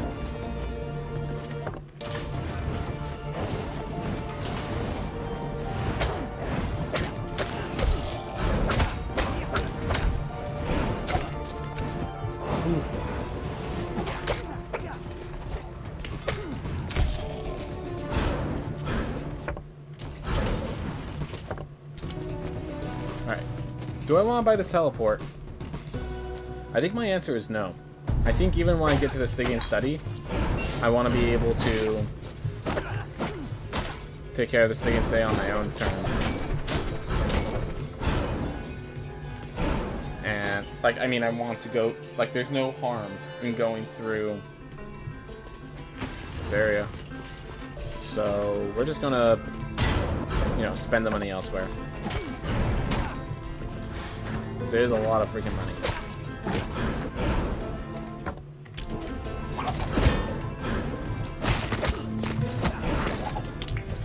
What?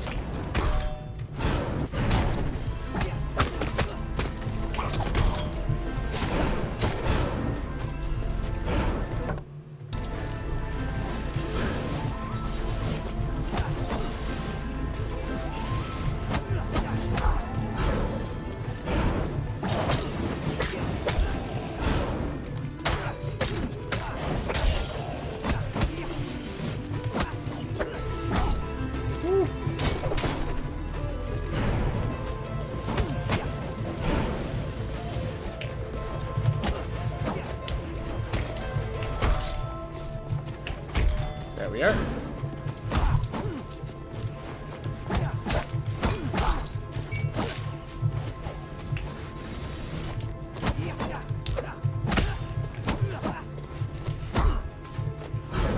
Ooh.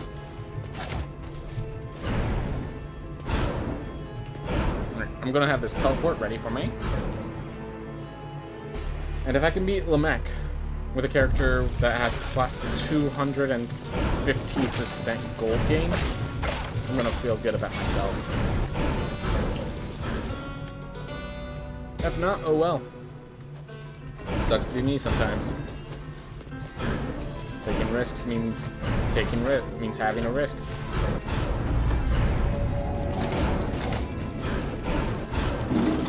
And it gives me health, so I have a better chance.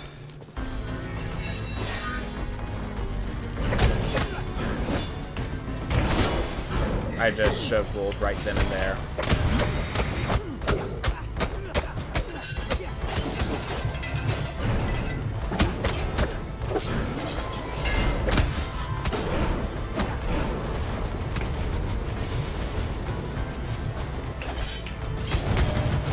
Well, this is what roll was for.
That's better than expected.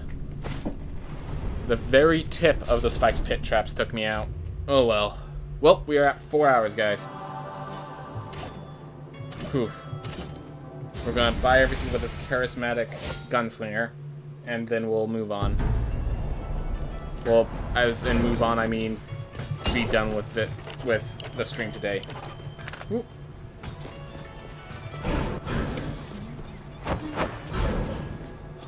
Alright. So let's buy the Gilded set.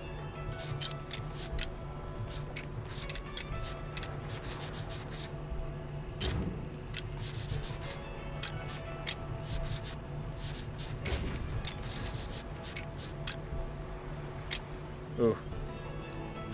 How's the hat affected by armor again? Oh.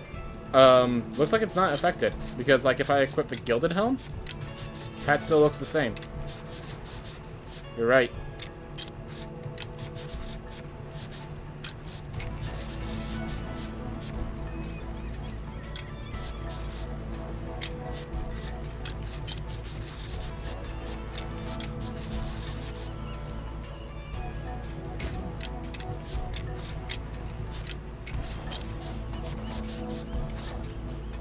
Oh my gosh.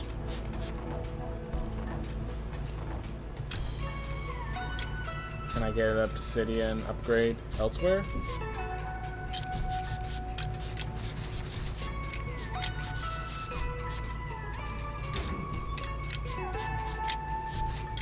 The Unity is too strong, but the ground is going to be something, a thing of the future. Do I have a drown set trinket? Yep. Let's see, if I equip drown trinket and drowned weapon, I have bonus strength instead of bonus health. 128 versus 652. Literally nearly doubles my health right now. Jeez. Alright, let's buy all the runes.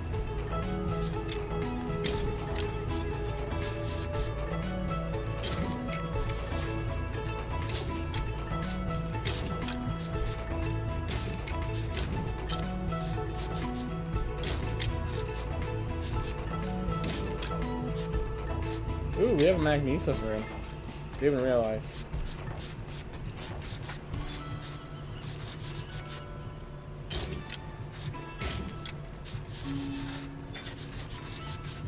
Well, that was quite a lot of purchases. Alright. Well, let's talk to you. Blacksmith shows an interest in my blade, but it's not for him. Sharon has a blade. Ooh. I want a purple fedora. Sorry to hear that, Flying Ragey. Sorry that you don't get your purple fedora. Alright. Well, we played for 4 hours today, so it was a nice chill stream. It was a lot of fun. Everyone, thank you so much for watching. I hope you all have a wonderful day. With that, let's raid Paranoid. Alright. Paranoid's about to start up some Hollow Knight, so I'm going to jump into that.